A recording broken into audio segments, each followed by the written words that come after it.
Last time on D&D, the party investigated the crippled remains of the observatory, finding charred remains of Enra, terrible messages scrawled upon the wall. We see you. And hints of Enra's final words before her imminent departure from this world.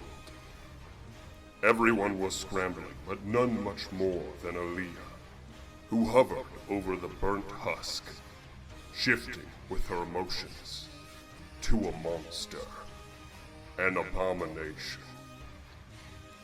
After some scoping by the party, they found a hint by Enra's chair moving their way to the telescope, which had been pristinely pointed at Aaliyah's residence. Aaliyah scrounged the stocks of Enra's homestead, pocketing only the essentials, then making their way to Aaliyah's old residence, where they managed to find a cipher hidden in a tree, one put there by Enra's animal messenger. The party was not alone, however, as Kiyoshi saw his dark form laden in the reflection of the house. He quickly turned to talk with the original Galabrow, wondering why and how he would partner with the Midnight Eye. Galabrow transformed. The party sprung to action, managing to subdue Galabrow. But what of the many coast demons that were upspringing? Overwhelmed, the party pulled out everything they had.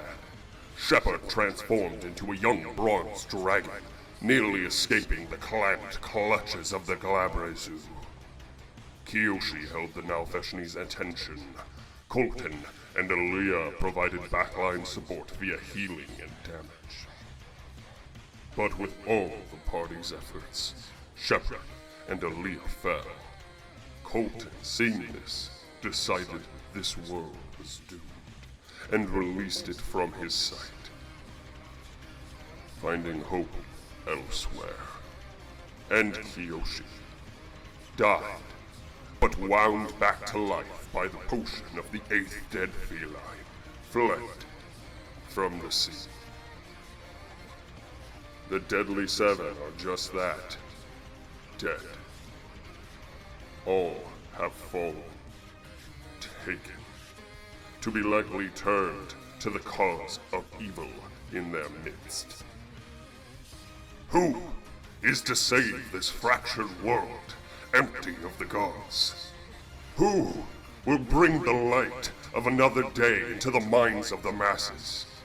With everything on the line, and the world at odds against one party, bearing down upon them, have they finally met their match? Falling to the imbalance of power waged once Digius's departure. Once the light has shined the brightest, darkness trails after it, consuming it. The hope of the world, when things seem at their bleakest, now lost to the plans of the Midnight Eye. Or have they?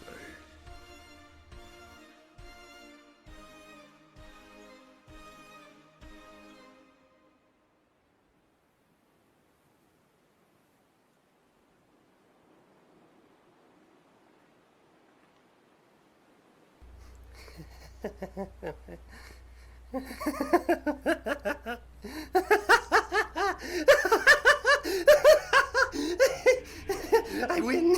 I win! I win! No more closet for go. Thank you, Froggy. Thank you, Mr. Pig. You all did great work. Now Grandfather will be pleased. It's so sad that Mr. Yoshi and Dr. Time couldn't stick around to play. But either way, we finally got the bad guys. We finally defeated the Deadly Seven. Now then, pack them up. Remove the things, my little shadies.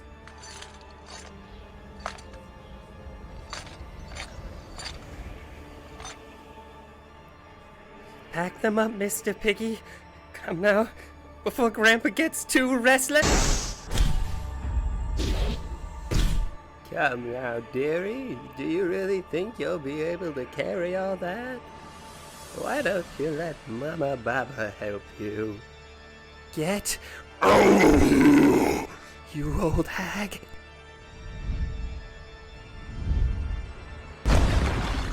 This is my continent.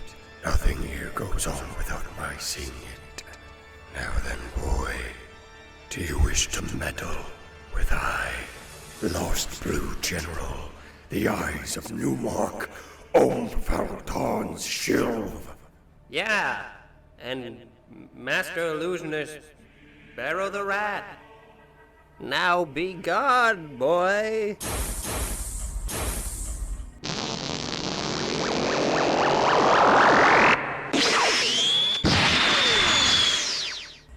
Grandfather will not be happy.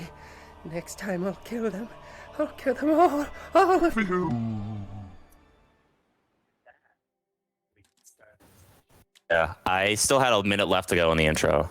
For whatever reason, it didn't. Let it settle for a moment. No, where did you cut off? It was the beginning. It was like 5 minute, and just after Reaper Co. was talking about. Yep, I heard nothing from 5:10 on to 6:16. I heard nothing. Well, I can send you the intro later, Connor. Sorry. Okay. I know it sucks, but I think everyone else got it. So I lost maybe 5 seconds. It Happened loads with- a different that rates, I happened think, last for week as everybody, well. is the issue. right. That happened last week for me as well. So, Interesting. I don't know, man. Either way. With that.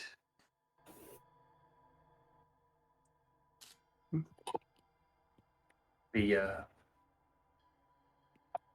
seemed that some time has passed.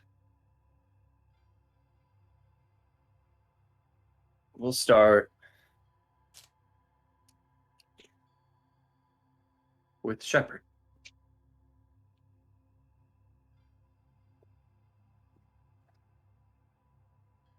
Shepard. Unconscious, yet branching from your draconic form. Searing pain kind of swells on your back.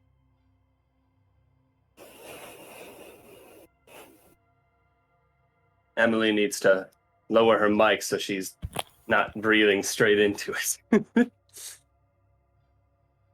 The searing pain kind of scours along your back, Shepard, for a moment, and you can feel it. You're kind of in this inky blackness for just a moment as you see a flood of memories rush by you. And with that, you see, well, your history as a young dragon. And this is how the story of Shepard goes. Or perhaps I should say Dunbry.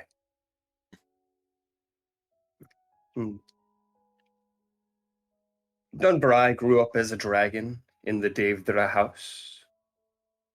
One caught up in a war between bronze, black, silver, and red dragons. You felt as your birth was simply an excuse for your family to gain more power via numbers.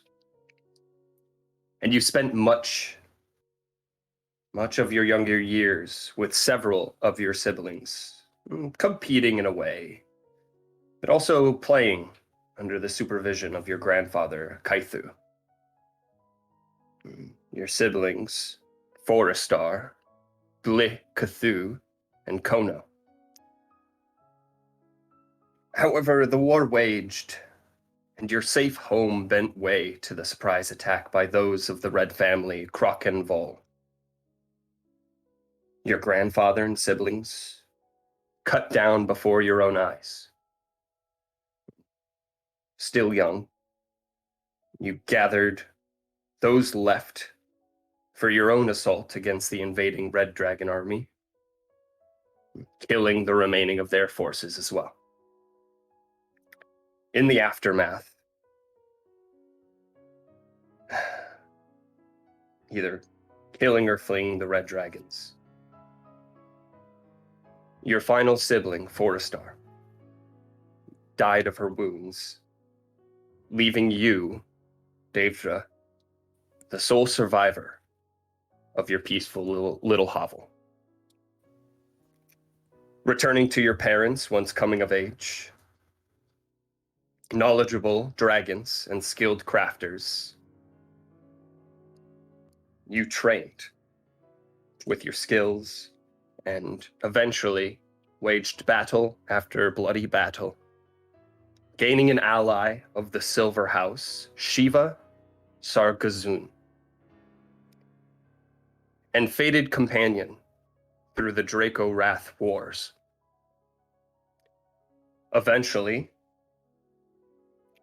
with many deaths from both sides, and pushes from Shiva and other draconic factions, you strive to end the war. However, you held the opposition to this in some semblance.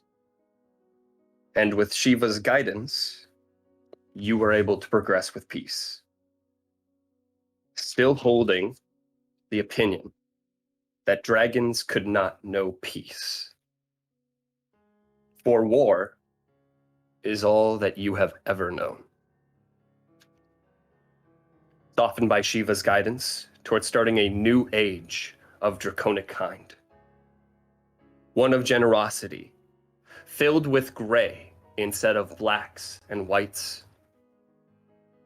Shepherd, or Daedra, Shiva, and other dragons of all colors formed the City of Dragons, known in Draconic as Bria If Dragul, a city run by the Elder Council, of which Daedra and Shiva were a part of, and pertaining of some of the youngest, yet most battle-hardened. Shepherd was 273 years old when the city was established. Many trials and racial tensions still ran rampant in the city, and it was illegal. Lost my place.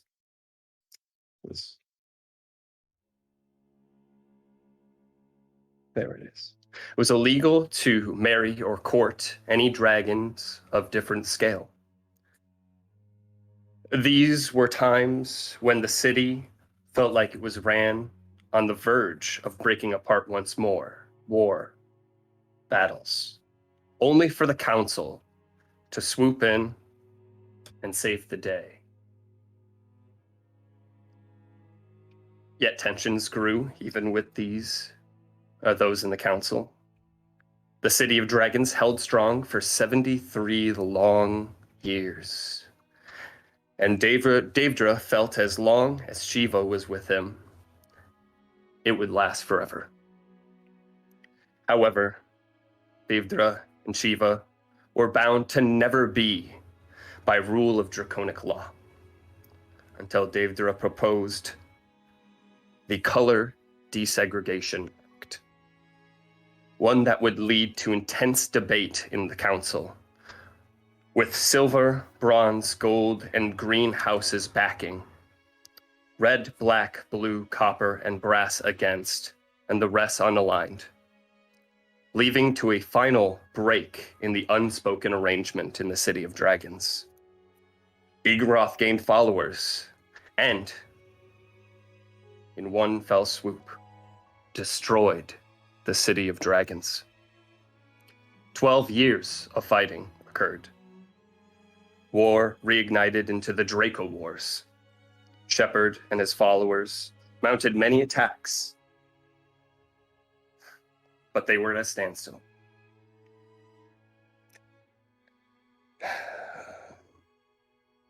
It was until Shepard had managed to fly with one last assault with every single force at his disposal on the enemy stronghold, either wrestling or dealing with other anti-breed generals during the fight and unlocking Shiva and Devdra's way to the most opposed, Igoroth the Hollow.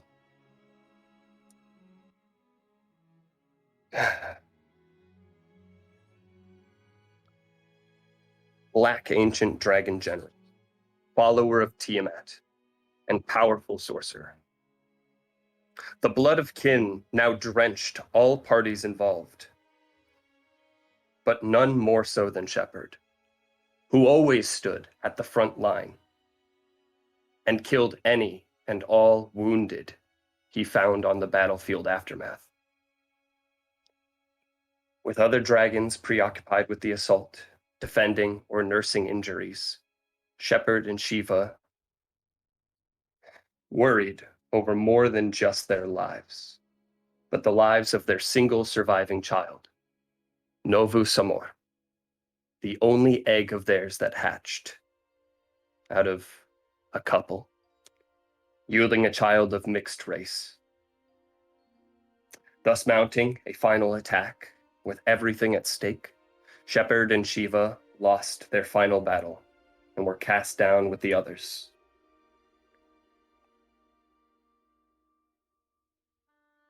Mixed breed supporters,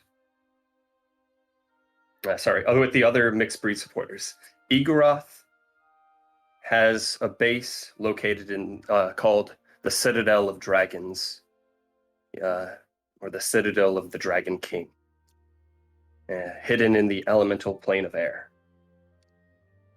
Only the rings of his generals are to unlock the Citadel, scattered amongst those not only cast down, but also those who were his generals at the time, now spaced apart.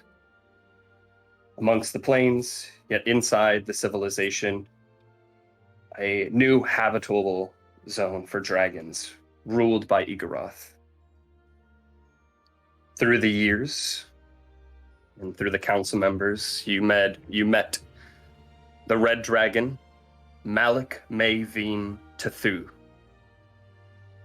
the Blue Dragon General, Om Falton's Shilv, the Green Dragon General, Chowdith Malo Varu, the Black Dragon General, also known as, not Igoroth, I'm sorry, it was Acrisius this entire time, the Hollow. There's the White Dragon General, Imbricio Nix Kadit, the Copper General, Kapirn, or Copy, as you like to call him, Stak Za Gataroon, the Brass Dragon General, Okus Vin Chahun, the Bronze Dragon General, Dunbrai Pal Dievdra, the Silver Dragon General, Shiva Shar Gazoon, and the Gold Dragon General, Flazoria Ig Naram.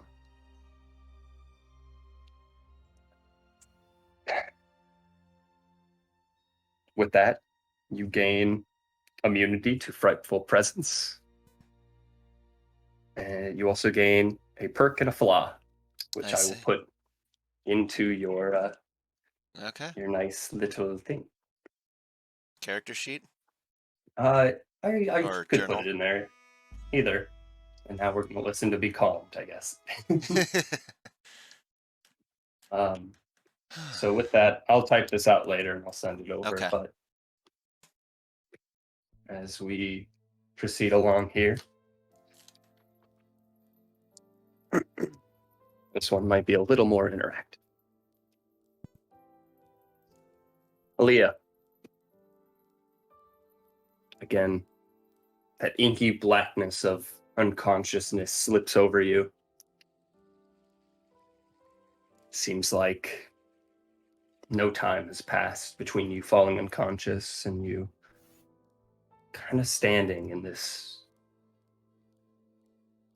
blackness. Every step, every small little shimmer, shake seems to create waves at your feet.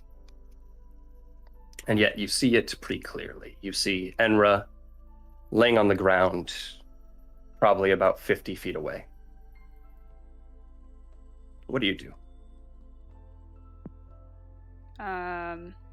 I run up to her. Just every step you take, there's almost like a resounding, again, those waves that shimmer from your feet, and you even hear like maybe the splashes of a puddle making your way over. You see her lying on the ground, kind of face down in the inky blackness. I try to roll her over. Okay, you roll her over. As you do, her eyes completely wide, her pupils kind of shrunk. You can see as she's almost mouthing something, this gaspy, kind of very silent breath, trying to convey something. So just lean up, like ear really close to her. You push your ear against her, and you can kind of just hear in this again, that deep and whispery voice trying to push out just 1 month. Bring ingredients. They've already soaked me comatose. Don't know where they're taking me. Please hurry. Don't die, or we will both end. And as you do, you can see as she's starting to slowly sink into that inky blackness. Elia's gonna try to grab onto her. You and, grab try on. to keep her. Yeah, and as you grab on, you notice that you two start to slowly sink into the blackness itself as well. She'll give a couple of tugs, but if it stops seeming like it's working, she'll eventually let go. Okay, Yeah. And as you tug, it's not let go, and you feel her slowly kind of receding out of your conscious mind. And as you kind of pull your arms out, the blackness sticks for but a second. And as you pull your arm out, it looks like essentially your conscious form has kind of been cut off, like the blackness has took what is of your arms and kind of sunk it beneath, as now you're standing with two stumps, kind of like these wisps kind of flailing off of them. Slowly you can see as your arms begin to kind of materialize, just very, very slowly rebuilding from these wisps. As you look around, kind of looking to your right, you see Shepard kind of laying over, but kind of quickly turning to your left, you see as Colton is walking through this dimensional gateway, and you look behind you and you see as there's this little dot who you recognize as Kiyoshi, just running as fast as he can. As you look back forth again, you see this glow along the horizon, this scattering of rainbow light. Okay. She's gonna kind of like whip back and forth between the different people, especially the ones that look like they're leaving, and just like start yelling, "Where are you going?" She's just turning in circles. Yeah, you turn around, and as you do, you notice that essentially once more these figures that you're looking at slowly are just like fading and getting sunken into this inky blackness around you, just dissipating slowly. The little light speckles flailing off, and you're yelling this echo. Of course, you're kind of trouncing the water, kind of stomps in different areas. There's an asshole outside. I'm sorry. It's if you heard a big motor squeal. So as you do the splashes in the inky blackness, you yell out, and with the resounding of like, where you're going, it echoes just, where are you going? Where are you going? Where are you going? And you look back forth, and along that horizon again, once more, you see just this kind of blob, but as you look, you see as it's a brain, kind of slowly rising up, and you can see as the brain has essentially these large glyphs all over the place on it, scrawled in different languages and different runes, and as you can tell, it's almost like the reason you can see it is because it looks like it's getting closer to you. And everyone's gone now? Yep.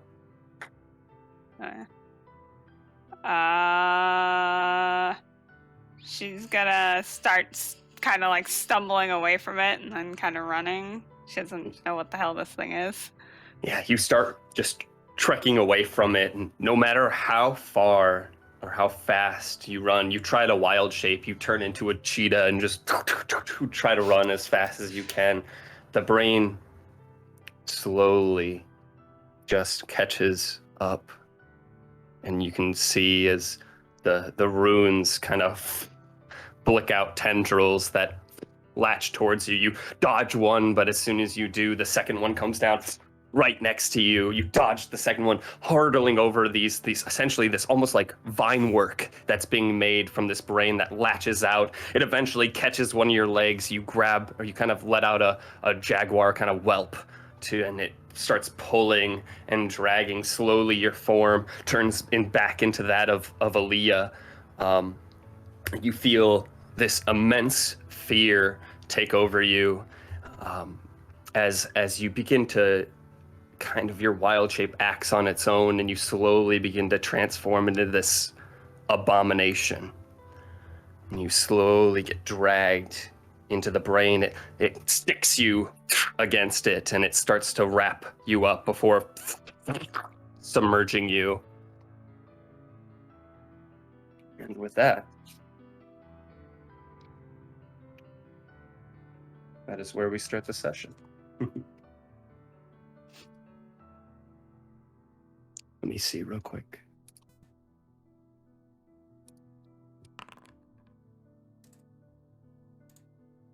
Shepard, you awaken on this bed, roughly made, hay, but with this figure kind of blotting your head. It's okay, honey. You'll wake up eventually here. As I'm waking up, I would suddenly try to sit up and like figure out where the fuck I am and see if weapons, basically where I am, what I have on me. Sure, you flick up and you start grabbing different things on your body. Kind of the arousal of you has also spurred Aaliyah awake next to you, who, Kiyoshi, you are kind of tending to as well, and kind of wrapping new bandages on the wounds. Sit up, look around. Where are we? It's okay, honey. It's okay. You're in Baba Baba's hands. You're in my house. I'm trying to think if the doctor left before or after I got knocked out. I think it was after. I just kind of looking around. I see Aaliyah and Kiyoshi. Where's the doctor? No, he left before. You saw he left that. Before? Okay.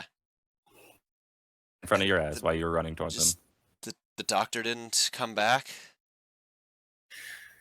The doctor hasn't been seen.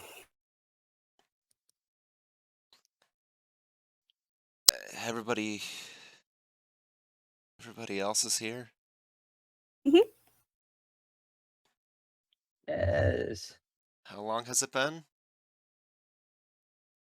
Oh, you've been out for about 3 days. Just kind of flop back down.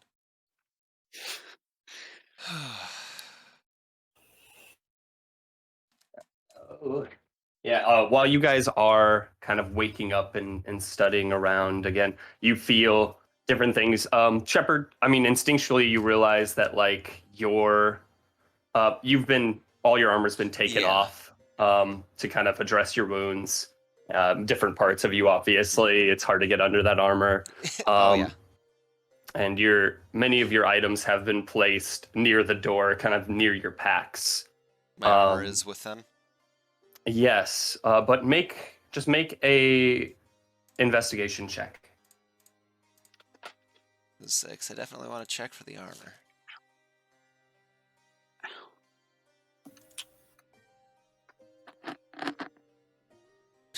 Okay.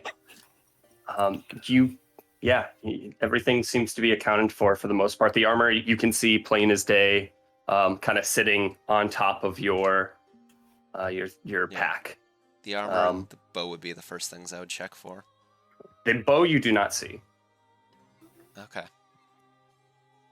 As Aaliyah, you wake up as well. You both see there is a man, kind of with this gray slicked back hair, and this brown trench coat, kind of sitting at a desk on the far end of the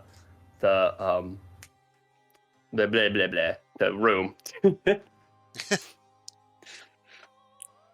As his back is turned to you, you can just see the back of him. But for now, Kiyoshi, you're still just bandaging up Aaliyah's wrist with the new bandage. And Mama Baba is just like, yeah, well, we managed to save you, but it was a couple minutes shy of well, we couldn't save all of you.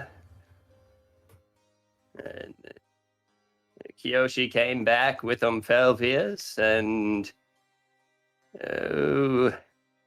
we managed to drive Reaper Co. off, as well as we don't know what happened with Galabrow. But he ran away at one point. He fled. Oh, well, he fled then, and from there we took you here. Felvius returned to his tower to scout the place out, to make sure that no intruders would return. And I've been trying to get you all out of your coma for the past couple days.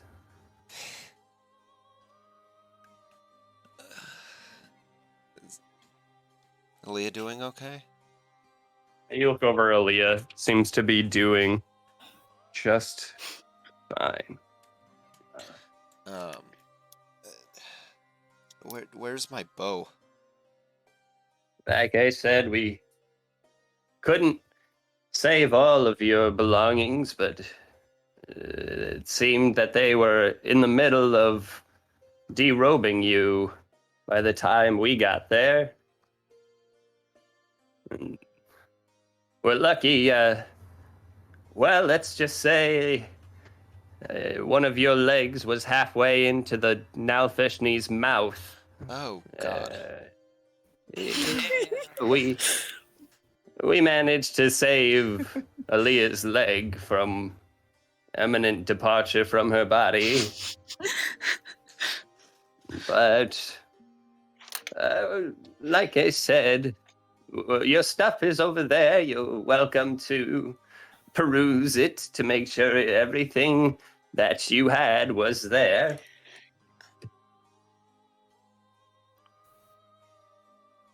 Just kind of flap. It's been 3 days. Did I get 3 long rests worth of, You're at level 1 exhaustion, yeah. Cool. I still have exhaustion after 3 nights of sleep. After 3 days. Yes, 3 entire days of sleep. I still have exhaustion. Oh my God. Yeah. But Here, honey, drink some of this real quick. just kind of flap back down for a second. Well, I'll drink that and then kind of flop back down for a second with a sigh. Sip it up. As you do, it tastes very bitter, and almost like sour in a way. Ugh. But you just kind of swig up, and she's like, "Medicine's not supposed to taste good." Oh. No. But it does cure your exhaustion. Okay. Hey. So sits you kind of flop back down. Aaliyah, almost like startled awake, hasn't said a word so far. I'm just wrapping it, looking at her, staring it out, Just making sure she isn't passed gonna out with her kinda eyes open. reach over and shake Aaliyah a little bit.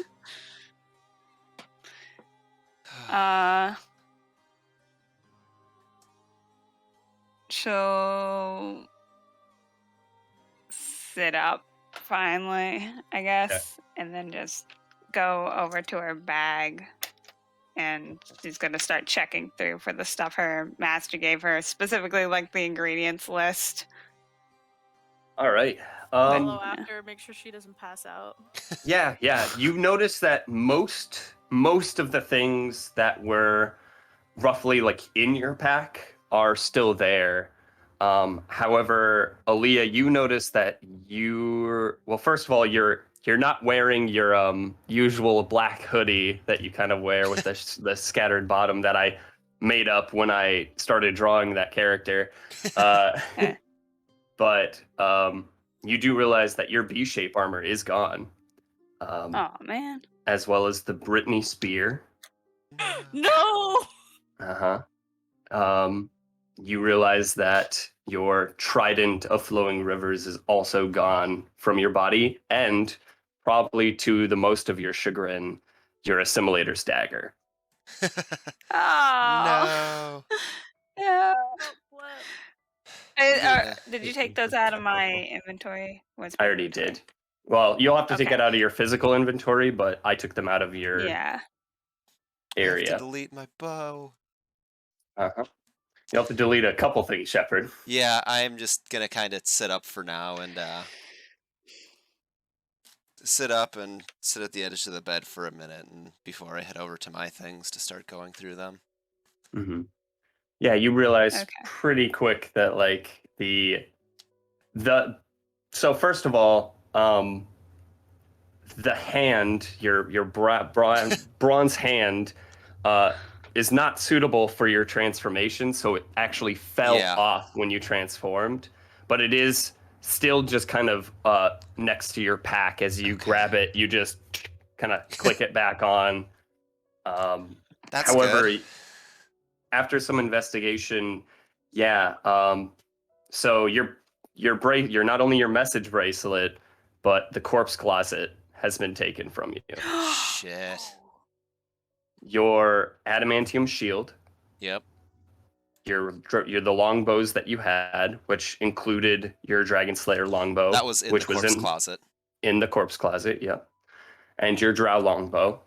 Your quiver with your arrows has been taken. Your cloak of the white dragon has been taken. Your your poison off your belt has been taken. Your eyes of the owl, which you wore on your head, have been taken. And finally, you realize that your armor is all accounted for, except for the helmet. Shit. Which has resorted that armor to being no more than draconic scale mail.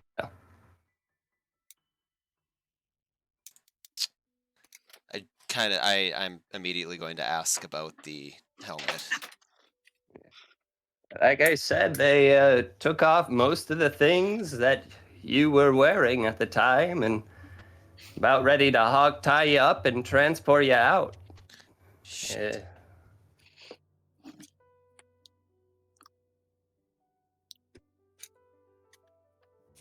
We need to get our things back. I'm packing my stuff up and getting ready to go. Mm-hmm. Well, You just got up after being unconscious for 3 days. I mean, you're probably not in the most fighting of form. Not now. I don't have time to wait. I have a month to get the rest of this stuff and find some way to get to wherever the heck the city of Brass is. Plate of fire. Well, I could always transport you to Angrily the city shoving of Brass. But you'd have to find your way back. Or I could stay, I suppose, but...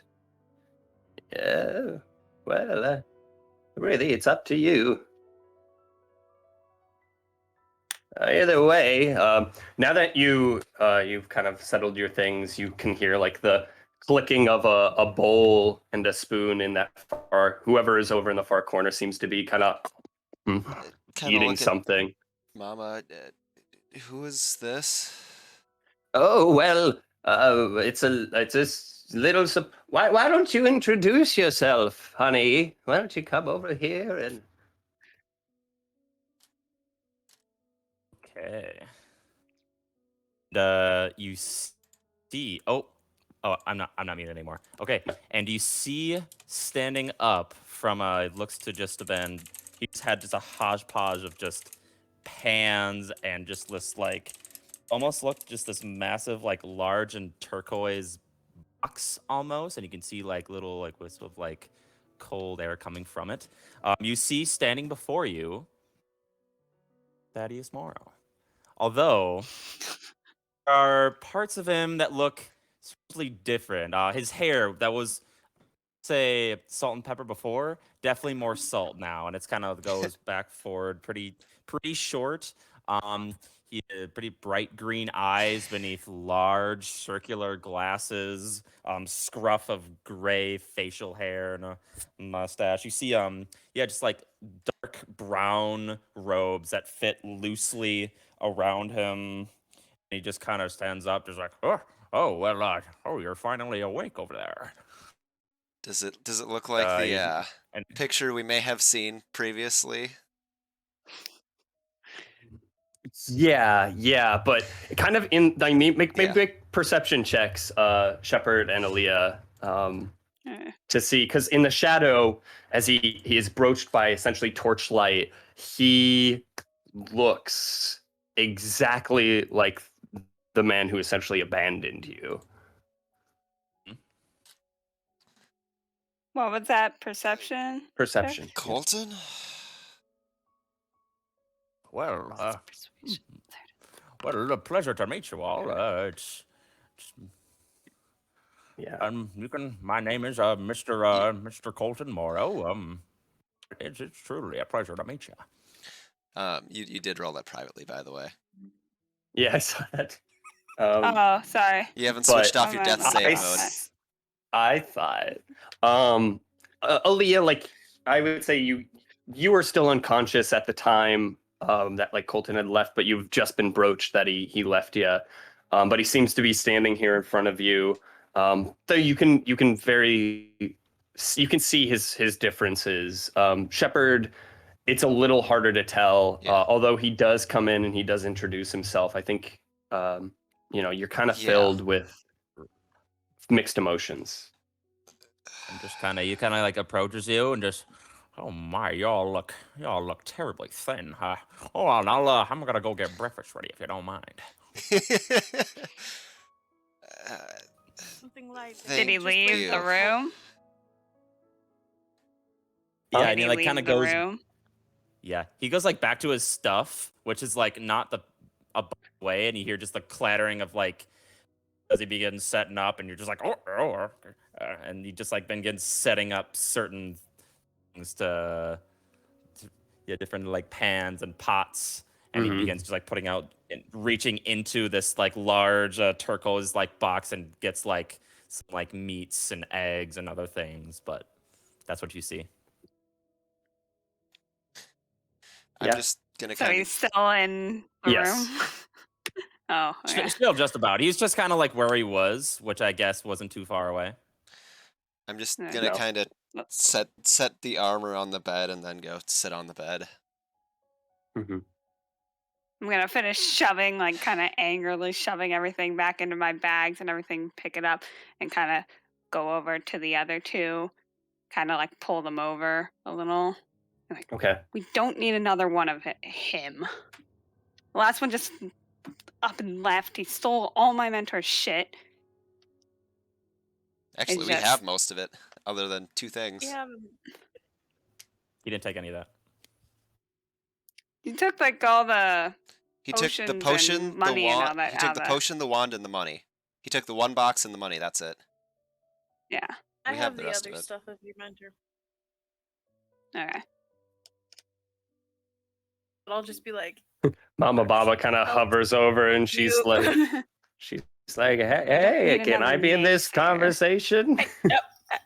he's different. I've met him for a couple days. You were all sleeping beauties. He's been very helpful, and while I've been watching you all when I had to take a rest, he was very attentive as your nurse as well as Baba Baba. So I suppose this is Don't discount it Colton. for it's from this world. Mr. Chef of some sort, I believe. Told me all about his cookbooks he's created thus far.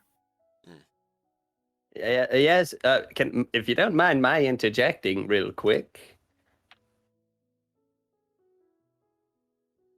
Yes. It's a weird. Oh, I can. Aaliyah's, Okay, like, I just giving wanted her to see. look. Yeah, no, she's giving her a weird look.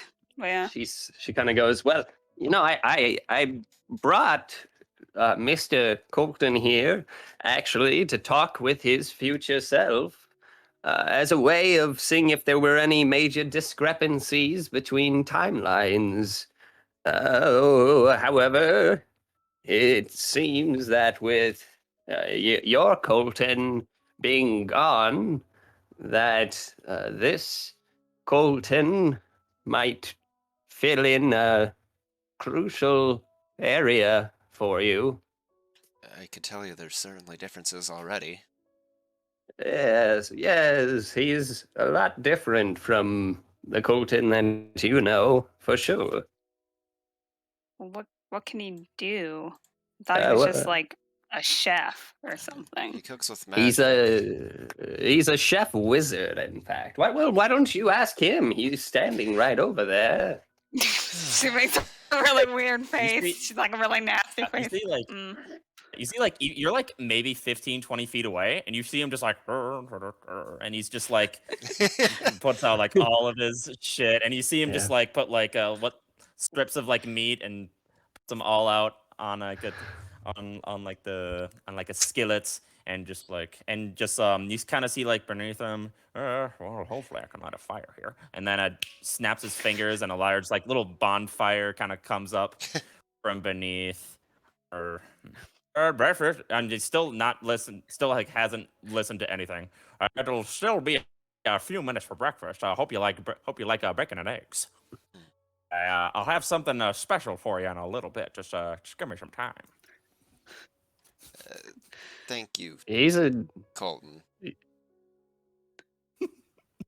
He's a good cook. I mean, and after you all have been eating rations for every meal, I'd say maybe you'd like to live on the finer side of cuisine. It looks good. Cook decently well, but it just takes time. Yes. And, well, some of the places we've been haven't exactly been the best for hunting. Or starting fires, or much of anything, honestly. Well, it's just all I'm saying is that it took all of you to maybe be beat by 2 members of the Midnight Eye so there would be safety in numbers, is all. That's fair. I'd join you myself, but frankly, I'm still trying to find the rest of the Digiuses, and I'm a little old to be on the traveling game myself. I mean, Suji dealt with it pretty well, but he was spry for his age. Yeah, well, what are you saying? Are you saying I'm not spry? You're plenty spry, Mama Baba. I haven't gotten off this orb in 50 years. Don't kid me. I mean, you got off it when you turned into a giant elemental. Yeah, well, shut up. Does that count? I don't know. Even now, we're a bit weaker than we were previously with what we've lost. Right. And he's trustworthy, from Felvius has said so at least, vouches for him. And a good student, a fine cook. Isn't that right, Colton? Who's still just over there, just kind of shaking his butt a little, like, doo-doo-doo.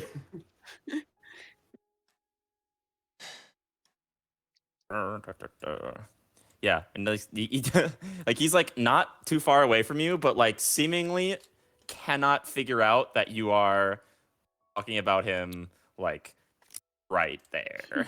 Like he seems a little occupied at the moment, and you already kind of like sense the smoke, like already good smell.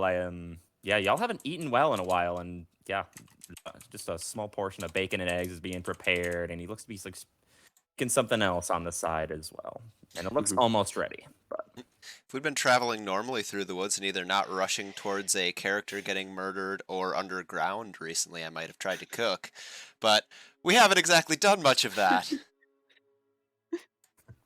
True.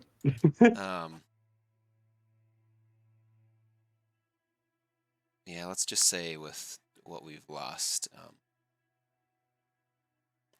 we've lost some important things. Yes. Well, haven't we all so far? As she kind of just looks at the broken, empty shell on the wall. Just not a bit.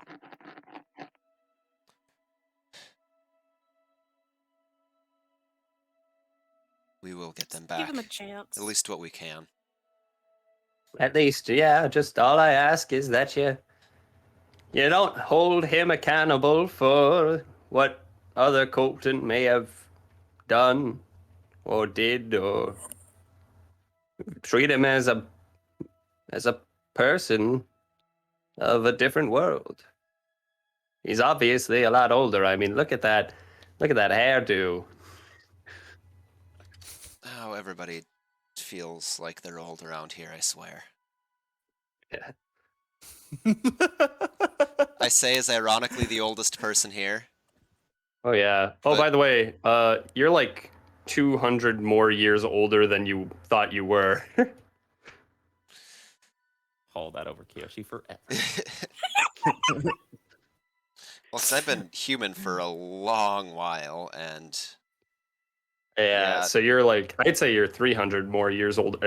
Years. Just add 300 your age. Let's try to find the words. I was going to say, so how long was I in a dragon? Because I was like a 12-year war plus 273 years before that was formed, plus 73 years of it being in peace, so, yeah. Mm-hmm. Sure. Otherwise, just kind of sitting there now and see Mama Baba kind of rocking back and forth on her crystal ball.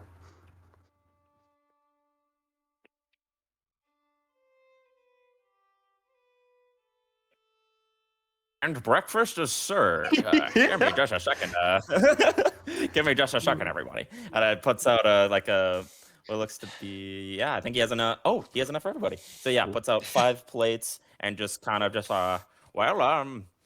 I'm still getting your last treats ready. You can go ahead and serve yourselves. I hope you like bacon and eggs. Still getting stuff ready. Anyway, enjoy. And some stuff for you as well, Mama. I appreciate your hospitality. Oh, you're quite welcome. And you see, as you kind of serve her the plate, she like blushes a little, and she's like, "Oh yeah." Oh, yeah. Anyway, let me go get these last few things ready. Still like, and yeah, y'all have your 4 plates. As he has another one set aside for him. Bacon, eggs, works, man. That's just like sprinkled with pepper and salt, and I need to figure out how the fuck to cook because I don't know how to describe food. Your character this is like your last character. Your character's smarter than you. This character knows how to cook better than you.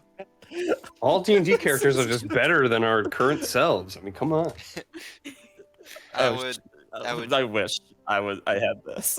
I would grab a plate and then sit back down on the bed. All right. Yeah, you sit on the bed, the rustling of the scale mail as you plop down and kind of eat up. I was just like, Kyoshi, I know you say you're not hungry, but I mean, come on, you need to eat every once in a while, Kyoshi. I'm good. We broached this subject. Fine. I don't need to. Oh. It's a part of my training. I don't eat. Oh, okay. Anyway, well, more for the rest of us, I guess. Anyway, yeah, as the bacon, so yeah, you're expecting just like, like roasted meat, and like there's like weird like barbecue to it as well, and there's like a weird little spice to it that you like kind of like weren't expecting, and you didn't like see him like add. It's kind of weird. Like there's like flavors there, and you kind of look around, and it's like he didn't have the ingredients to add that, and there it is. Huh. Filling as well. Kind of reminds me of Fire Pig. I'm gonna torture you. You are. Yoshi can't eat it. It's torturing me. But better than most of what I had there. Thank you. Hey, y'all of course. Y'all have been through hell, so just take it easy for now. I've got some time here. Lost more than one friend, it seems. But I can relate to that. So we can get on the road here fairly quickly. Takes a plate himself, and he also grabs what looks to be how many can I get? 5 little almost look like granola bar like thing, just like small, like almost like this big, like various like grains and nuts in there as well, and kind of hands them to you. There's for dessert if you want. It'll give you a little bit of extra oomph, if you know what I mean, to thank you. start the day. You're very welcome, sir. Finally, sitting last, he begins kind of just chowing down himself.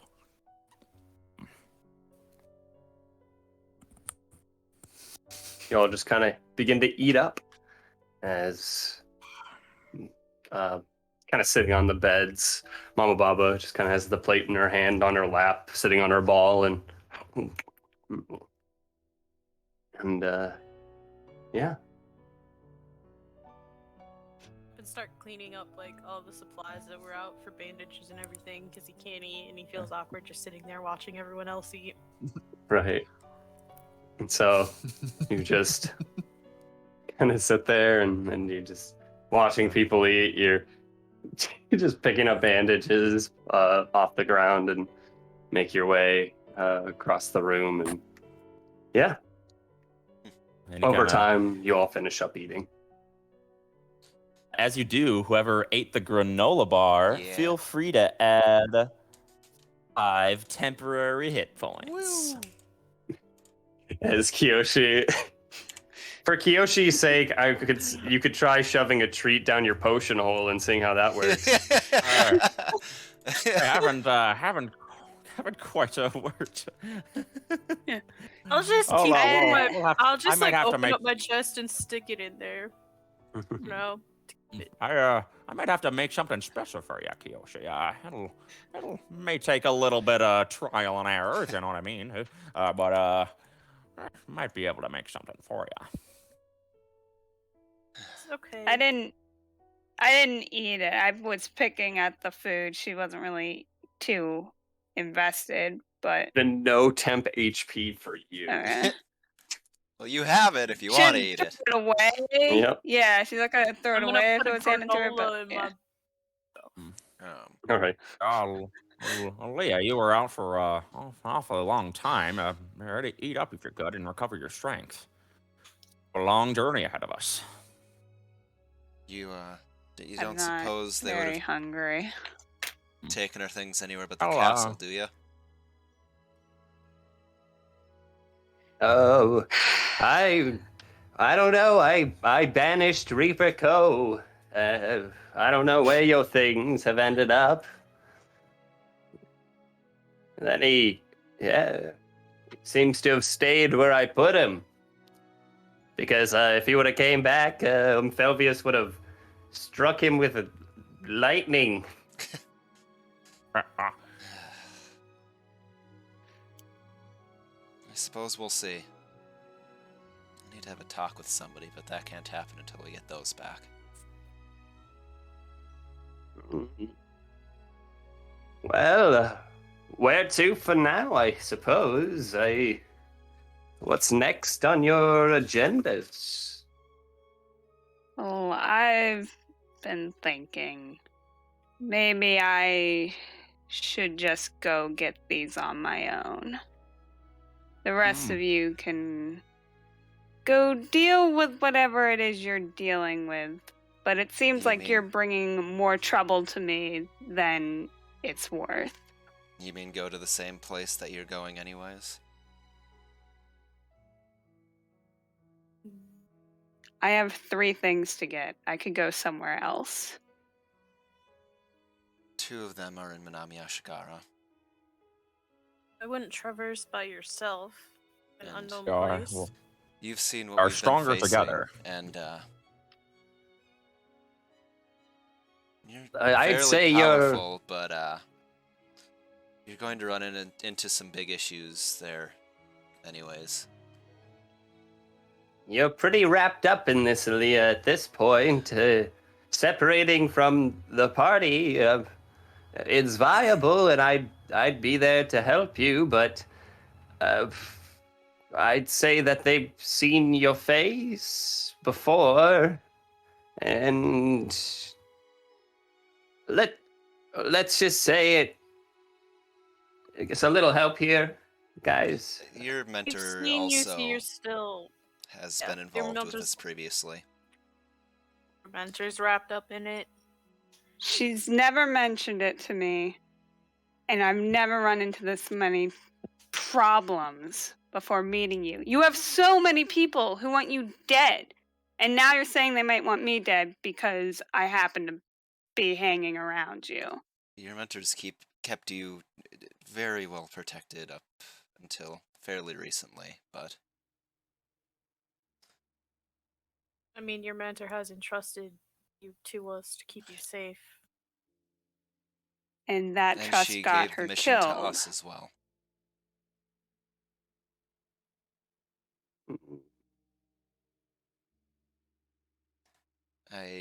Why are people hunting you? Because You say they used to be your we're trying friends, to and now they want well, you dead. not him. Mhm. Not the one we ran into. He's always been against us, and from what I hear, probably the most dangerous of those who are against us, at least. Other than our primary enemy. That was Reaper Co. you met. I'm fairly certain he may have introduced himself at some point, but a child of sorts with a host of demons. He commands.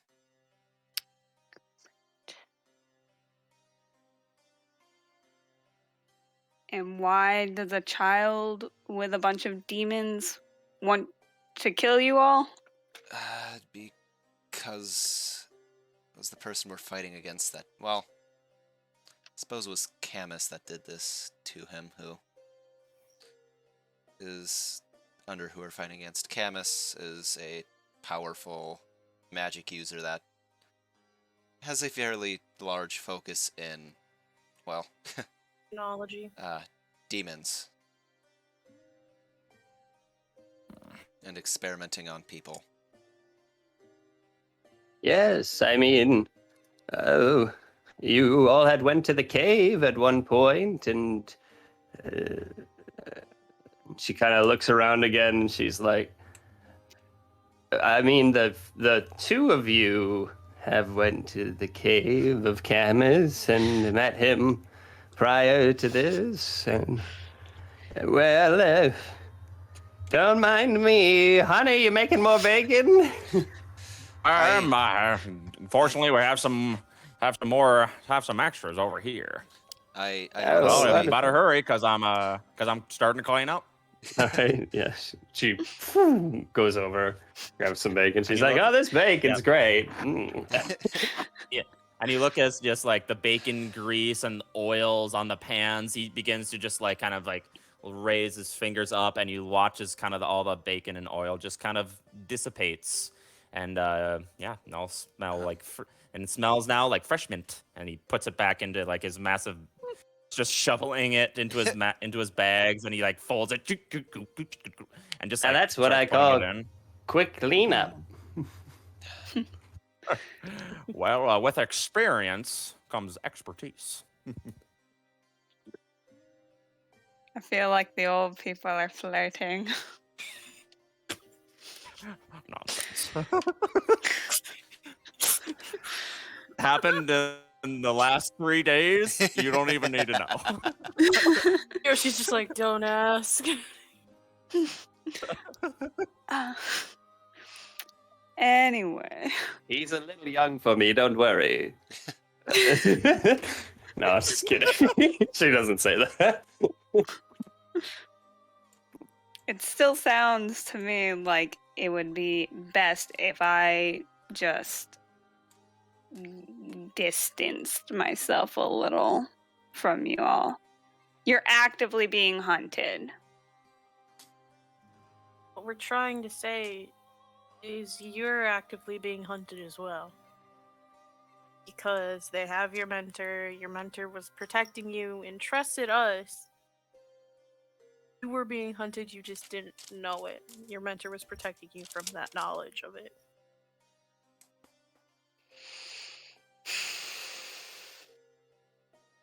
We are stronger together. She's trying to remember if her mentor ever mentioned anything about being hunted or like any of this drama that they're talking about. Sure, just make a history check for me. Where is my sheet? There it is.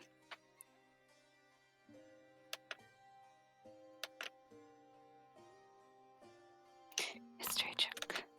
Okay. So you kind of think about it for a second, and you try to remember the memories of being hunted. It's you kind of just stand there and just kind of ponder, kind of delving deep within your mind and scrounging for the idea that you were being hunted, and all you see is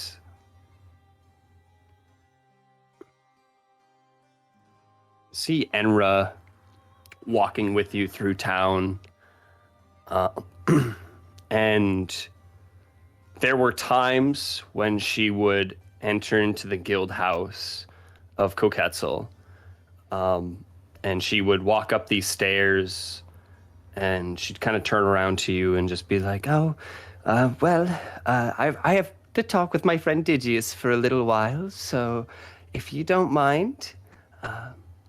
and then you think for just another solid second, and you see this cave with these people around you. Now you can't tell who they are, but Enra's nowhere in sight, and as you enter in, you kind of look to your left for a second, and you see as this guy with this black mask with this eye on it just disintegrates one of those blackened figures, and it just kind of falls to the ground before you're almost like shocked out of the memory itself.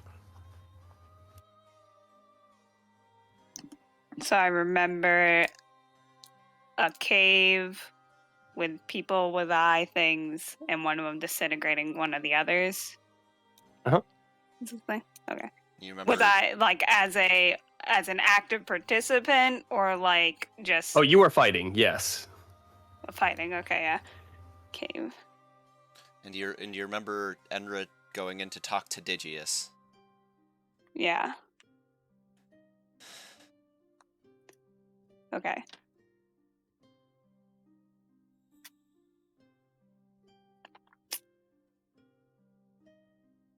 Fine. I guess I need help getting her back from wherever they took her. But we have to hurry. No more delays, no more stopping to handle whatever this is that you've got going on. We have a month, and we've already lost 3 days. What day is it right now? It is March 31st. Is that correct, Adam? We better. Yeah, I don't think it is, actually. The day is actually Do you have like the a 30th. Is there 30th a of March? calendar feature? Yes. There's a calendar feature. Oh, I think I see it. Yep. It's actually a 30th, sorry.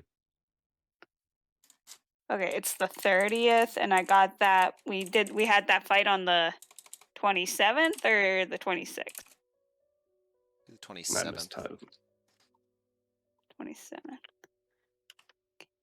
Can So we add comments? I'm adding one right now. I think you should I be see able to it. add Okay. a new note, yeah. When was Yeah, I see it now. Quick question. When was the date that we fought Mama Baba? Just so I can put it down for Polymorph for recharges. It was the 24th of March. 24th. 25th, you finished on Felvius's tower. The 26th, you went to the... Yep. Oh, can we all see each other's calendars, or do we each have our own calendar? No, we all have each other's. Okay. If you want to put private notes, you can always mark it in your journal section. You have your own journal that you can write in called Aaliyah's Notes. Yeah, no, I just didn't bother to figure out how to spell anything. Exactly how you spell Reaper. Well, that's not mine. I just deleted mine because I'm like, I don't know how to spell shit. Okay, Fine. so when you say a month, are the days? It's actually like the same as like our month cycles. So it would be like the 27th essentially of the next month. Okay. And I mean, it sounds like your mentor has somehow to meet us. Yes. What ingredients, perchance, are you looking for? Hold on, let me pull that back up. I need the blood of a... Nope, that's my thing. The blood of a Chiron.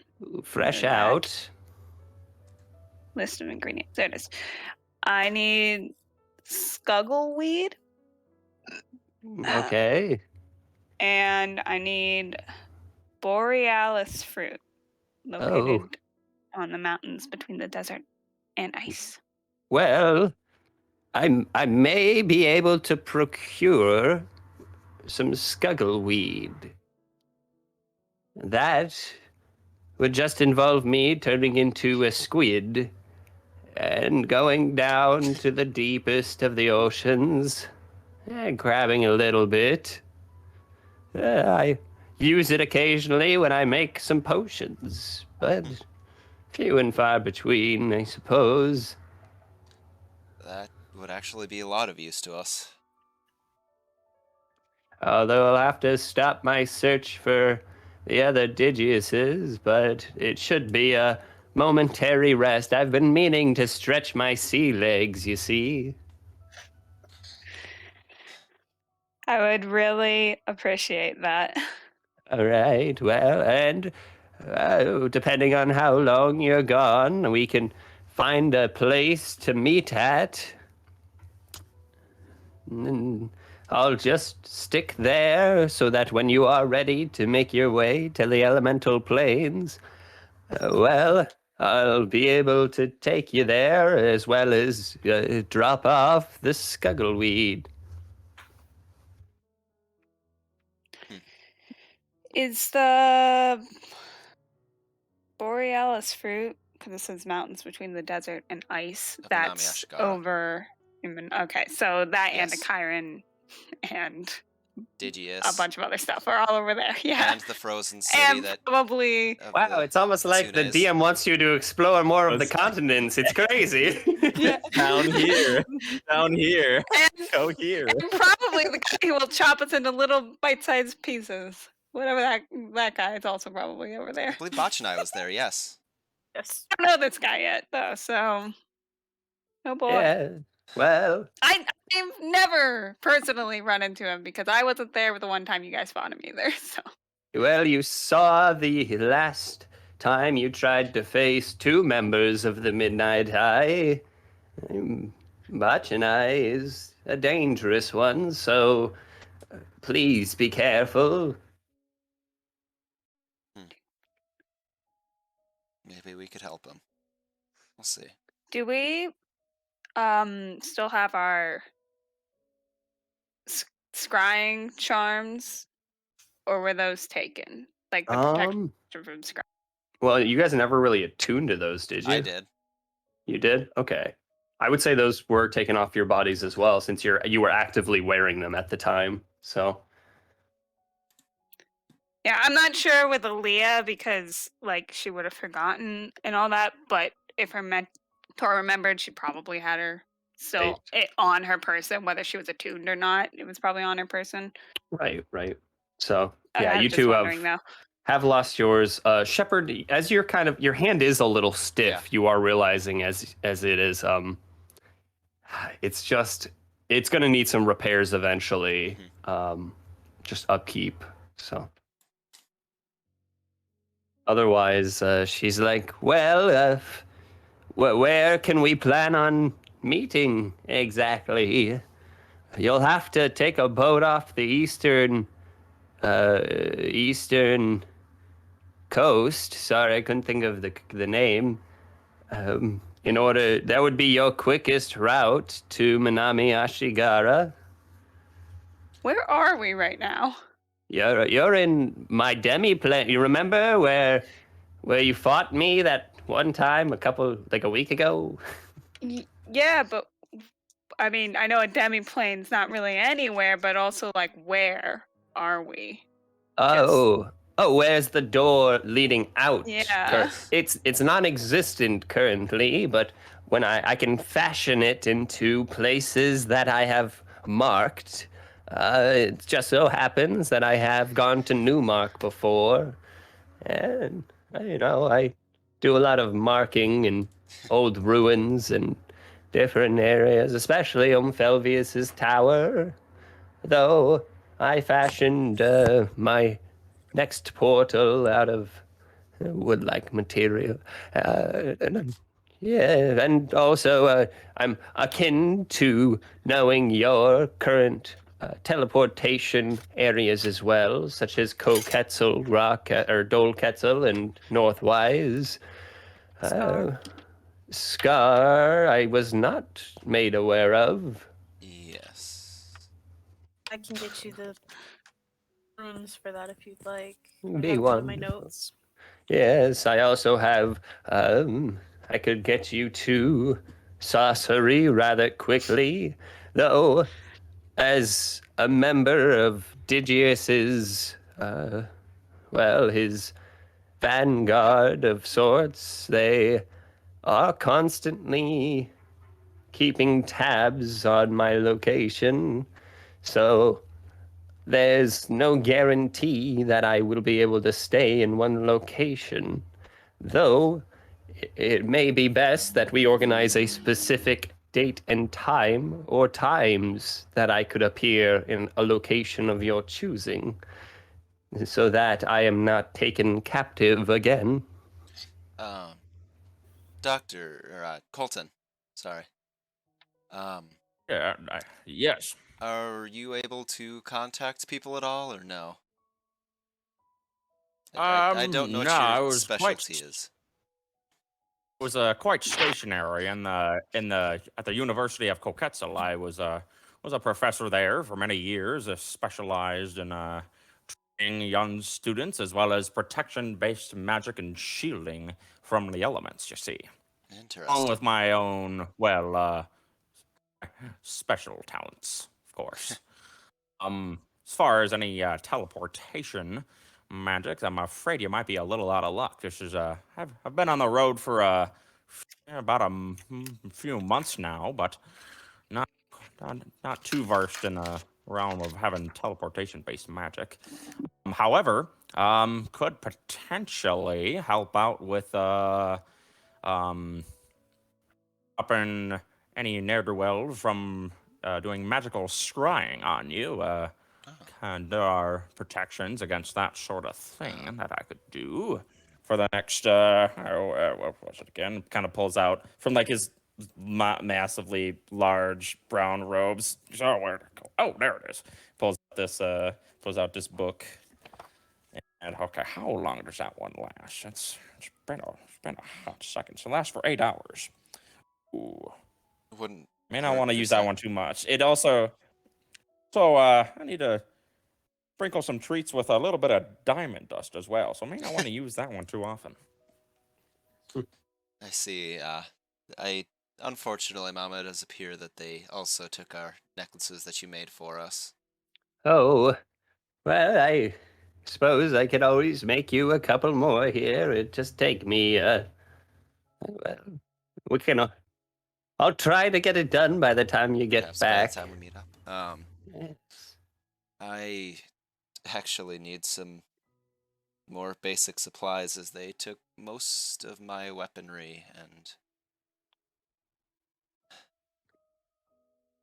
I don't know, maybe I'll... So you It's likely you'll have to purchase that, yes.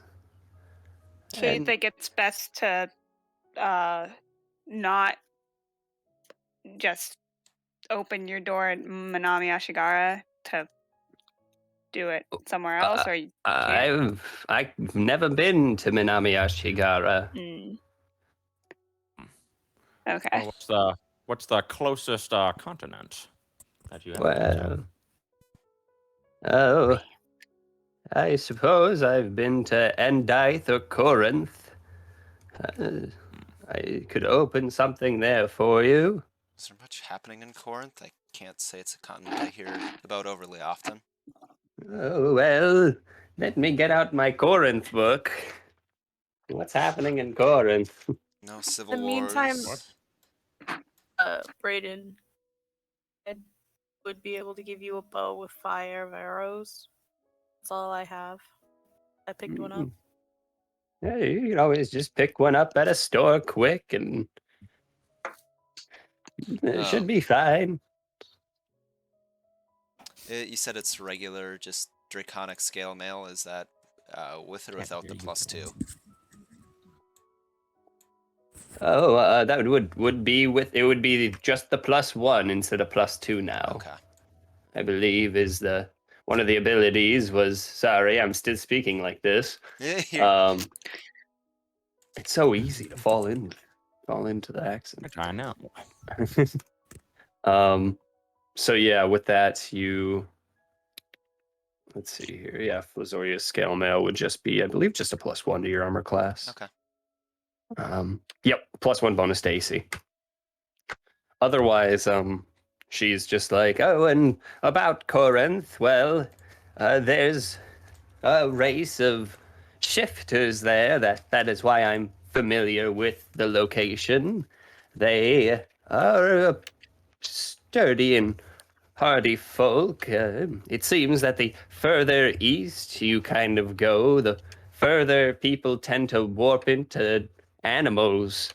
It's a weird coincidence. Perhaps an ancient race of beings used to live there, but that is where I originally learned how to shape and shift into my animal forms with the help of the older shifters. They're separated into Heidenlawn and Freyen, the east and west villages. However, they're mostly content with staying in their forests, though they do have yearly tribal, I guess, games, you could call them. Their champions fight each other, and they that will determine who is the shifter emperor of sorts. Smaller villages, so more like tribal leaders, I suppose. As well, though many people refer to them as shifters, they tend to like being called beastkin instead. Some of them have access to their full lycanthrope forms, which is an interesting. It's it's gone both ways, I suppose. Just don't get bit by any of them. And as you move further south, it should kind of clear up from the tree area, and it actually shifts into a plateau area. I am pretty unfamiliar with that, but there might be a guide or two to lead you through. Further south of that, there is a Loxodon population that will should be able to take you to Minami Ashigara via boat. They tend to do a lot of trading with those of the the Western humans, Minami Ashigara's deserts. I see. Otherwise, I suppose it would be best to organize a location as well as a date for me to pick you up.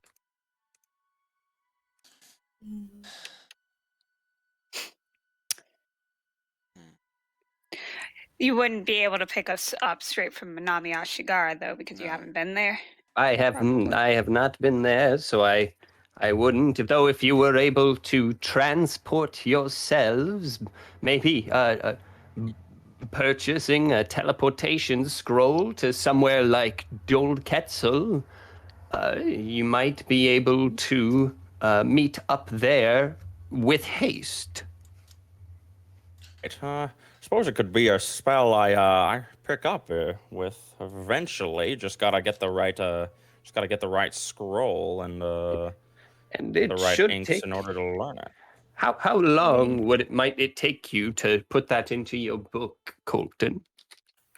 Give me a second. There's an exact, I believe exactly 5-ish hours. Plus, I need the inks necessary. Plus, right, and as well as the you need. He needs special inks to write in his book. Oh, well, we have the teleportation circle material. Oh, that helps. I also need that, so I appreciate that. But there's a copying a spell into the spell book. Yeah, there's a little disclaimer here at the beginning of my spell book. So for each So for each level of the spell, whatever it may be, it will take 2 hours and 50 gold pieces to do. Okay, so it's 4th level.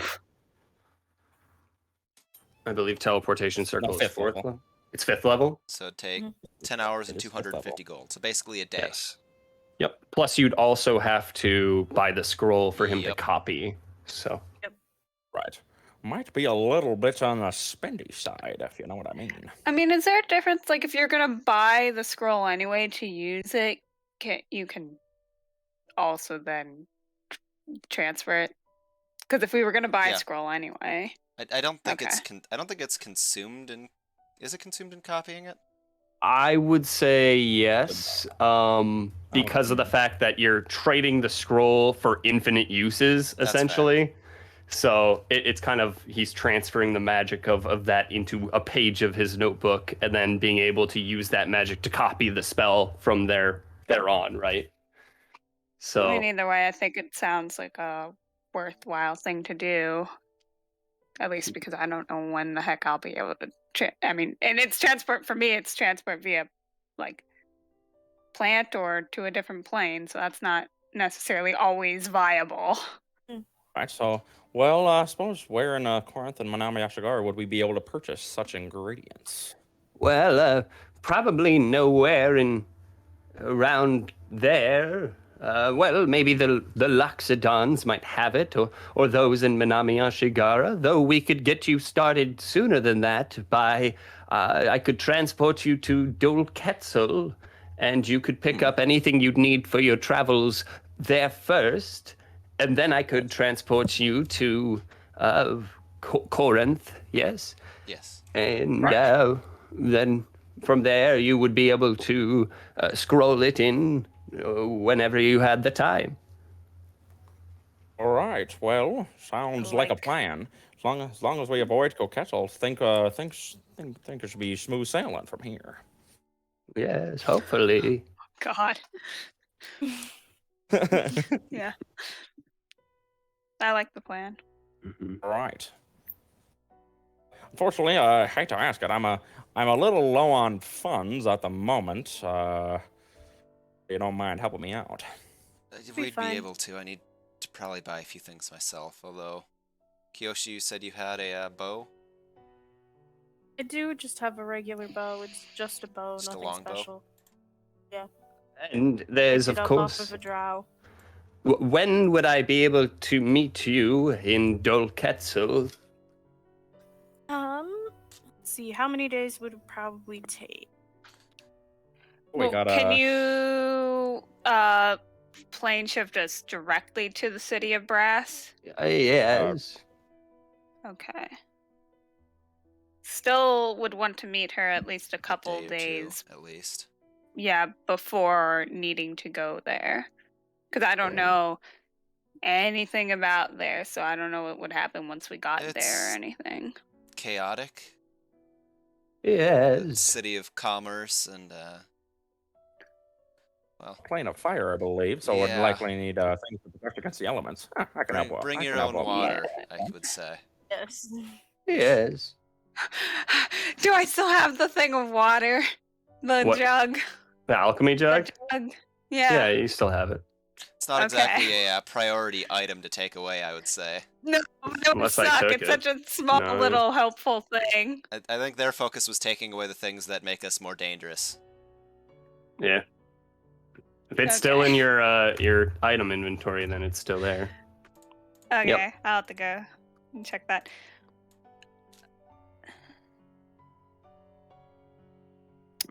So a date that we might be able to. Probably 2 weeks out, maybe. Wow. Perhaps. You think we'll get this done in that amount of time? Oof. How about the 18th? I like that date. That's the one I was looking at. It's the 30th now. All right.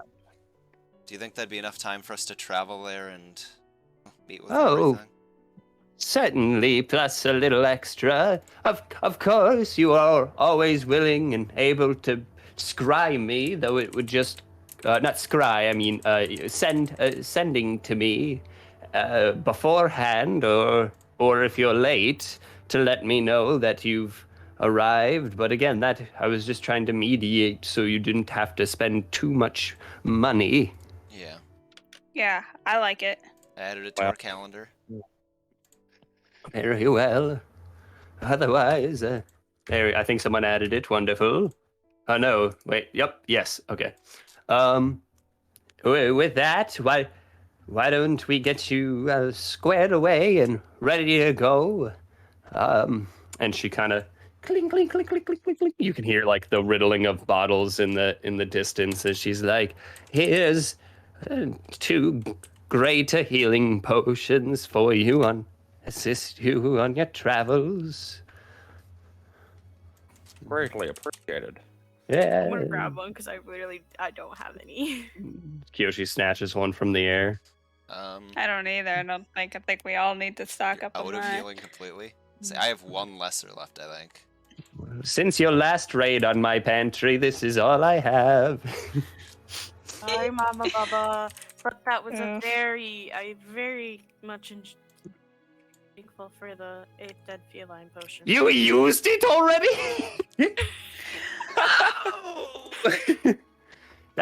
Wow, you used that really quick. It was a life or death situation, Mama. I get it, but you know how long it took me to make that potion, and I'm sorry, Mama. I'm sorry.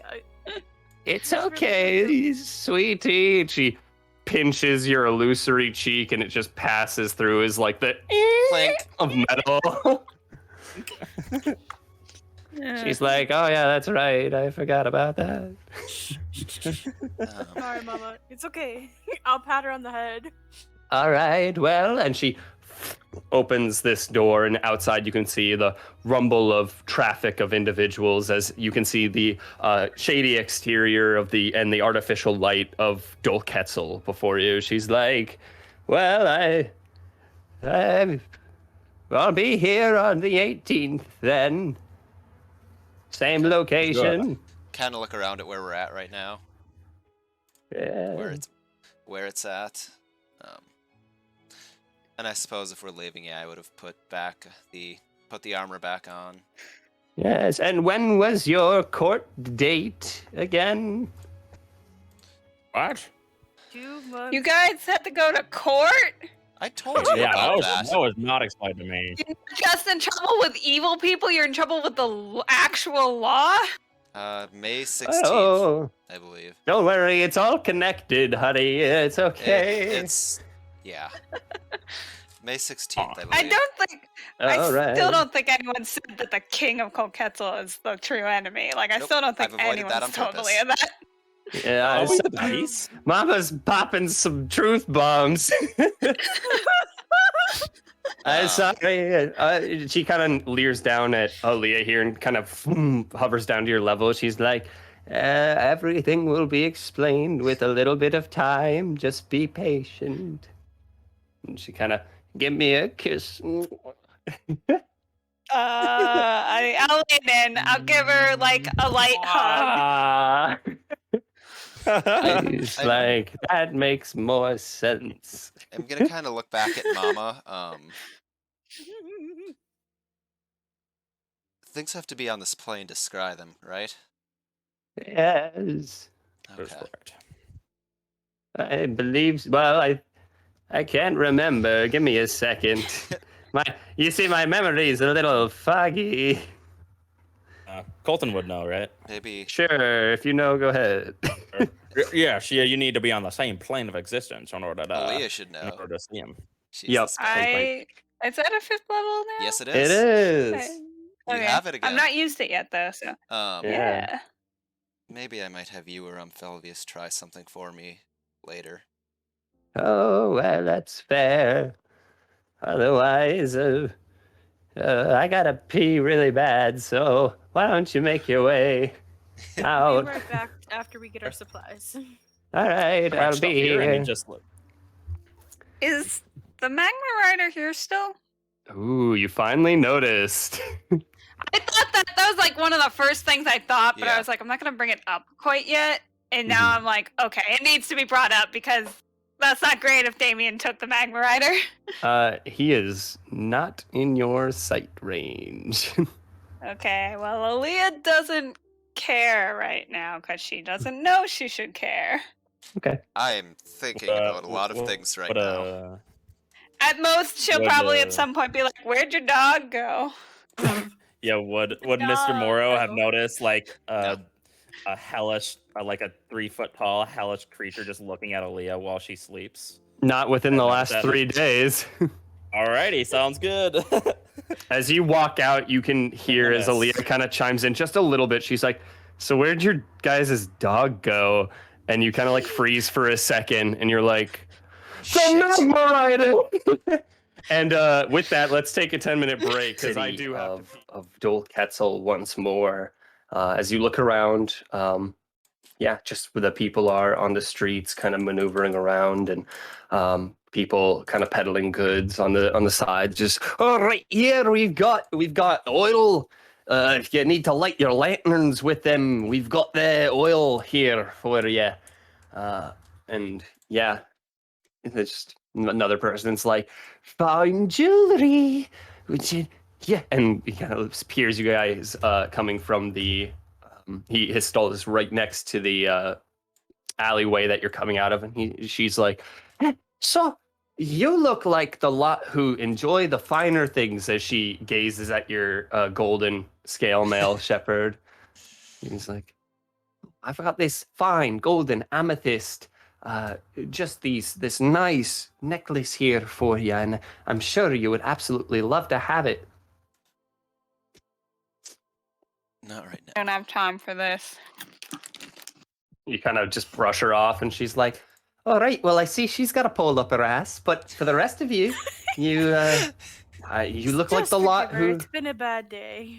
Oh, we all have bad days, and I understand that. I work in retail, honey, so every day's okay. And Connor, your mic's muted. All right. Well, I don't suppose I could interest any of you in maybe the platinum ring or maybe some jewelry of some kind. Tempting, certainly tempting. Although I'm a little low on funds on the moment, but I appreciate you, but I need to get going now. Well, then maybe you like this copper ring instead.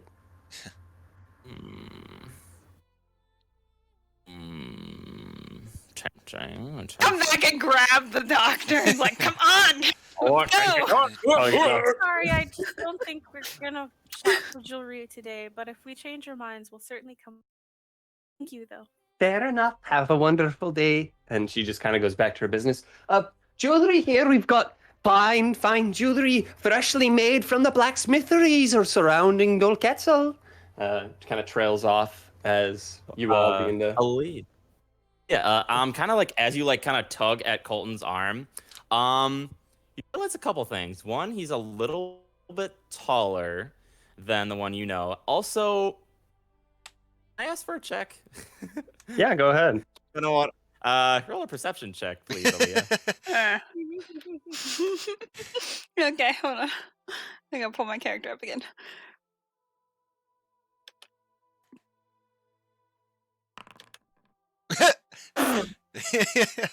She notices something.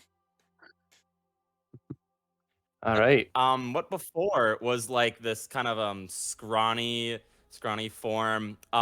Your hand, it kind of like touches on very large arms, as in very like he's wearing like pretty like baggy clothing, and like ever his arm, it appears to have encompassed a lot of it, and it doesn't appear to be as loose fitting as maybe you were expecting. And like he was kind of, and you kind of like tug at him, and it wasn't as much of like a as you like pulled him, more than it was you tugged, and he's like, "Oh," and then walked with you.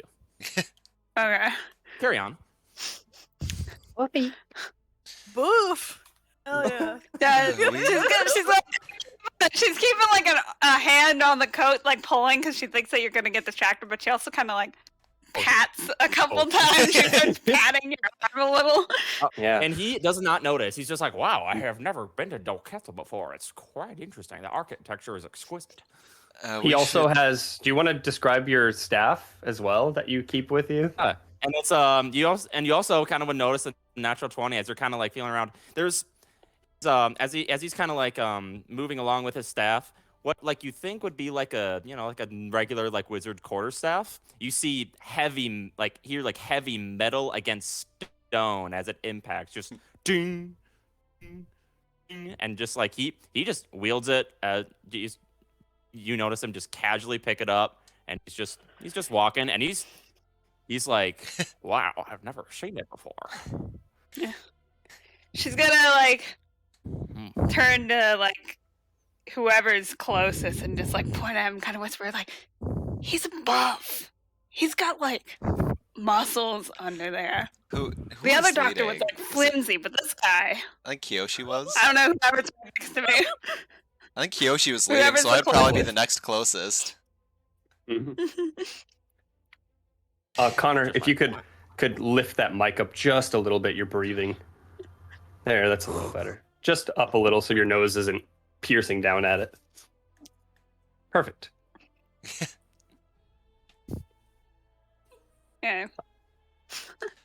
Yeah. Also, he's away from you guys, and he's just like, oh, what? Oh, all right, a magic shop where we can find stuff like that. And he's just kind of like looking, yeah, like squinting with his glasses. He definitely doesn't look like he can see very well. That natural kind of got you a lot of kind of what's going on with this guy. Yeah. Do you think he's actually a wizard or like something else? Kind of shrug. I mean, he was trained by Amphelvius. I imagine he's a fairly strong wizard. But we need to find a magic shop. Yeah. There's one that you know of in town. I'd like to start walking that way. Keep an eye out. Okay. As you kind of gaze around and you head over to the magic shop of Stan Bicker. He was a person that I think you had previously encountered. Yeah. Though I can't tell you what his shop name is without my special book. Where's my special book? Hey, while we were walking, there are wanted posters still up. If they are, I found want to, like, found a special lock book. with my All right. in a nun. Sorry, did someone say attention something? drawing way. What's up? Are wanted posters still I up? don't even know if we're going by Nope. the Okay, Dolketzel 'cause Guild if they House. were, I was gonna like Yes. protect Zalia's honor. So. You see as you walk up to this kind of like sign that's kind of laid out on the far side. It's kind of like this hanging sign. It says poofs and puffs. And as you walk in, you can see is essentially just kind of sitting there is this kind of dwarf with like a split beard that kind of curls in on each side. His hair is kind of tautly held back. And he sits there, Stan Bicker, just kind of wheeling back and forth. He seems to be puffing on a pipe, just and hi, how can I help you today? We have a few things. hello now there. that we're back. Well, wonderful. If you're looking for magic, then I've got it here. I'm Perfect. not sure if you have a scroll for teleportation circle. I certainly Yes. do. Do you That'd need be fantastic, as well as the inks and things needed in order to copy them as well. So we are interested in both, you see. I've certainly got it. If you're looking for a steal, then you've come to the right place. Poofs and puffs for all of your magical needs. Oh, how convenient. Is there anything else you're looking for today? Maybe a I potion might take a would look at your wares. Yeah, I might take a look at your wares if you don't mind. And he kind of just begins to pull out some of his wares. He's like, you look around and you can see there is a belt hanging on the wall with kind of like this dwarven face carved into the iron it's made of, and in this sturdy kind of purple tinted leather that goes around this mannequin. He's like, we've got a number of belts over there. You can see a couple other belts. As you and Vet look at closer, Colton, you do recognize a couple of them, similar to, yes. And with that, let's see what else he has. And he goes, of course, I've got your regular potions of healing if you need them. Got a potion of wisdom, ring of jumping, couple rings, ring of the lamb. Sorry, not lamb, ram. I've got a wand of detect magic. It just depends on what specifically you're looking for around here. I've got a couple of wares. I suppose first it wouldn't hurt to find out how much the scroll would be before we spend other money. Aye, Sure. He pulls out the scroll and he pulls out the ink on the desk. It's just a single vial. It's essentially the inks needed for higher level spells just essentially require more to be put into the inks themselves. Essentially higher quality inks. As he pulls out the scroll, he just is like, this one will probably run you, let's see, a level 5 spell. It'll run you about 1,050 gold pieces. As for the inks, it's 5th level, and so that will be 250 gold pieces. Okay. You'll just see Kiyoshi turn around and pull out a bag after he turns back around. All right. And I'll pull out 1,300 gold. Oh, damn. Okay. You just pull it out. Right. You all swear you hear like a sudden just. I'll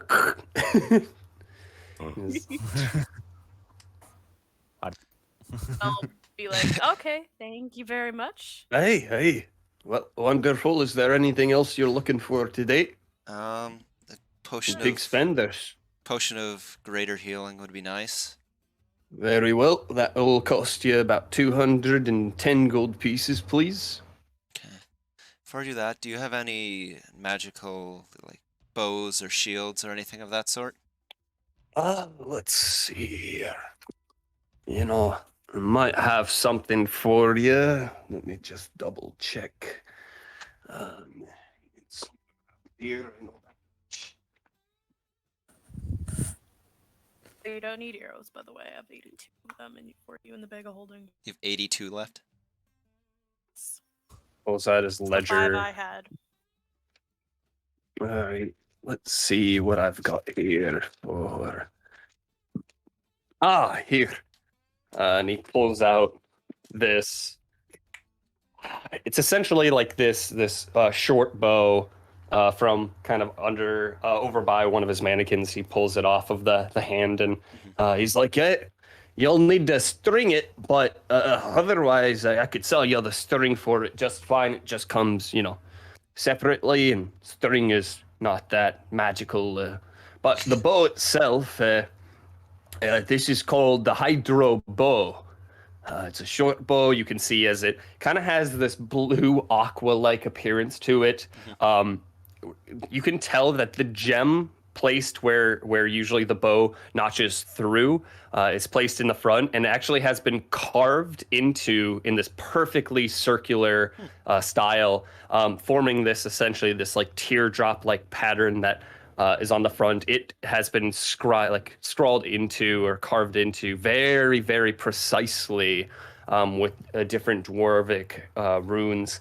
The handle itself seems to be wrapped in this like almost scaly leather, essentially like more like you would recognize it more as like that of like an underwater creature might have this. And as the top kind of veers up, it sharply points out, and the bottom kind of curves down and abruptly just kind of halts for your line to tweed through it. The bow itself even seems to almost give off like this cool mist from it. He's like, I been looking to get rid of this one. It's been causing a lot of condensation in my area in the windows. And what does this bow do? It summons 5x5x5 wall of waters that have 50 temporary hit points and the resistance to fire damage on places that you strike into the ground. You can also use 3 charges to create a barrier with a radius of 15 feet with temporary hit points equal to 50 plus 1d20 times 4. As soon as one area of the wall goes down, unfortunately, the whole wall does fall as well. It needs that continual stream going around it, and if you stop part of the stream, it'll stop. It also can draw from water sources around you, or even from your water pouch, instead of using actual ammunition. Interesting. It is a +1 short bow as well, so.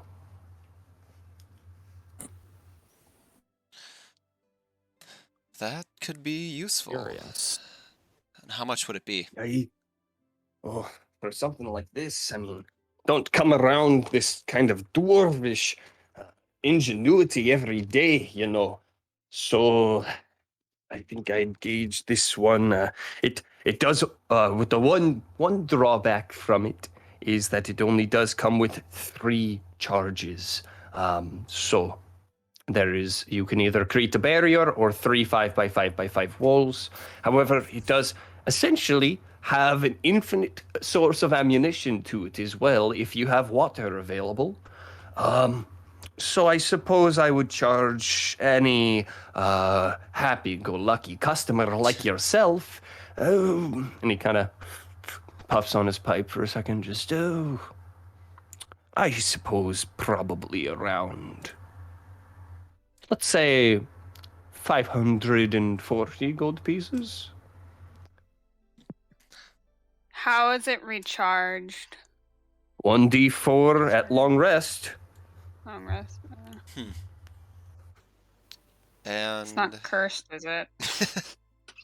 He almost seems like abruptly stunned by what you say, as he immediately retorts with like you little, and he just kind of calms himself for a second. He's like, no, Poofs and Pops does not encourage selling cursed magic items around here, darling. I get the feeling that would be bad for a shop's Bad reputation. for business.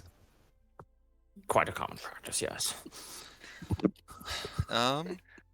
You can just assure turn to Leah and be like, shh, watch what you say, please. I have no social skills. I've interacted with one human my whole life. If few of you wouldn't mind helping a bit, would you be able to do 730 for the 2? 730 for the bow and the greater healing potion? I think so. Make a persuasion check. Okay.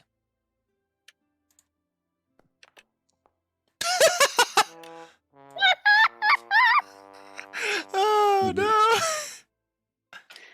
He just sits there for a moment and he looks you up and down, takes another puff on his pipe, and he's like,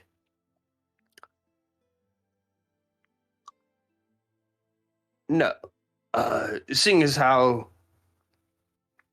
this fine piece of dwarven artistry is rarer and one of a kind, made by yours truly, I would appreciate full value for it.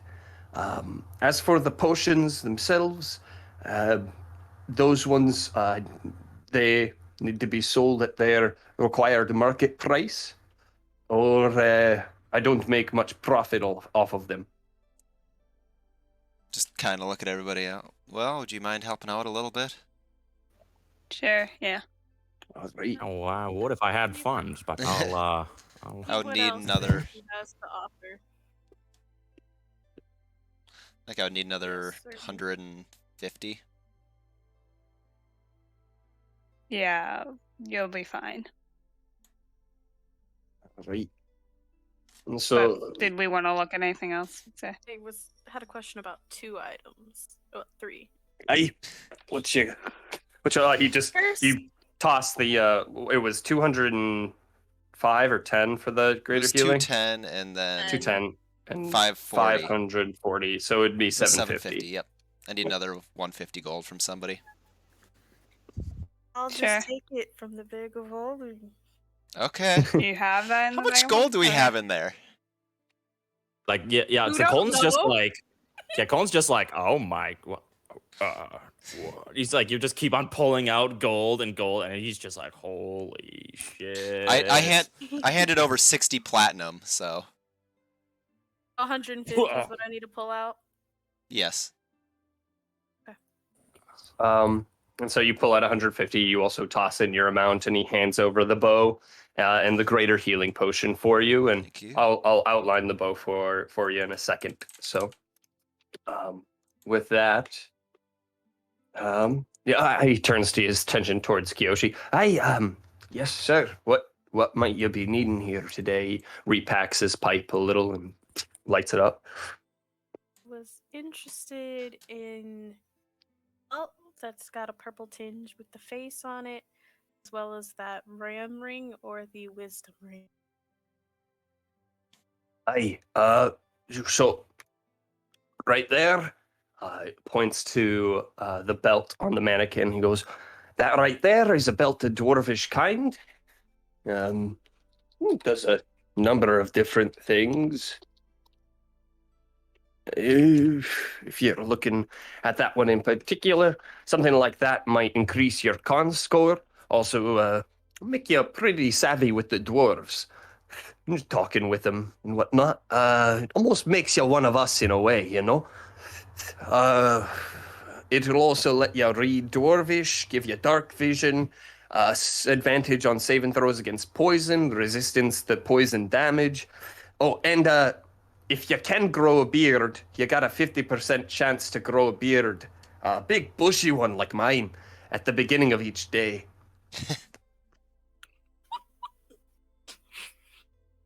All right. Though that one's going to be a lot more expensive. Seeing as I don't really need a majority of those effects, I'm no longer interested, but it's a beautiful piece of handicraft. I think, yeah. As for, you're looking at the belts now, yes? The rings. Oh, the rings, that's right. Well, the ring of the ram, yes? All right. Again, this one's not going to be very cheap, but it should suffice to say that the ring of the ram. The ring of the ram here is an item essentially just it makes you kind of like a walking tank in a way. You can use it to make a spell attack against any creature you can see within 60 feet of you. It creates a spectral ram that will attack your foes, taking 2d10 force damage and pushed 5 feet away from the location. Alternatively, you can expend one of the 3 rings charges as an action to try to break an object you can see within 60 feet of you that isn't being worn or carried. It gives a +5 bonus for each charge that you spend to attempt to break an item, an object.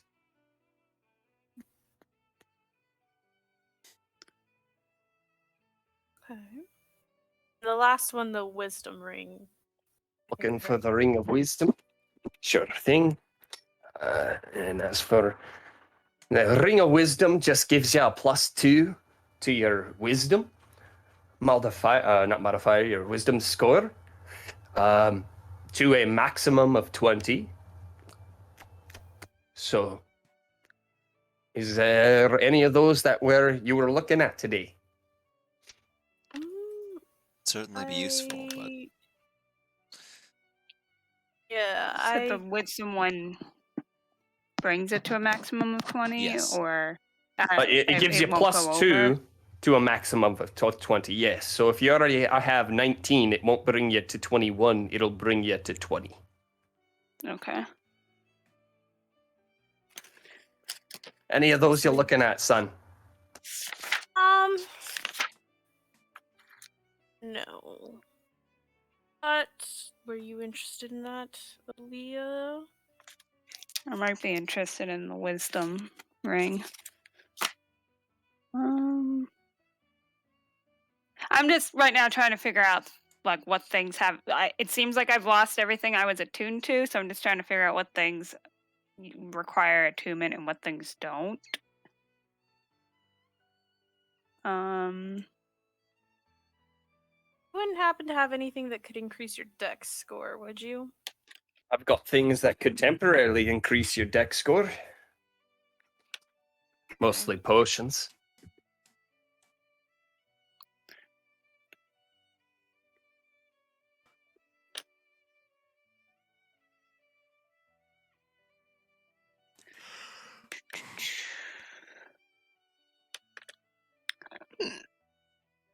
Are you looking at anything in particular?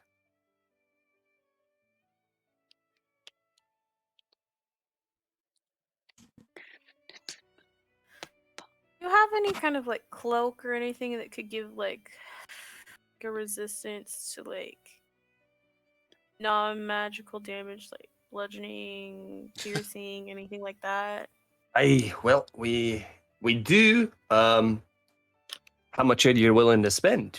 That's going to be very pricey. Yeah, I'm just curious. Right. So, I mean, we've got a few things that might be able to help bolden your body up against these kind of offenses from non-magical weaponry, similar to Stone Skin spell, if you know of it. But those prolonged effects or even activated effects are going to cost you, as a Stone Skin is it's a level, let's see. 4. Yeah, cool. Kind of Thank pats up you. as he's like looking at other stuff. Yeah, you're very welcome, sir. A level 4 spell, which is harder to maintain in anything other than instances at a time. So it would depend. Are you looking for charges? Are you looking for always being active? Or what are you looking for? One instance, I could sell you a spell scroll, a Stone Skin, if you're looking for it. It doesn't have to be all the time, but something that's maybe rechargeable. All right. So how many specific instances are you looking for here? How many charges? Like 1 or 2. All right. I could definitely fashion something for you like that as a custom order, but it would take me a little time to make. Do you have anything that would do something like that besides just like a singular instance, like a spell scroll or anything? I do have a spell scroll of Stone Skin on hand if you're looking for that. Something that's not a spell scroll. No. Then I would not have anything of that variety. In this instance, I would have to custom make it. Then I think I'm good. Do you want that at all, Aaliyah? Kiyoshi, I couldn't help but overhear. Stone Skin is something I can do every now and then, but I need some, what do I need? I need some powdered. I do have enough to cast diamond dust. Yeah. Do we want to save I have a couple words. money just to get like diamonds and stuff? Or I'm trying to figure out which spells I can do that like require that kind of stuff. So like for greater restoration and stuff like that. Oh, are you in fact adventurers? Yeah. Yes. I Well, suppose so. well, I've got a scroll that might pique your interest. As none of you seem to be the healing type, considering you're buying potions. So I do have a scroll of Revivify on hand. The customer that was going to pick it up were also an adventuring party. However, they have not come in yet, and I'm a first come, first serve kind of business here. So if you're looking for a Revivify scroll, I would have one on hand. Be useful. What was the group by chance? I wouldn't want to, Oh, there's somebody who we might be associated with, or... Right. And he looks down on his ledger, and he's like, kind of scrolls past for a second. And, right. Well, the name I have down for that is, his name is, what is his name? Larry. No joke. I'm not fucking kidding. It's Larry. I'm not sure I know any Larrys off the top of my head. I reckon quite an enemy in Larry. Well, he was supposed to pick it up about 3 days ago, but hasn't picked it up. So I've got it right and ready for the lot of you. If you know, I am. Every day I keep it is essentially at a loss at this point. So, I mean, it wouldn't hurt to have. Yes. Well, what are you offering for it? I suppose. well, this specific scroll was blessed by dwarvish priests of Grunch, and so I would ask that. No, not Groom. Sorry, Groom for one eye. He's not got it for it. I have that fucking one episode of Oh my god, that's right. That was one of the wrong things. Yep, the dwarvish cleric. Yep, the Group's one eye, the god of the forge. What? Yeah, No? Groom's one eye. Let me a second. Kish, god of murder and destruction. There we go. This one's actually sorry, not Groom's. What was I thinking? I'm thinking. Don't worry. Well, it was a cleric religion of some kind. You know, I don't keep much attention to that. But yeah, quite the clerical error. Right. Anyways. This one was blessed by the clerics of Dumathoin. So here it is. In hard process to make this and work on both clerics and my own part. I would charge you about 450 gold pieces for such a fine scroll. It wouldn't hurt to have. I think that's that'd be good. a worthwhile investment, I believe. Right. Leah, do you have the things for greater restoration at all? Diamond, that's correct. If I remember correctly. Yeah. I don't know if that's, where would that be, like in my items? You would have to be keeping part track of that. It's essentially, if I had it on me when I got reset by my master, I would still have it. And if I didn't, then I Did you bring it over from Roll20 is the question. Yeah, essentially. It's hard, yeah. I think we should buy some. I mean, at worst, we grab an extra charge and then you realize later that you did have one. Yeah, I think we should buy some. Okay. It does say I had 100 gold of diamond dust when I got transferred over. Right. Well, I don't think I put items in my inventory, or maybe I did put a couple. You could put in your character inventory, or you can actually go over to your journal, like Aaliyah's bag, and then you can see if it's in there or something. Oh, maybe. Because I put both of those there, just depending on if you wanted to keep track of things in your inventory versus like on a notepad, essentially. Yeah. It wouldn't hurt to have an extra use of that. I'd still, yeah. I don't know what our I'd still buy funds another. are though right now. We'll be fine. Just don't be spending a whole lot more than that. Right. So, Just to keep some for emergency. what exactly is it that you're looking for here? Diamond dust, and did you want to buy the scroll? Yeah, and the scroll. All Do right. you want another charge for the inks required for teleportation circle more than just one? Could certainly do that. That's fine. Is that just like an extra 50, I think? It's 50. Sure. So for 50 plus 50, that's going to be 500 for that, as well as the diamond dust. How much are you looking for exactly? Just another 100. Get out of here.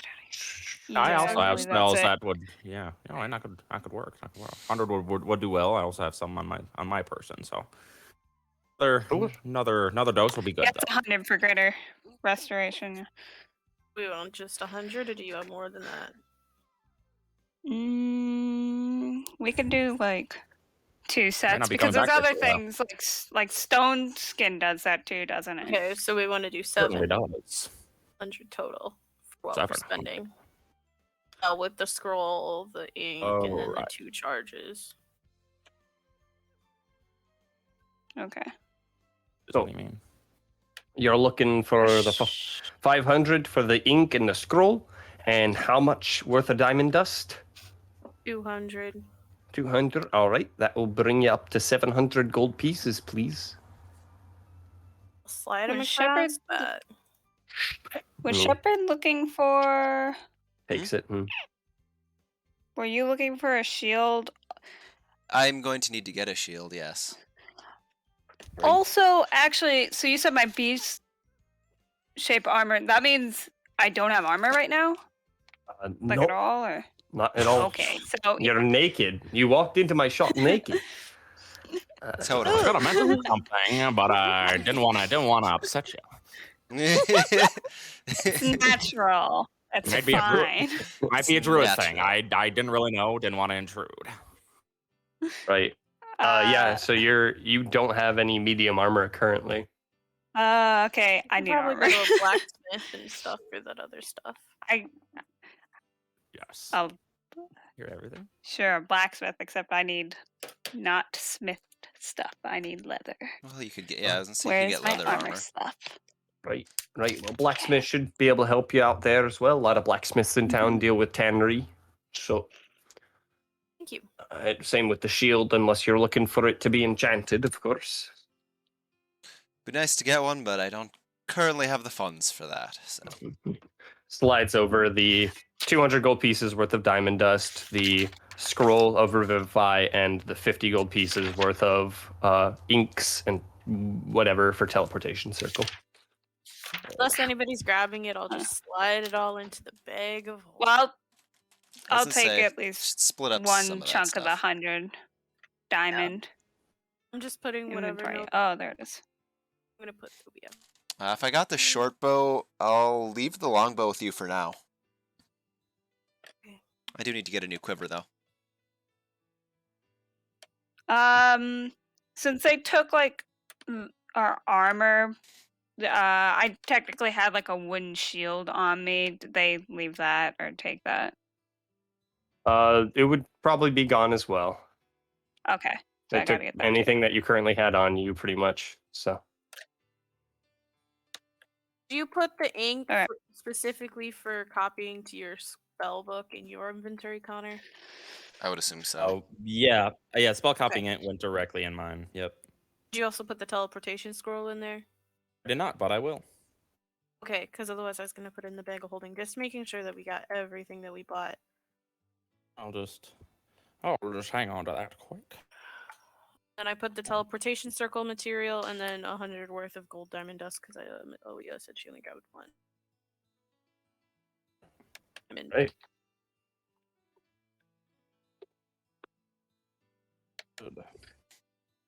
One. If everyone has everything, then Armor. Come get it.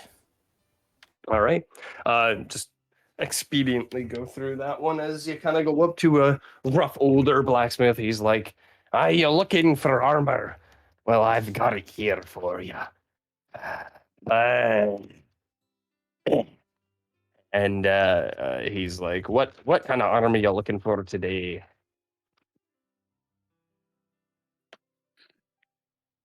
What is that? 2 shields and some studded leather? And a new quiver. Yeah, that. And a quiver. How'd you know? Wow. I read your minds. So, It's rather the impressive. The studded leather and the 2 shields, that will run you 65 gold pieces. And the quiver, you want it filled with arrows or not? Sure. All right. So a quiver of arrows here. Well, that is gonna cost you. Do you also need the string? Yeah, I will need a string. Sure. Let's lump it in at 1 gold piece and 2 silver, please. Okay. I'll do that one myself quick. All right. So, anything else I can be helping you with? I think that's probably And then one of you guys will have to cover the 65 for the shields and armor, unfortunately. Well, Ellie's getting the armor, so. Yeah, I can cover that. Okay. So the 65, you say? Yep. Okay. Right. Well, glad that you found what you were looking for. With that armor, by the way, it's going to be 12 plus your dexterity modifier for your AC. Oh. 12 plus. Okay. Which I believe you can actually just set. You should, so basically just go to your items, type in studded leather, and then you should just be able to drag it in and equip it. It should automatically change your AC for you. Oh, what? I just have to put stud leather into her inventory is the problem there. You can, or she can, either way. Yeah, that's fair. Studded leather armor, there you are. It's in your inventory. Now you just got to hit equip on it. And there you are. Thank you. Nice 13 armor class. Yeah. Big blip. One higher than mine. As you look around, you notice that Blep kind of pops his head out from Aaliyah's pack and is just like hiding. Yeah, smart. I'm gonna plep for blep. You gonna hold out your hands?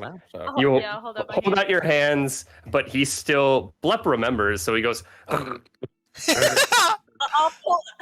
pull out a gold piece for blep. I'll hold Make out an gold. animal handling check.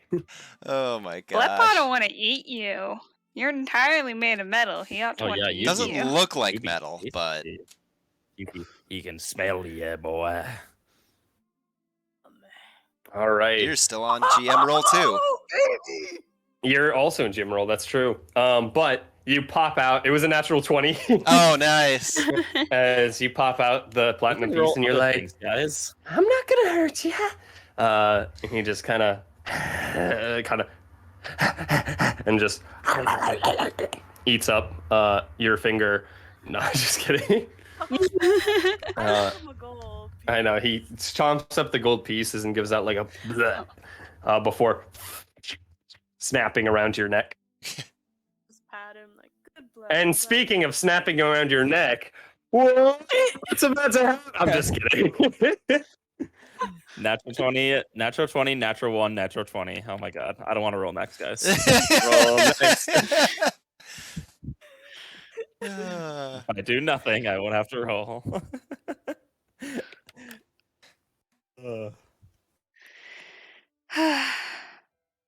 Okay, was that everything we wanted? Believe so. I suppose, I mean, if y'all want to do any more shopping, I need to begin the 10 hours of copying this spell down. So wanted to have a We day to get yourselves more here. Well, water skins. I'm potentially, assuming if we're gonna meeting be in up the with. desert. Well, Baba said she would bring us to Corinth, so. All right. Oh, Yeah, but we're gonna go to the desert eventually. Yes. true. But well, Should we maybe on the have ship some ride water there. skin? An extra Maybe on one? the ship ride there, I Hmm? can do that. An extra one That wouldn't works. hurt. If we have a ship ride, I'd like to buy some fabric. I'd like to start sewing since I have a sewing kit now. Um, you can make how much water, Aaliyah? I think it was 8 gallons. To be enough Alchemy for jug. 2 gallons for each of us. Hey,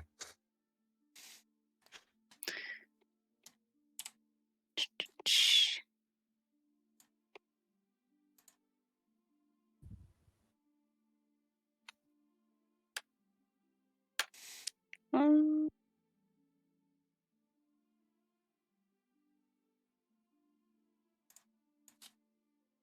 Alrighty. I think I'm good for now. oh, Well, so I'll have to I get believe I'm good as well. I'll have to get an item for that short bow. But yep, it's all done. oh nice. If you're wondering what I've been working on, it's in your items directory. I go back to like a general goods store to buy some fabric. Yeah. How much fabric are you looking for? Let's see, take about. And what variety? But I'm thinking about quick. I gotta write down just to figure out for myself. So, yards and outfit.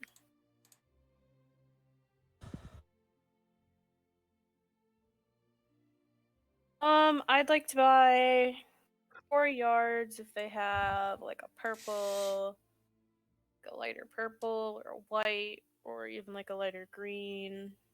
Right. And satin. what kind of fabric are you looking for today? I've got Pattern silks satin. and suedes and satins, of course. I'm a man, you. I just got a really light voice for a dwarf. It's okay. Anyways, so you're looking for 4 yards of satin, eh? Yeah, do you have any pattern variety, or is it just in straight colors? Or... Well, I can sell you some line to put into the essentially you'd have to sew in your own design. Okay. So Fine. that's what you're looking for with the string and the 4 yards of canvas, square yards of satin, right? That will be 20 gold pieces and 2 silver, please. So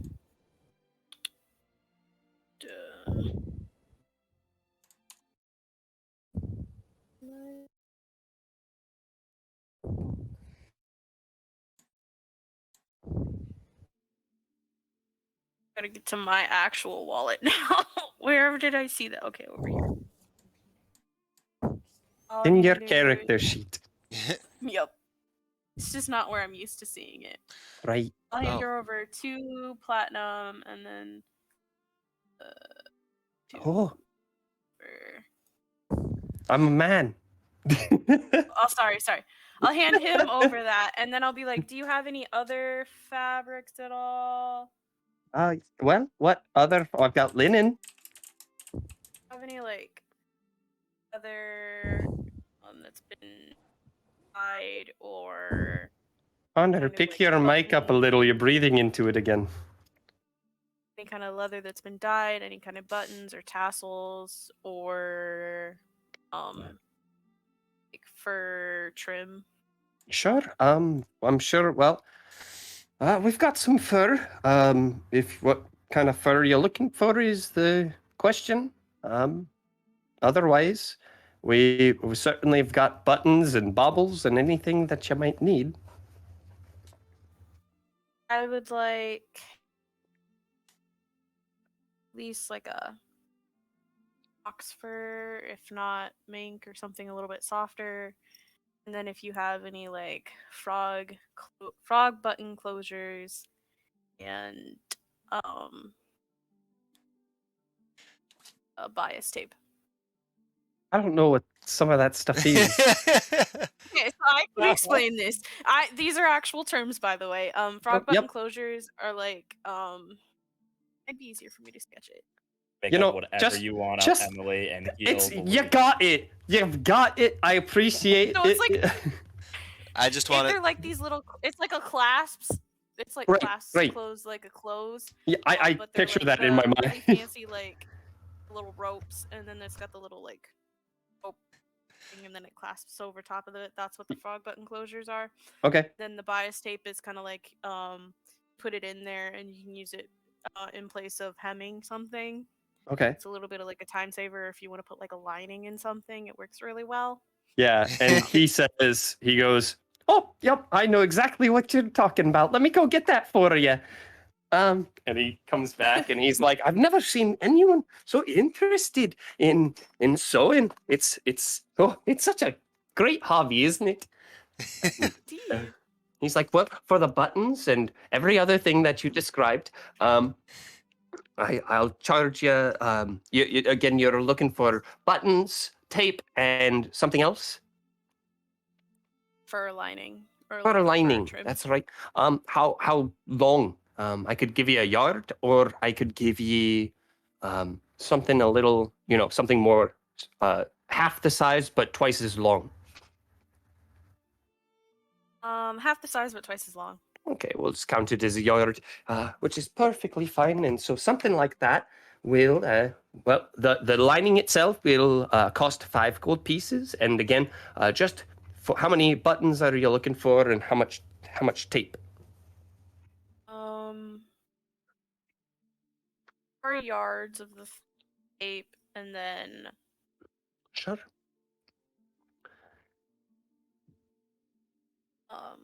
As well as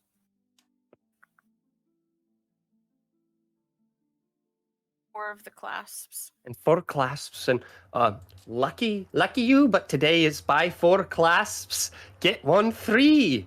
So you get 5 clasps. I know, it's a great deal. So that will be 7 silver pieces for the 3 yards of tape and the clasps. Additionally, with that, 5 gold pieces for the lining. That will be 5 gold and 7 silver, please. Can you break a platinum? I certainly can. Okay, I'll give you a platinum. Well, Thank you very much. While we're doing general goods, I just want to grab some lantern oil and then just like some oil for lubrication. Right. What kind of lubricating oil are you? What kind of lubricating oil are you looking for, laddie? There he is.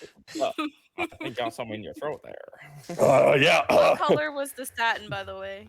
Any color that you. I mean, any color that you want. Otherwise,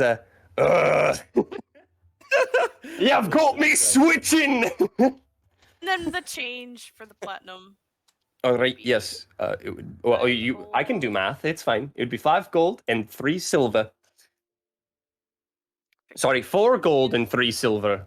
I almost gave you money back for free. That would be not good for business. I'll give you a flask of oil, a flask of oil and a flask of lubricant. Just take you two silver pieces. Thank you. Yes. I need to stop.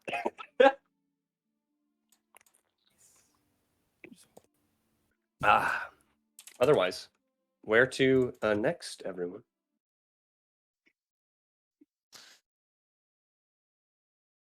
You got everything you need. Can I assume with the sewing kit I have more than enough thread? Yes.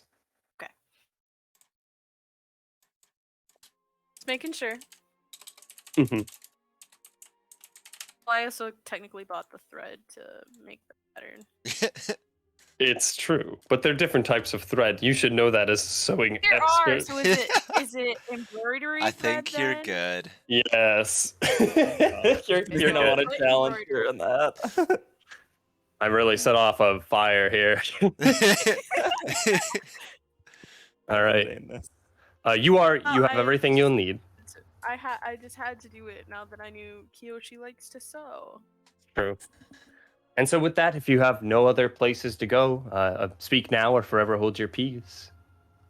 I think I'm good. What I kind got a of shield. animal fur was it for my yard of? Let's see. Mink. Ooh, the good shit. Oh yeah. A yard You of paid mink. some Oh boy. top quality. I'm gonna look fancy as hell, boys. And girl. Gentle ladies. And with that, you make your way back to the alleyway where you see Mama Baba's purple door. Go inside and she goes, "Well, are you all ready to go?" I Well, I think so. believe so. Oh.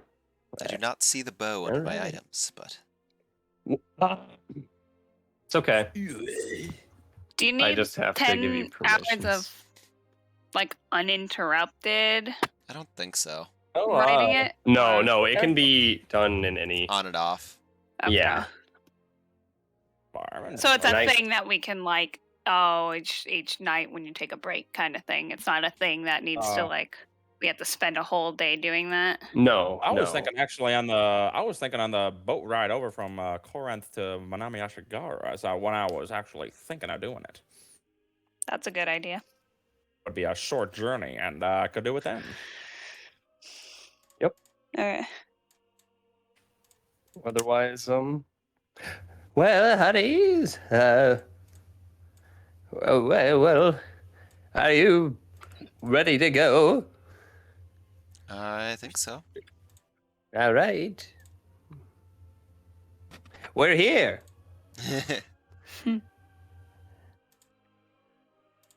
And she goes, "Please be safe. I've let the Beastkin know that you are to be coming out of their doors. Well, of the town of, what was that town's name again? I've got so many different notes in so many different areas. I should probably consolidate them, but it's okay. Yes, Freyen. You'll be heading to the town of Freyen, and like I said, you'll have to head to the Luxodons to the south through the plateaus, through the plateaus, and then to the other side. There, you might be able to find someone to guide you through, but the shifters tend to, or the beastkin rather, tend to like to stay where they are. So, with that, she kind of looks over you guys. She's like, please be careful for Mama Baba. Please. We'll do our stay best. We will. Safe. Absolutely. I kept a Stay watchful safe as well. eye on you, but from time to time, but it was only because Felvius had alerted me last time that I even knew what was happening. That's fair. I mean, we did kind of rush off from his lair in a hurry. Right. So, like I said, be safe. And she pulls out something from her pocket and hands it to Shepard. Another bean. Lovely. I have 2 now. More beans. Those things cost money, you know. just We'll kind have of give to, Mama Bubba a hug. But consider this one a gift. Yeah, okay, I just kind of hold my hand out for her to drop it into. Oh, she already dropped I it in. figured, yeah.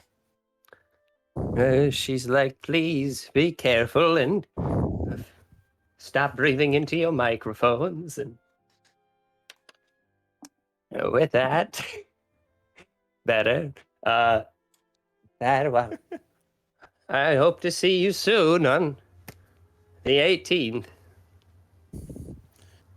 Well, I'll be looking forward to it, Mama.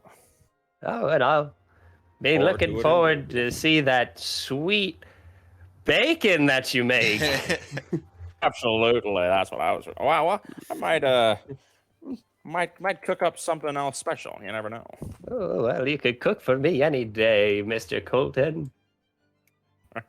Tempting, certainly tempting indeed. Stop flirting. I would thank Mama Baba and kind of hesitate for a moment before lightly hugging her. Oh, come near and give Mama a kiss. Oh my God!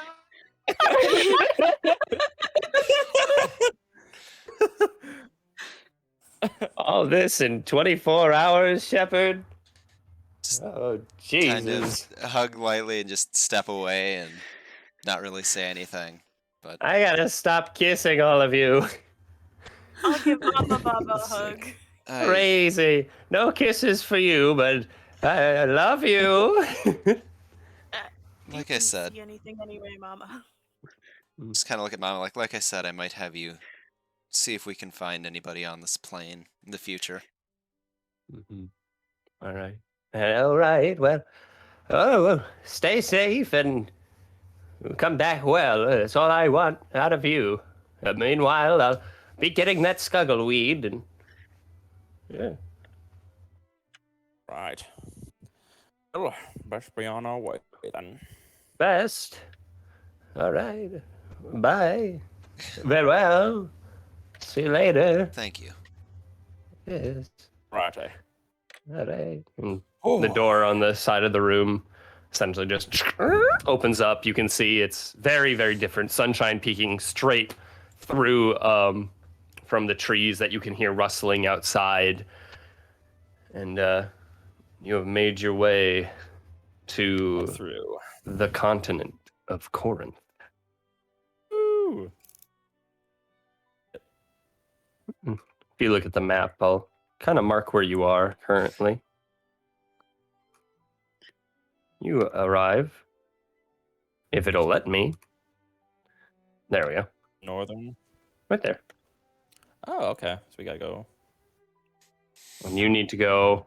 She marked it on there for you. You need to head right here. Okay. Still be a little bit. Then you'll head to essentially this human establishment about right here. And you'll have to trace your way through the desert somehow to the mountains. Badge, your guide is gone. What? Badge, your trip to Minami Ashigara guide is gone.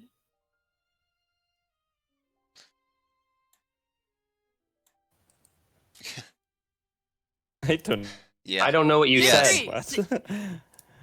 We're not together. Free trip / guide around Minami Ashigara is gone. Citri. And Kodo. Oh, that's right. And Kodo too. Oh. That's right. Anyone you could really rely on in this point. Unfortunately. But bye. Anyway, bye. Perfect. And as you exit through the door after a small shopping venture, again, we'll take a 10-minute break and do the rest of the session after that. And with that, we're back in the game. We're gonna theater of the mind some of this shit, guys, until shit gets real. Otherwise, so we're back. You guys make your way through the door, entering into this green, luscious forest field. It is getting to springtime, so you can see as many of the bushes, trees are starting to blossom with these pink and purple kind of flowers being pervaded on them. Some of them you can tell are apple trees, and the bushes themselves seem to be almost cultivated in a way not to disrupt the landscape too much, but many of them you can tell yield berries.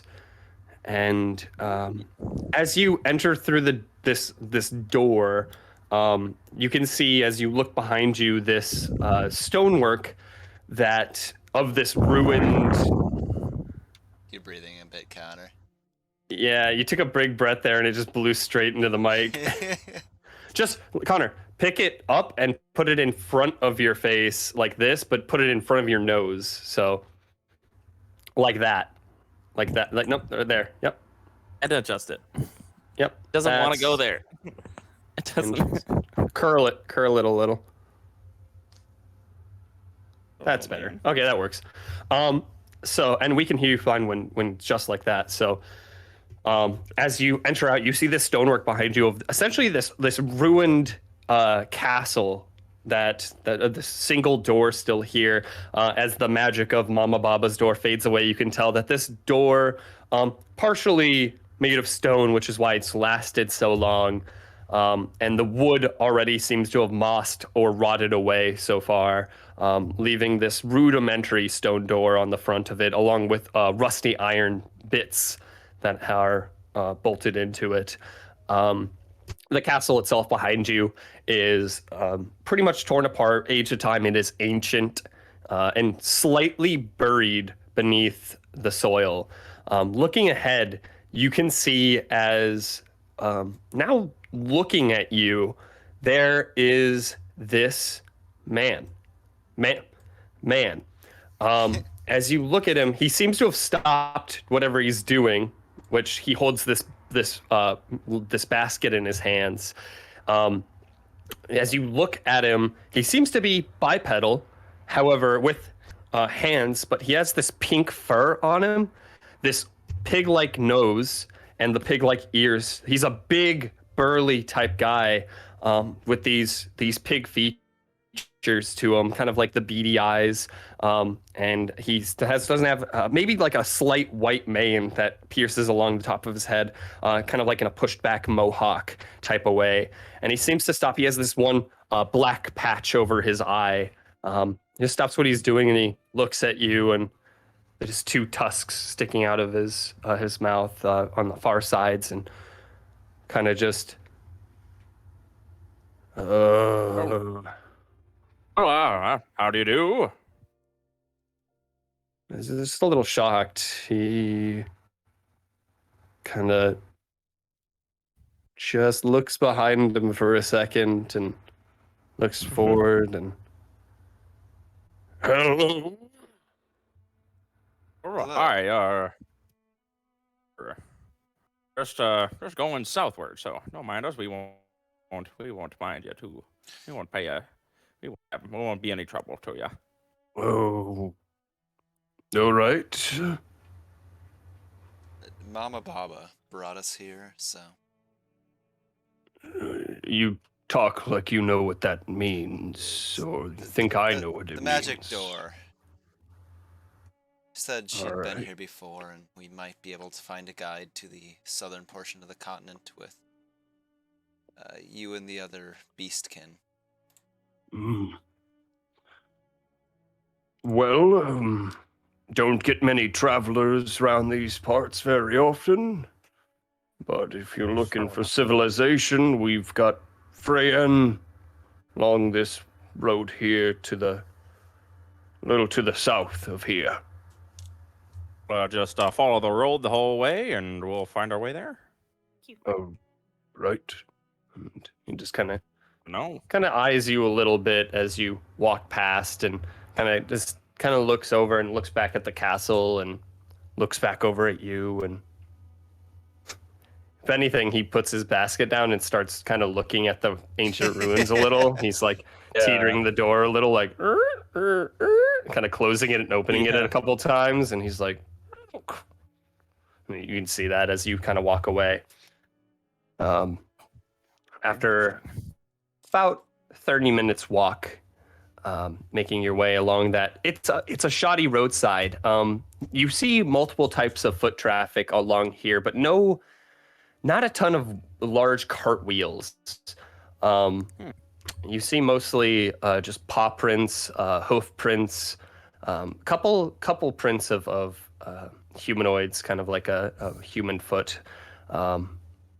But other than that, you make your way along the road. It seems to be more of a road that has been stamped over time, and slightly dug out in like more of a small trek kind of path. But over time, the grass and the different foliage has kind of bent over it a little.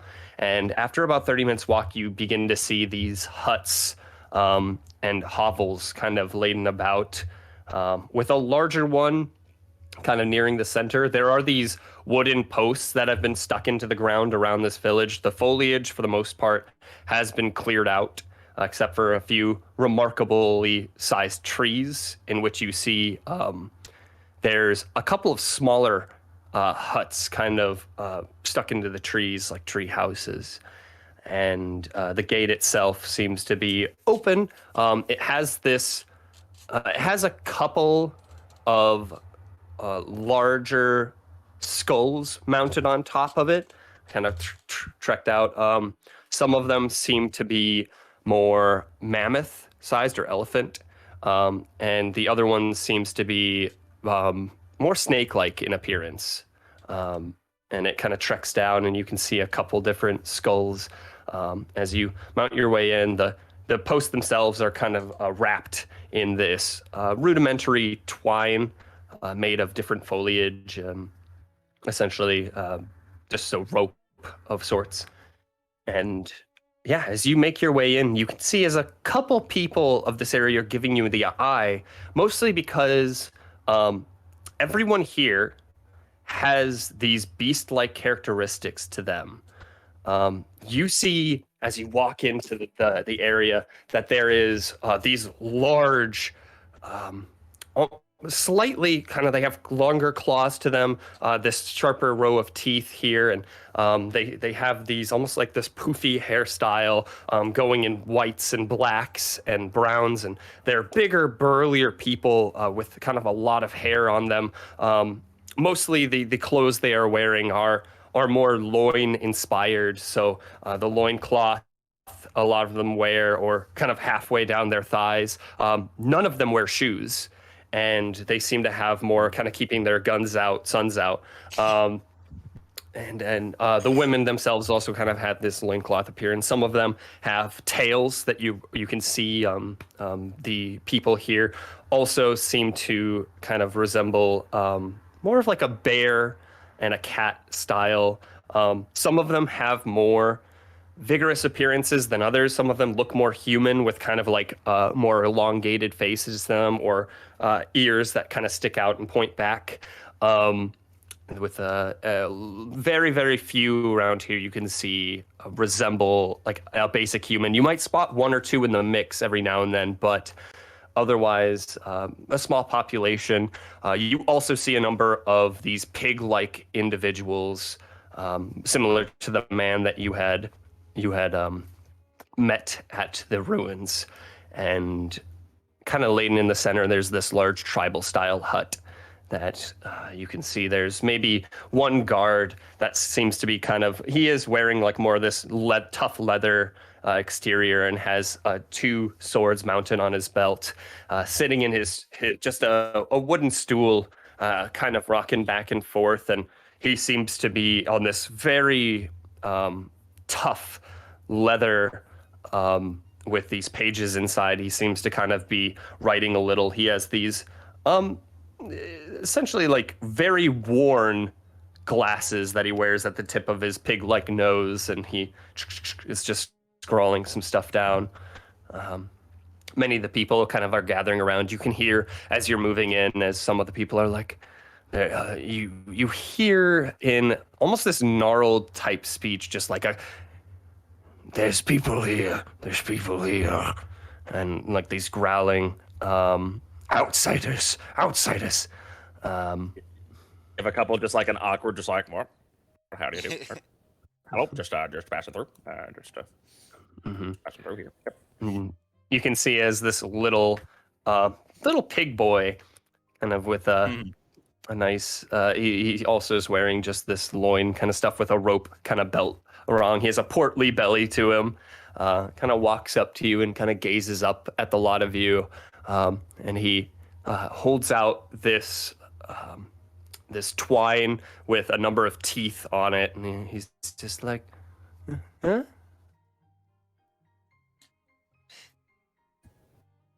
Well, what can I do for you, little man? Trade?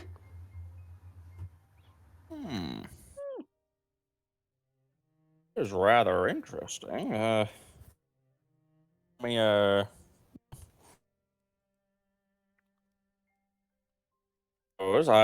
kind of take off the cooler, and I kind of go through it a little bit. I just take out this crisps like apple. Would love a souvenir if you want to trade.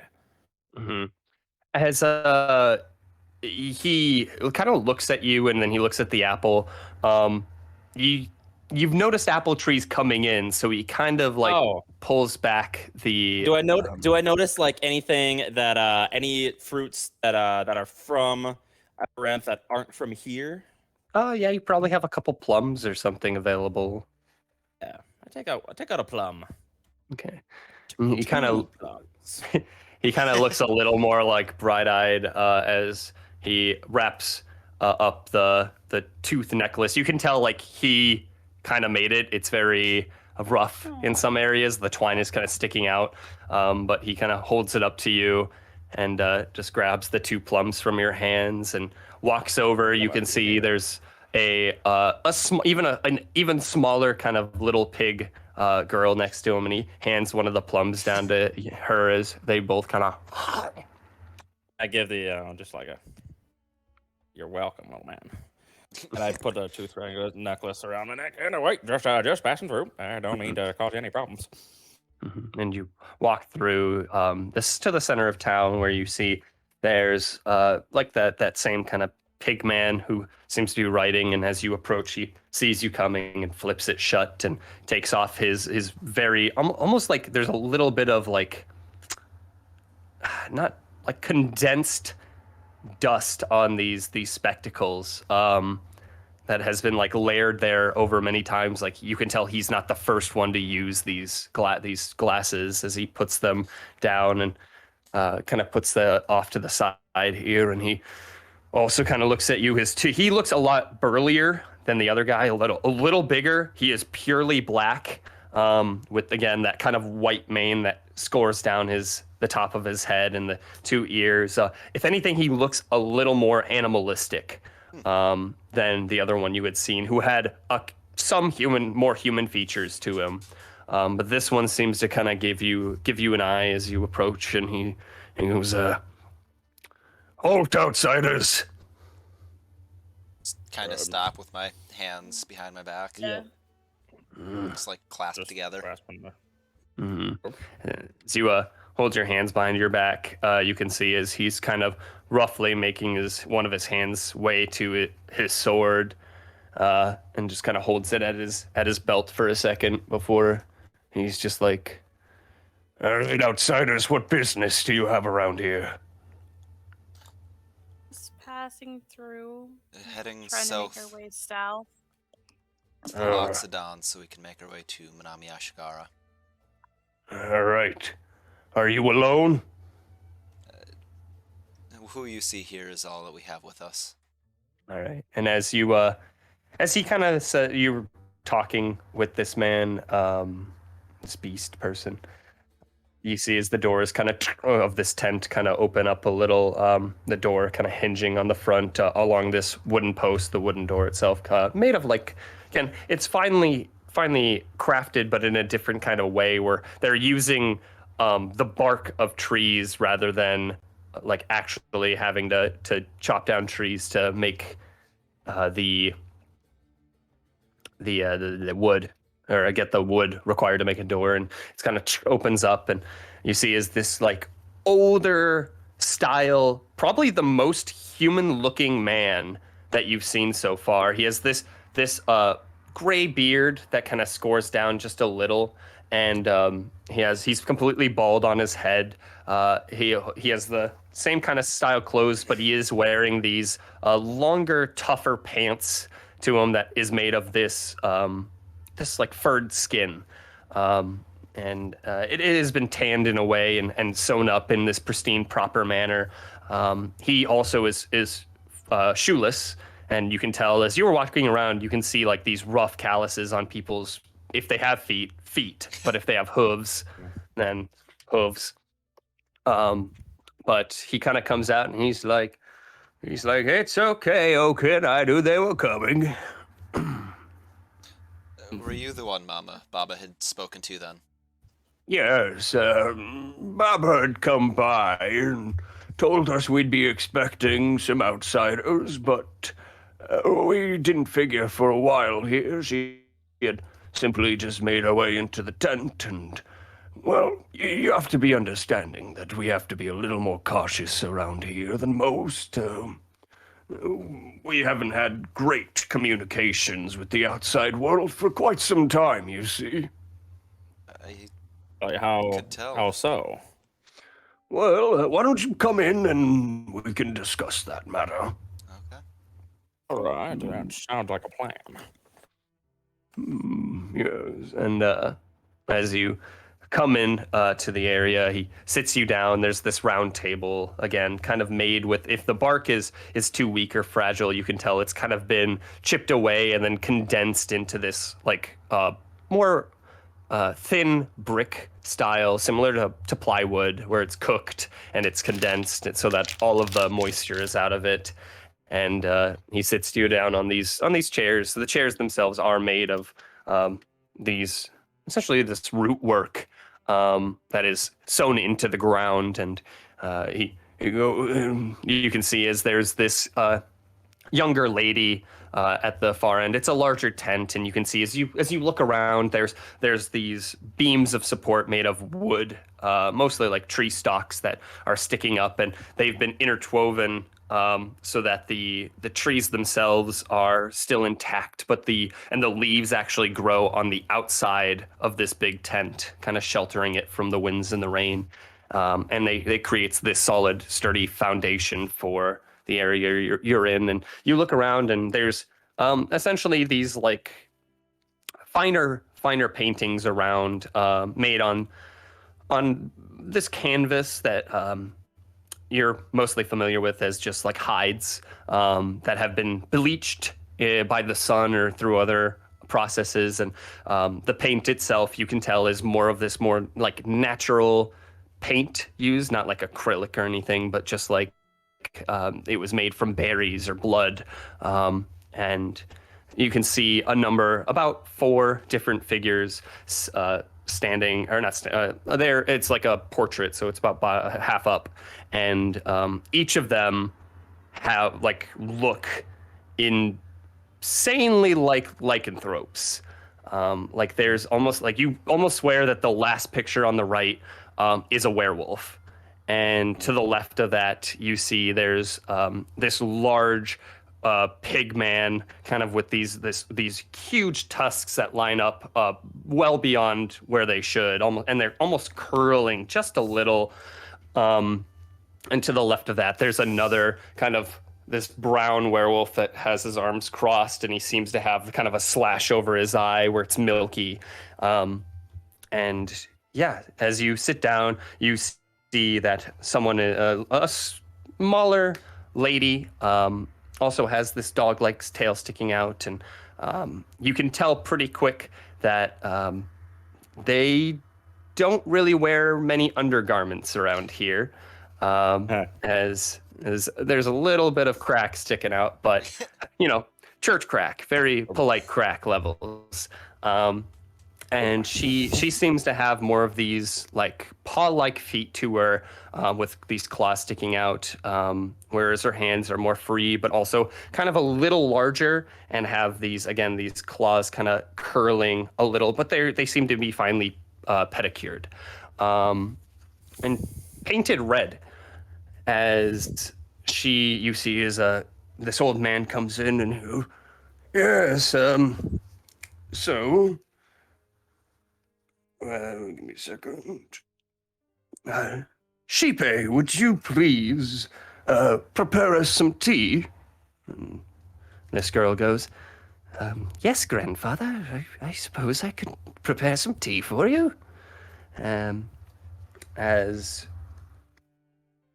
she begins to prepare this tea for you, made in this claywork cups, and puts it before you, and kind of looks down, or looks kind of at your table now, sitting down. She says, well, it's wonderful to have guests around here. And if you'll excuse me, and the man kind of just, yes, thank you, Sheepy.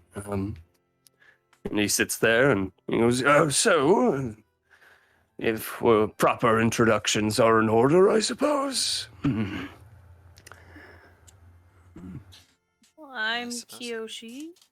Hello, my name is Mr. Colton Morrow. It's a pleasure to meet you. Yes, yes.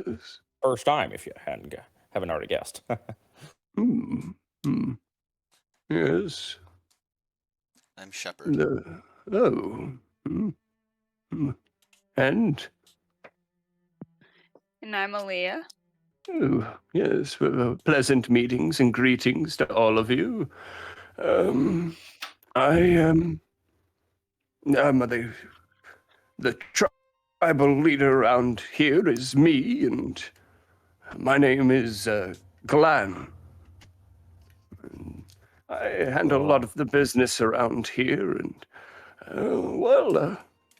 I am the tribal leader of both the Heidenlawn and Freyen establishments of this area, though that might be changing roughly soon. We're actually heading to Freyan right now, actually. Oh, what business do you have there? Looking to maybe get some passage to Manami Ashigara. Oh, well, then I'm afraid you're out of luck. Freyen is the sister colony to the east of here. Only the Loxodons to the south handle sea travel. We were looking for passage to the Loxodons to the south. So we can get to Manami. So you are... You are heading to the Loxodons to the south, Yes. through the plateaued. All right. Very well. You are looking for a guide? Yes. If at all possible. Well, let's see. Well, I would escort you myself, but as you can see, I'm getting a little worse for wear in my old age. And frankly, I believe that my tribal duties bind me here. Though, I'm sure I could think of someone around here wanting to travel. Although I'd have to pick someone not in the running to be tribal leader right now. Understandable. Yes.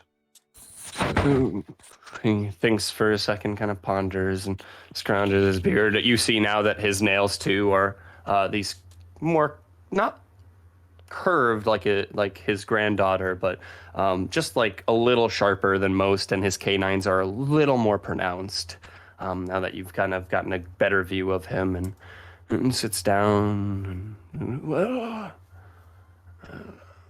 it would have to be a strong warrior.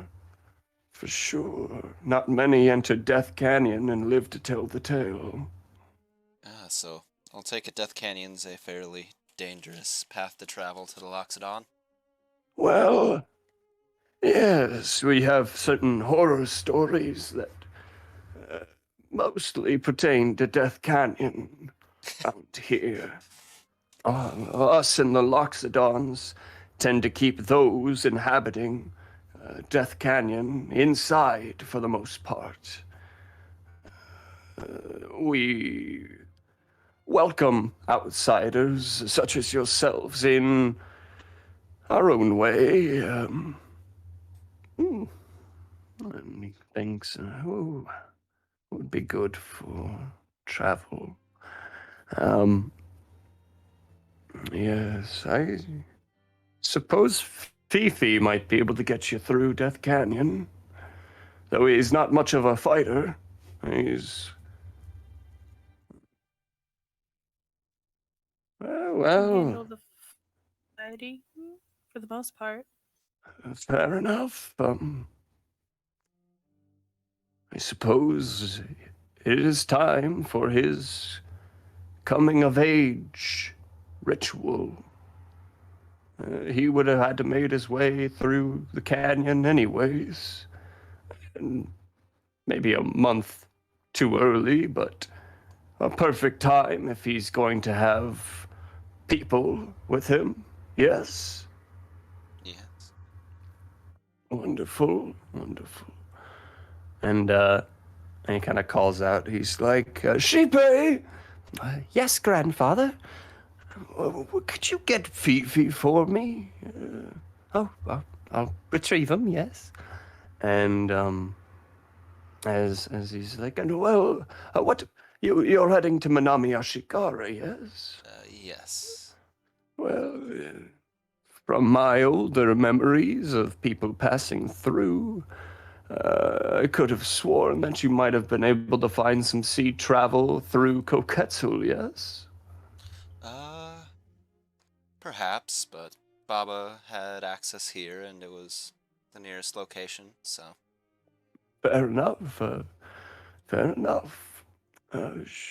Any questions you have pertaining to Death Canyon, I suppose? I could riddle you a couple of our older folk tales. Any potential dangers that you know of we might be facing?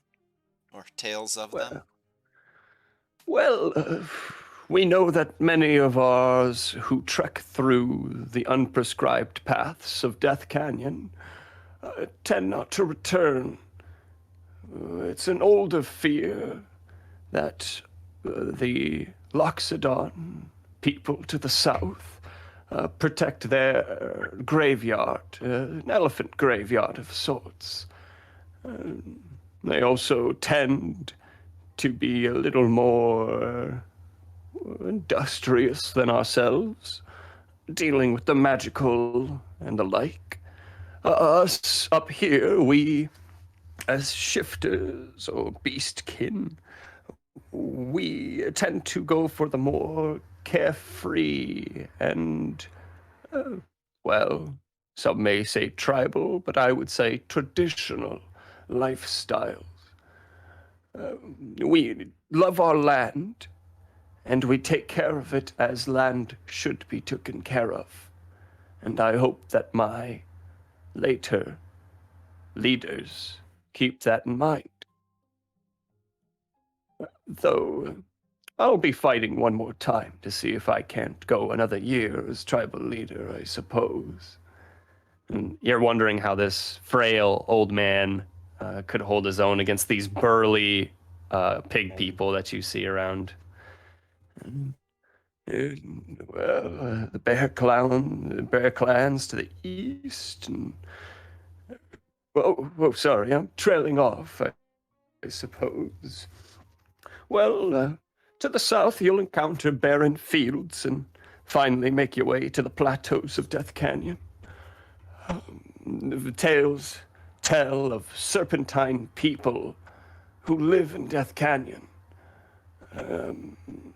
They live in the forest, striving off the stream, this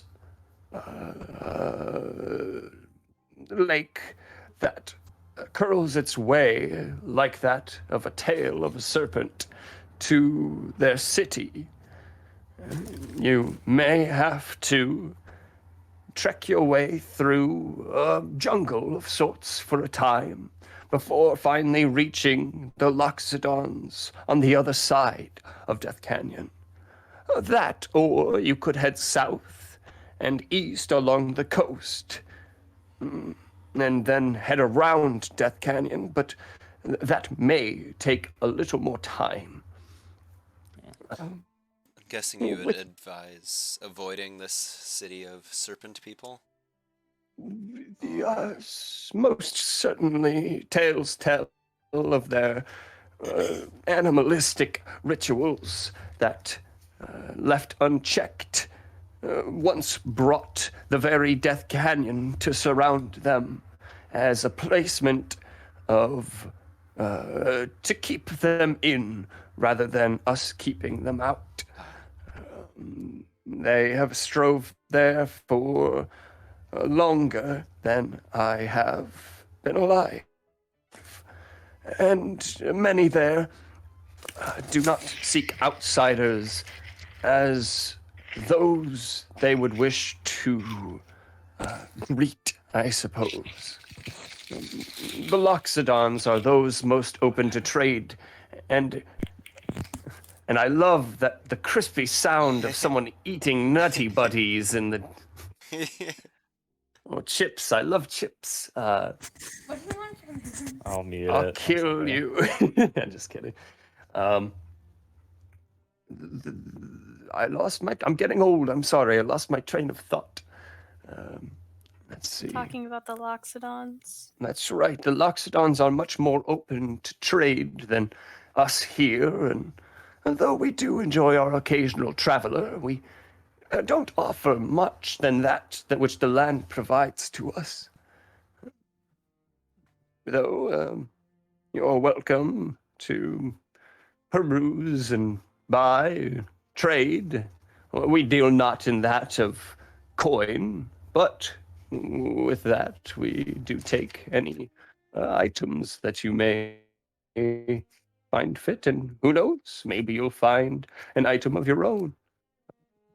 With that, though, there. And you see as this, whereas Fifi seems to be standing at about 5'4", this younger man, younger boy, maybe he looks to be in his teenage years. He has essentially this fur that not only sticks out kind of on his head in this poof, but also has the side kind of scruff that is already kind of breached in. His teeth too, just his canines mostly, with little small molars kind of hidden in the back. Sharper chin to him, with a little bit of scruff kind of again piercing up and scrawling down onto his chest. He seems to have not human hands, similar to his sister with her feet. He has those kind of paw-like feet that extend, and with his hands too, they seem to kind of be these almost like this pod, longer fingers, but still with the pads kind of there, and the nails very, very clear as day. He seems to kind of be wearing his regular tunic with kind of this undershorts made of fur. But he kind of seems to be looking at all of you, and he's just like, yes, grandfather, is there something you needed me for? And Glenn kind of, this is Fifi. He should be able to trek you through the Death Canyon. He is going through his coming-of-age tale, and as he says that, you see as Fifi kind of goes, I thought I was supposed to be having that in a month, grandfather.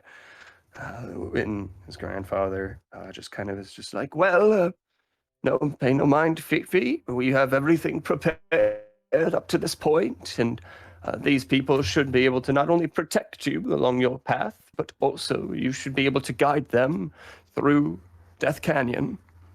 And Fifi just kind of is just like, very well, grandfather. I will take that in stride. I will prepare my things post haste. Yes, please do so. As he kind of looks back to the party and Fifi leaves, and well, that was Fifi. He's a little quick and jumpy, but he should do.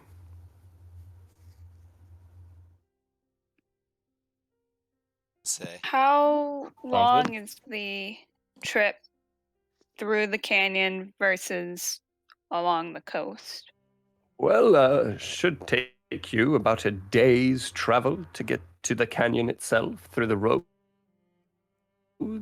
However, the canyon itself can be difficult to navigate, meaning that if you were to try to circumvent it, it would take you probably around, well, probably a week and a half, whereas going through may take you anywhere from 4 to 7 days. Okay. You say Thank Fifi you. has never been there before. How good will he be as a guide if he has not in and around Death Canyon?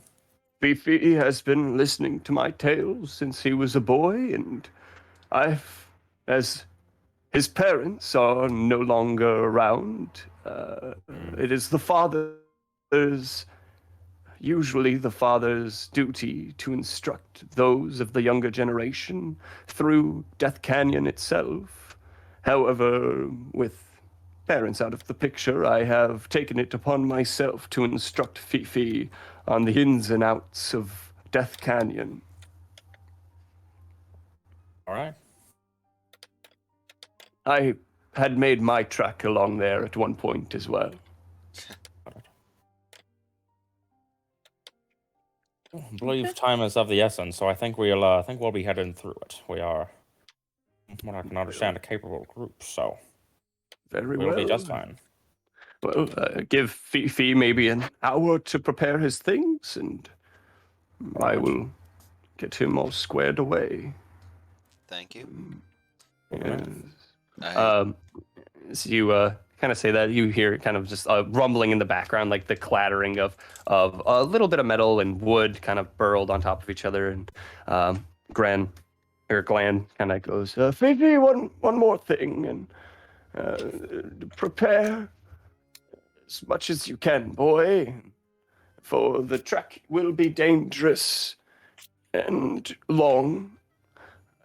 The Luxodons should have no problem sending you home, but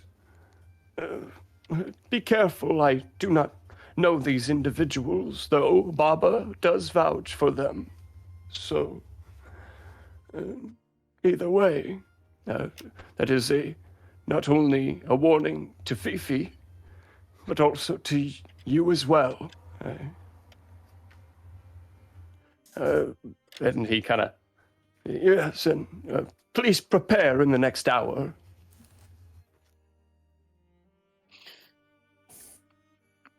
Sounds good. Also, I don't believe we'll be headed right back through Death Canyon. So once we get through, how will Fifi be returning back? The Loxodons will escort him. Understood. We have long established this tradition. Okay. We thank you for your help. Yes. I'll admit I don't know much of your people, honestly. Well, we are kind people, just wary of outsiders. We've had run-ins with a couple of stray people in the past, those of many different races and ethnicities, though those who have tried to threaten our lands. So, Should we head to the outskirts of the town then? well, And meet with them? like I said, it is rare that we have traders coming in, so please indulge my people's curiosities as much as your hearts desire. And we, with that, be polite and you will receive politeness. Please pardon any cultural norms that my people may engage as distrustful or repugnant. But we have our own way of running things around here, and please be kind to the forest. Understood. Thank you. And with that, you head out, and you see as Oaken The guard outside has returned his reading glasses, spectacles back on, his kind of nose. Hope everything went well in there. Oh, yes, I did. Yes. Wonderful. Well, Flips the page. well, interesting seeing the likes of you. Kind of gives a gaze to the lot of you, and he goes, Girly. Oh, Yeah. okay. Yes. Those scales. Yes. What of them? Um, they've just always been like that. Hmm. I'm gonna keep my eye on you, girl. Is he threatening me? he Or gets just- up from his chair and still holding his Kinda, book, and he is hurtling over you as this huge figure and these broad arms that are abundant with the kind of leather with kind of this fringe alongside it, and he's kind of standing over you, just like looking down. Not quite threatening, more intimidating. More intimidating. I'll just kind of like put an arm in front just to kind of calm Aaliyah down and just kind of let him know that, like, hey, you're kind of getting into her personal space a little bit. You have nothing to fear from me. Like kind of. Make a persuasion roll. She's kind of like. Like, dude, I don't know why you're so worried. Yeah. A persuasion roll. Fuck. Let's see. Alyssa and I are in trouble for those. You like say that, and he just goes, Do you have something to hide, girl? No. She's gonna like go behind Kiyoshi. No. It's tucking a little behind Kiyoshi. I think you scare her a little bit. Well, you have to be scary sometimes. He closes his book, just this sharp snap as he closes it. And To get a point across. I don't want any interference while you're here in Freyan. Understood? We should be leaving in about an hour, so Yeah. and just kind of looking at him. he's Interesting to meet your kind, though. I never have before. Yes, yes. Well, it's interesting to meet your kind as well. We're a varied group, you could say. Certainly. and he tucks his book to his side pouch, and Yes, I don't mean to be rude. he's still kind of standing, towering over all of you, but he's just looking, and It's just, we have a lot of problems with those with scales, you see. Glenn has told us about the snake people within the Valley of Death. Yes, horror stories seem to emanate from that valley, hence its name. Are you planning to trek through? Most likely, yes. Hmm. And, what business did you have with the tribal leader? He knew who we were brought here by, and we wanted to talk to him about how we would get to where we needed to. Talked about a guide, yes? Yes. Who exactly will be your guide? I believe his name was Fifi. He kind of gazes for a moment. The grandson of Glan. Yeah, he almost looks like a little shocked at first as he's like,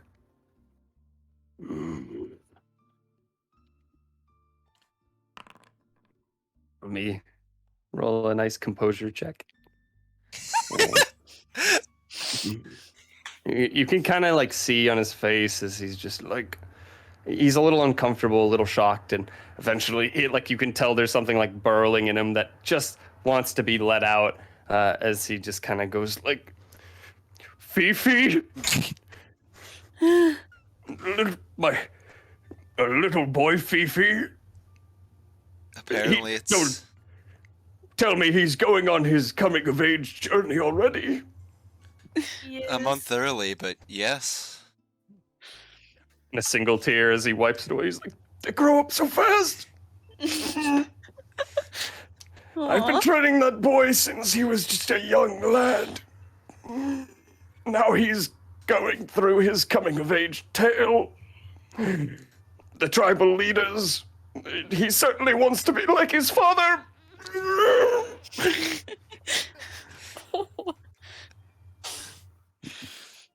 We'll make sure he makes it through fine. And I'm sure if you've trained him, he can put up a fight too. He'll be okay, but I worry for that young boy.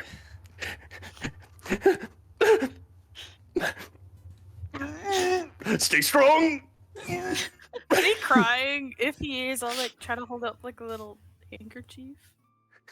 He takes it. His two fingers take up most of the a lot of the handkerchief, and he just dabs his face with it, like, thank you. And kind of wipes his eyes before handing it back. It's kind of like covered in this like oil, like you can tell the people around here are more natural, so that it's soaked a little, but also there's just like this natural oil that slicks off of his hair that is widespread around this guy. And he's just like, all right, you better bring him back, or we're gonna have some trouble. You'll be okay. No worries. All right. Get out of here before I and you can tell he's like on the brink of crying. I'll just kind of hand the handkerchief back to him and I'll be like, I think you need this more than I do. For what?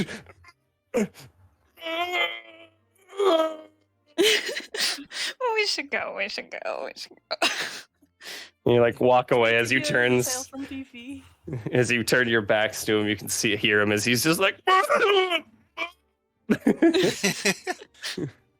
You can see his gland kind of comes outside. He's like, oh, Ken, why don't you come in for some tea? Yes, sir. And then as he closes the door, you kind of hear like a.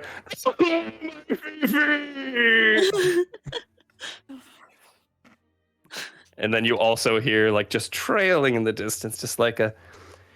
It'll be okay, Oaken. It'll be okay. Like someone's kind of tending to him.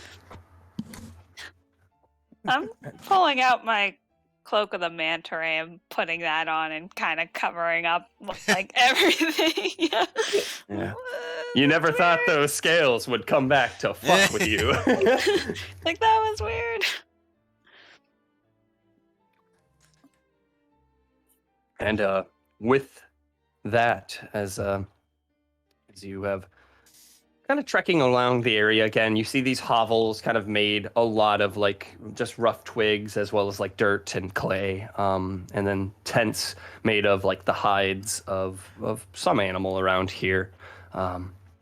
You're not familiar with the hide, but you look around and just make your way. You see a lot of people. Some of them are. You see as the pig man that you had seen earlier kind of has come back to town with a bundle of different foliage kind of sticking out of his twine basket that he had obviously made at some point. And Some people you see passing through town. There's like again these very very bear-like people that have these essentially these large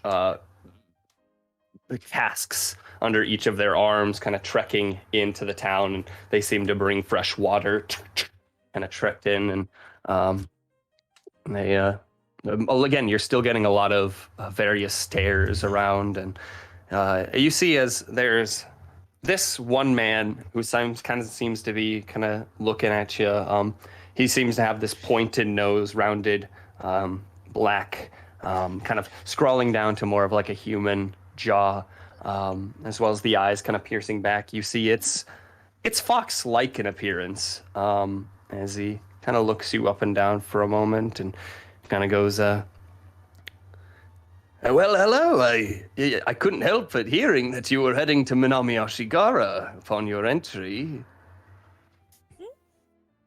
Travels fast around here, I suppose. It certainly does. Oh, well, I suppose you'll be looking for a couple of things to get you through your travels, yes? Essentially, yes. Well, it just so happens that you've encountered the greatest salesman on this side of the continent. Oh, is that right? It's true. You can see as a flurry of these fox-like children kind of scroll out, different parts of them being emboldened in fox kind of similarities, and some of them with more hair, some of them with lesser features, but they all seem to scramble around and kind of, he's like, and those are my tots. Those are my kids. But yes, certainly. They are a handful. You know. How many were there? There's about 7, and he continues by saying, yeah, you have a little fun for one night, and next thing you know, you're popping out 7 children. I can't say I can relate to that, but... Yes, and life is such a droll, you know, it's hard around here being tribal and whatnot. I'm sure we're uncivilized to you folk. It's so hard that we rarely get such abundant traders of sorts. It hurts my heart to know that so many people around here are hurting from the luxuries not made from those of different lands, which perhaps we could trade. Where are the children? They're to your right. They're playing. Okay. They're not near like us. Watching. Melissa's worried about pockets. Yep, pockets. Hold on to your pockets a little. That's fair. But the kids themselves seem to kind of be playing with this rudimentary kind of ball and kicking it to a post, essentially. And you can see as they get one of the goals, one of the people pick it up, throw it towards the center, and another team of these smaller kind of pig children kick it. As you grab onto your pockets, Aaliyah, yeah, the man kind of like looks down and then looks up, and he's like, we don't take coin around here. You realize that, right? Yeah. I'll They already said what I have. All right. Wonderful. Oh, well, I suppose we're in business then. Hello, what kind of wares do you offer, sir? He pulls out this kind of like wrapped tarp well, funny you should mention, and as he furls it out, you see as the tarp itself stays stationary in the air as it unravels, and he goes, well, I trade with the likes of the Luxodons when they get input and output from the east. When they make their way through, and occasionally I'll have some of the elders of the area enchant some mundane items with some more of our finer enchantments. Otherwise, I'm a bit of a magic man of sorts myself. I've been listening to the tales and the stylings of the elders in the area. I'm, a modest man. I'm an admirable man. I'm a man who you can come to and trade any time. I hope you understand that. I see. Wonderful. Well, with that, I've got a number of different trinkets, baubles, all the likes that you could ever see. Give me a second. Oh, 1 second. Oh, where's my things? Oh, there it is. I had to get my mental ledger out. So, with that, let's see. Well, are you looking for maybe some of our more handmade works, yes? Or are you looking for perhaps more magical styled things, yes? I depends on what you have for them. I don't know too much about what you have around here, honestly.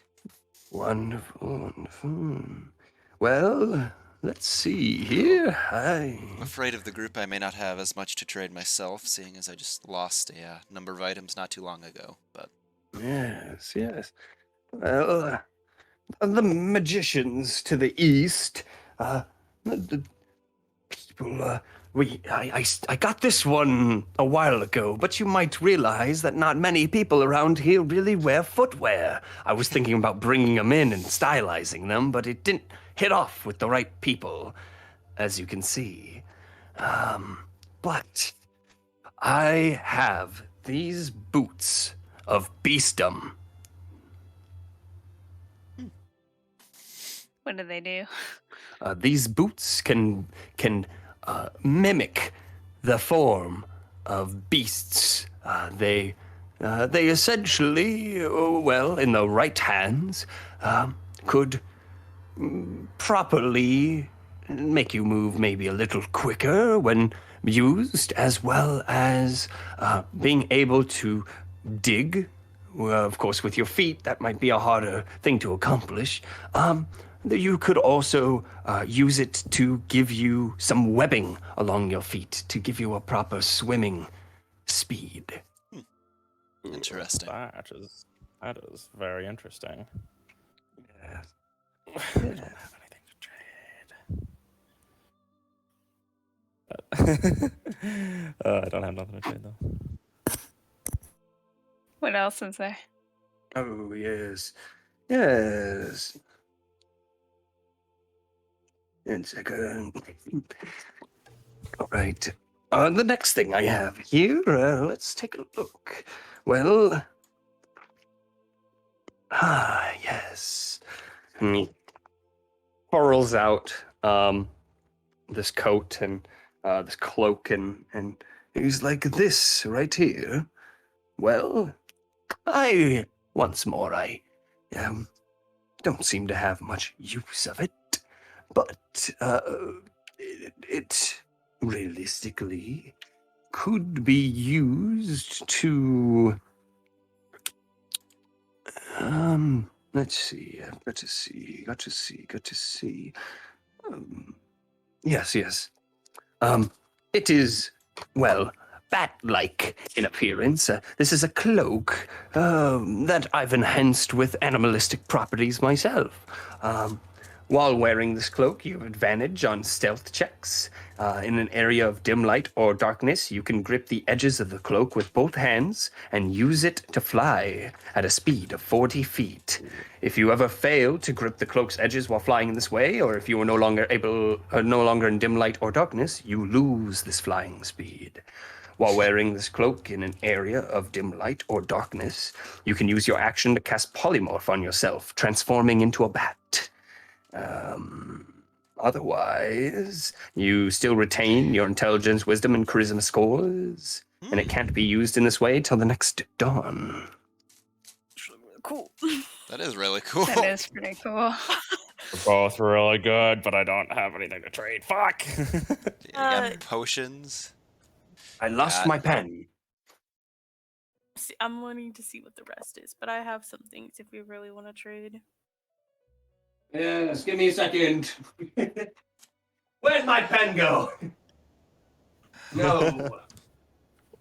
I need to write this shit down. Where's my pen?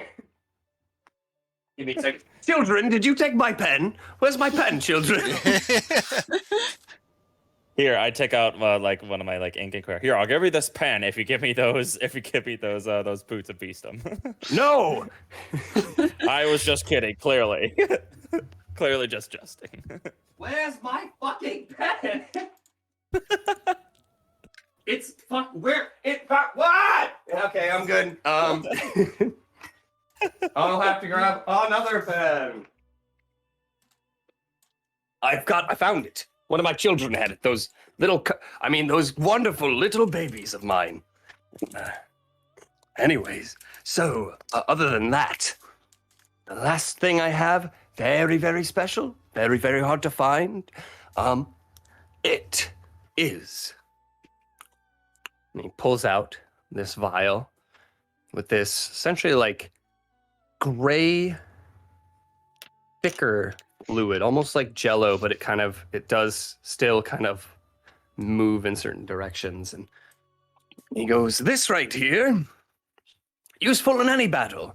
It has been, well, recently banned from the tribal elections, as have most altering drugs. However, this baby right here will flurry forth your innate bestial nature. Keep in mind, I don't know how it'll do on people like you, but always willing to test it out." That could be interesting. Which one did he say he wasn't sure who it would work on? Or how it would work on? He's just kind of is addressing all of you. Oh, okay. But yeah, he when he refers to the potion itself, he's kind of looking at all of you and going like, it works. He knows it works on beast people, but he doesn't know if it'll work on someone like you. What does it, or what effects it might have. What does it do when it's used on your people? Well, it enhances our innate beast-like properties. And if you are, for instance, a fox-type man, if I take this, I'll gain more voracious features of the fox. If a bear man like that took it, he would probably turn into his full werebear potential. As for the rest of us, the same goes, right? Pigman over there with the snout in it. He looks mostly human, but with just like the snout.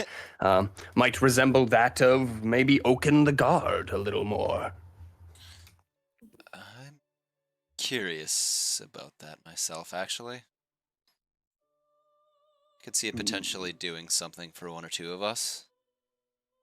Yes. Okay. Is there anything else, or are those Like for the that was like magical 3 items. product, right?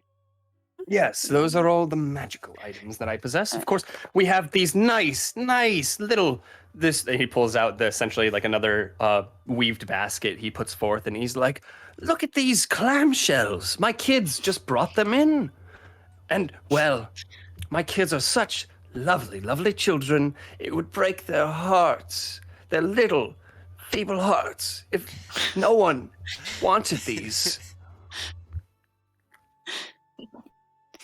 Look at them. Look at my children playing ball.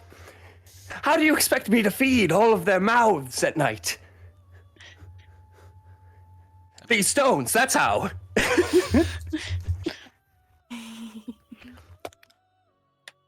Okay, so what do we have if we wanted to trade anything? Looking at the bag of holding alone, we have some like makeup that we probably won't need. Various parts you've collected of animals. Oh, right. That's not what I say in person, but various animal, monster, whatever you want to call it. Have some stuffed animals if we want to have something for the kids. Oh my gosh, yes, trade a stuffed animal for the shells at some point, but we have You a see- music box. You see, as and whatnot. the man who, by the way, kind of goes like, "Oh, and of course, my name is Cypher, by the way. Come over here real quick, And you see as the smallest of the fox children toddles his way over, and he's like, wouldn't it just make your day if they bought some of your shells? And the child looks up at you and just kind of goes, please buy our shells. All right, that's enough. Thank you. And just sends his child away.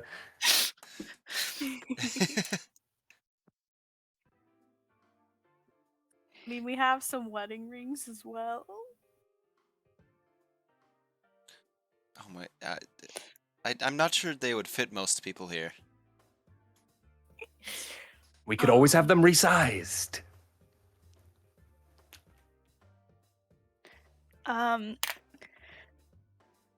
Can we all look at the bag of holding, or is that yes, just you can all look at the bag of holding. It's open for everyone. Why can't I? Or maybe you can't. I don't know. But you should be able to. Give me a second. Sorry, I don't know why I'm still in this accent. I have in the inventory. There's like a bag of holding thing, but when I open it, I don't see. There's nothing in there. I think it's in your journals. Oh, is it in journals? It's in... is it? Items? Bag of holding is in Kiyoshi's. I'm just going to drag it out for everyone and then give permissions to everyone to observe. There we go. Yeah. It should show up to everyone now. Right now. Oh, in the items? In the... Journal. Oh, in journal. Okay. Where's journal? What the fuck? The one that says journal. Journal where? Well, now I can't find it anymore, but that's okay. It should just be under all of the items, under your journals in general, at the bottom. Oh, there we go. Perfect.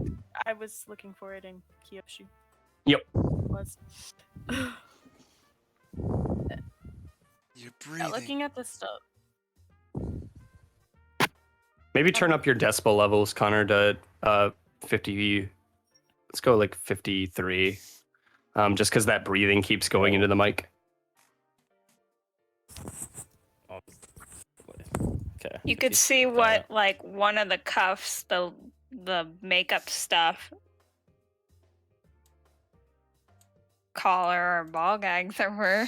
If you're interested in any of those. Excuse me. I'll just be like, well, I think the first thing we want to trade for is probably that cloak. And honestly, that cloak looked very good. That those boots, that was quite interesting as well. But in the end, it's your stuff, so it would go to you, of course. So it is your decision. Not a beast per se, but I'd be curious about that little potion they have. Yeah, I'm really interested in that for either you or for me. But like, and the shells. I've got a watered down potion of slipperiness. If we could see if they'd be interested. Yeah. Well, I'll start by pulling out lipsticks, crimson and moss green, and then I'll also pull out handcuffs, large, medium, and then the collar and ball gags. I'll just pull out that to begin with, and I'll be like, I have more. I'm just pulling things out. Connor, turn that More down that decibel level to 52. I'm telling you. Fuck! I can't. It's just so the breathing keeps getting picked up. But if you turn it up, it'll still detect your voice, but it won't detect your breathing anymore. That's what I'm trying to hit. I know. It's just I can't do anything right. It's the difficulty of being online, and that's fine. This we go. All right. Do the watered down potion of slipperiness. I could pull that out too if we're trying for that potion. I like they just had a reduced duration or something. Something like that, yeah. I could. Like it was like half a minute. You kind of pull it out, and he's like, "Mind if I inspect?" Oh yeah, he can look at it. He takes it, kind of pops it open, and it's kind of settled over time. So he kind of looks at it, and he's like, "You watered this down." Well, yeah. I'm not trying to sell it like it was the full thing. Oh, okay. Well, just I want just to wanted. let you know. Otherwise, let's see. What else do you have, I suppose?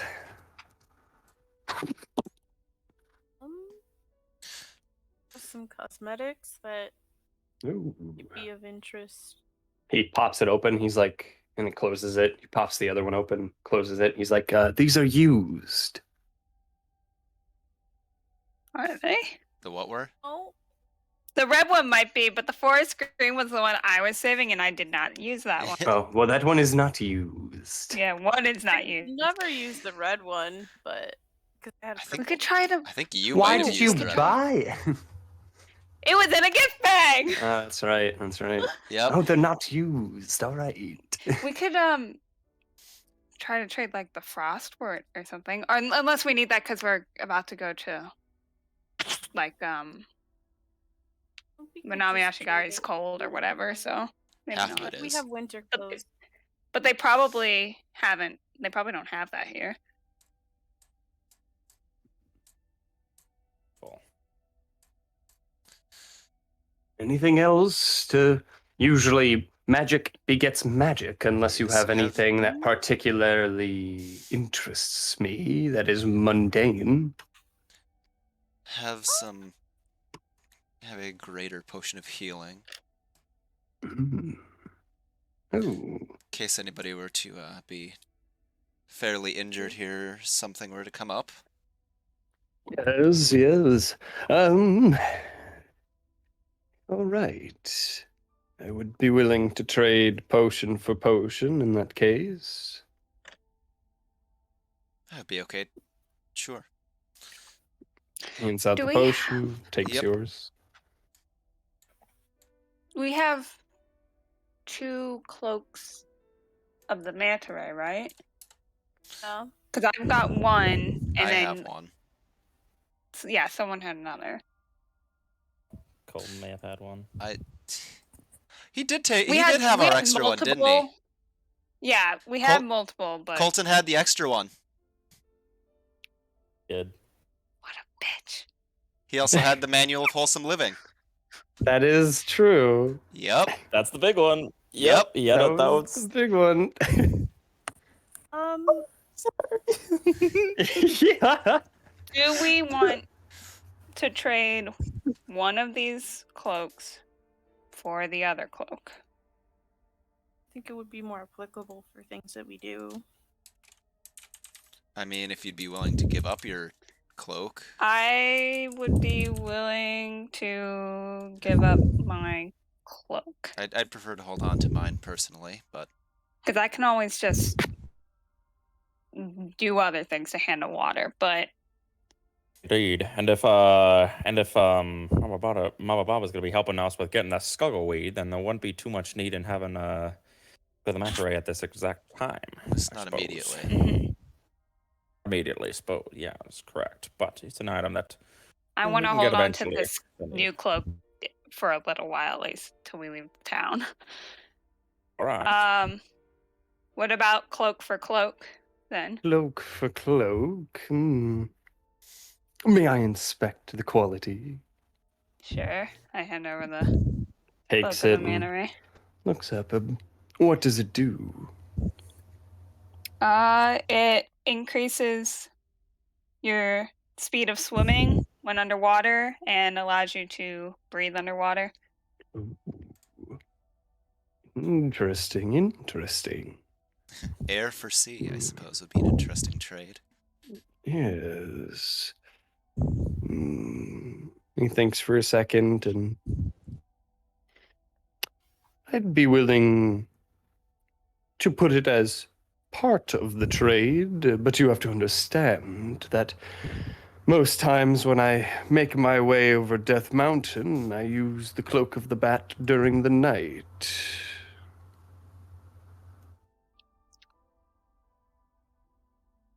What about pair with the watered down potion of slipperiness? Deal. Maybe And just it takes it. go. Thanks. No backsies. I don't know if that was a great deal, but I mean, I don't know. I like that watered down potion of slipperiness, but it takes time to put on anything, so I haven't been able to use it yet because Yeah. it was takes Not a minute enough. or whatever. As for the beats by Dre. Were you interested in my beats by Dre? As for the boots, are you at all interested in my boots? Unfortunately, I feel like we don't really have anything else to trade. Unless Kiyoshi's Looking at holding the something. party magic items. I'm looking at the party magic items. What is the rings of fusion, potion of water breathing, mortar, monastery ointment? Is that stuff all gone? I have one No. use of monastery ointment left, I think. So the mortar of pulverization. What does that one do again? Make glass Pulverizes water. everything.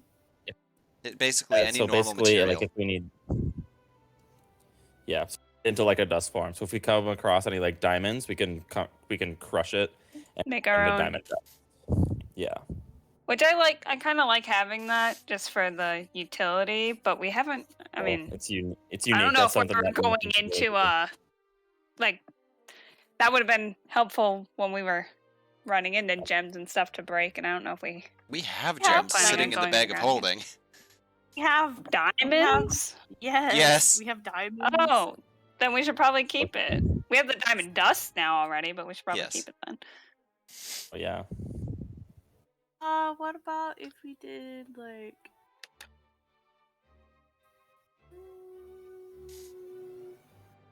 It's up to you guys. It's your stuff, so Colton can't really offer any sort of contribution. I'm pretty happy No, with where we are, so. I honestly didn't want boots for myself, but if somebody wants it, we could offer up the music box potentially. I did think it was quite interesting. It certainly Could sounds like offer it a could be useful, but a wide range of abilities, increased swimming speed, increased speed overall. Yes, they are. And you forgot about the shells. Oh, for the right. shells, I actually have an idea. So, have these toys. We could trade you some shells for the toys, and you could give them to your little children.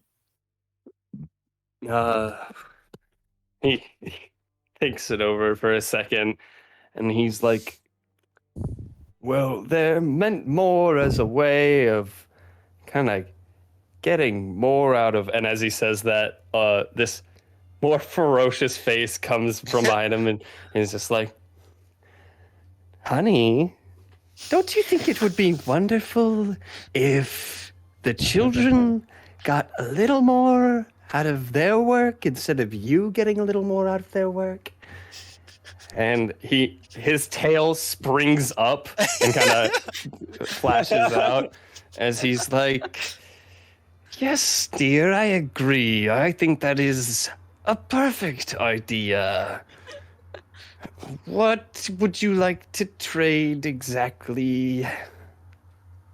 We'll pull out. There were 7 kids, right? Yes. I'll pull out 7 stuffed animals. probably not the sperm. No. The sperm one. Appropriate stuffed and animals. anything but that. We didn't have any, we didn't have them more listed out, but Yep, I'll just yep. pull out the ones that are more kid-friendly. Yeah, you pick out like a rhino, an elephant, and a number of other different creatures. I think there was a rock in there, and you just kind of you see is the wife whose name you don't know, but she kind of looks over and she's like, "Children, we've got some toys for you." And all the kids kind of rear their heads and they're like, "Toys!" and trek their way over as you begin to hand the toys out to them. She picks up about just this basket full of shells, and she's like, "They're all yours." And and you can see as the husband, known as Cypher, is just sitting there, kind of tapping his foot. I was like, I was just gonna give them one of the shells for each of the toys. She's like, we'll talk about this later. Oh, no. He's Sleeping like, in the Fox house tonight. and with that, I believe our business is concluded. And he rolls up the tarp and puts it under his arm. And he's like, I've got a couple other people to trade with here. Have a wonderful day. And he makes his way, and the wife's still kind of sitting there tapping her foot, is just kind of like, he's a little rough around the edges, but he's a good man. You can rest assured that what you gained from him are quality. Thank you. Thank you. We Children certainly hope enjoy their so. toys. Yes, I'm sure they'll be destroyed by day's end. Aw. They're teething. Aw, adorable. Adorable. You see immediately as that smallest child once more is just like against a rabbit stuffed animal that you gave it.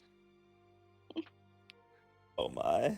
Hone those hunting skills. Oh, that's gonna be a mess later.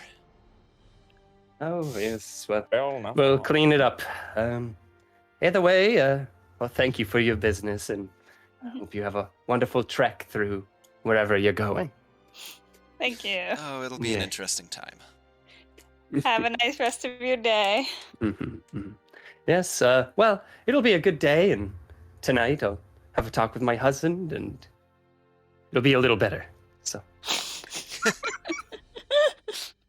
she makes her way back into the house, and you can see as by this time it's been about an hour Right. We should make it trading and perusing. Yeah. Away towards the front gate. Yeah, you make your way towards the gate. About 10, 15 minutes elapse as you can see kind of now walking. You settle there, and over the course, about 5 minutes pass, and you hear like a kind of horn being blared as people begin to come out of their huts and hovels, and you see as walking along the street line, Fifi, now decked out in this leather armor with a scimitar at his side. He has this paint marked on his face and a small pack on his back, much smaller than that which you are carrying, and especially Colton with 20 pots and pans lining.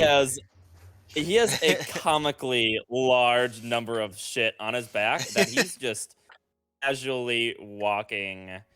He's literally banging pots and pans together as he ding ding ding ding ding ding. It's just like, oh, I'm sorry about the racket. Gotta love disadvantage on stealth checks. Yeah. It's not in the technically. Yeah, that makes a lot of sense. I will take that disadvantage. All right.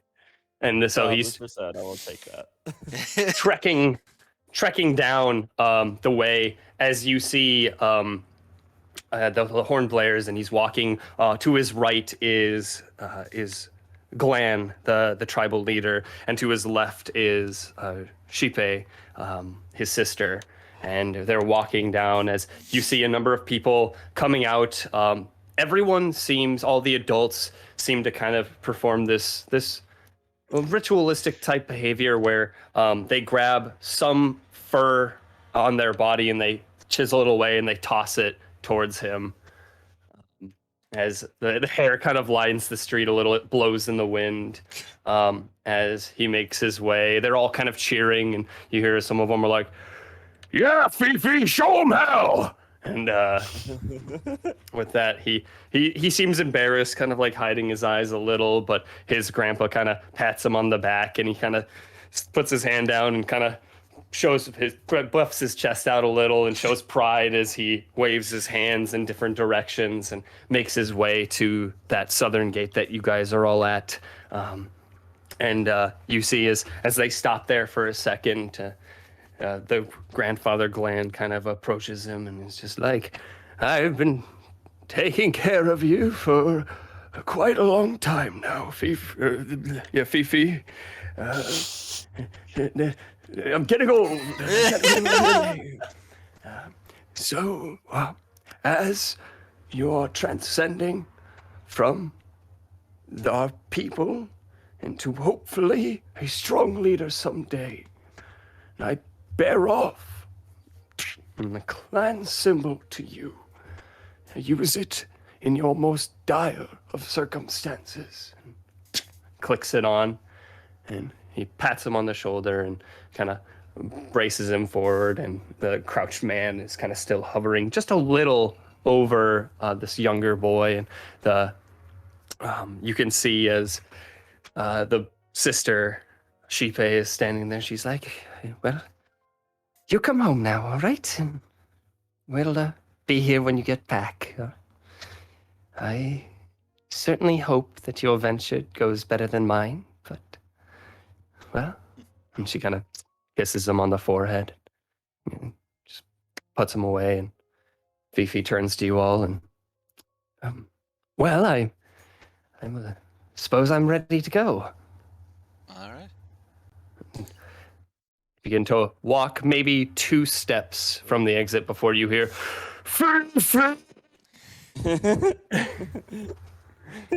and you see as Fifi kind of rolls his eyes a little as this big, hulking, tumbling guardsman, black, pig-styled man is making his way. He's like, be safe, Fifi, as his belt comes a little loose and his trousers droop just a little. He picks him up and restraps on the rope, and Fifi picks him up off the ground and just like, let me go!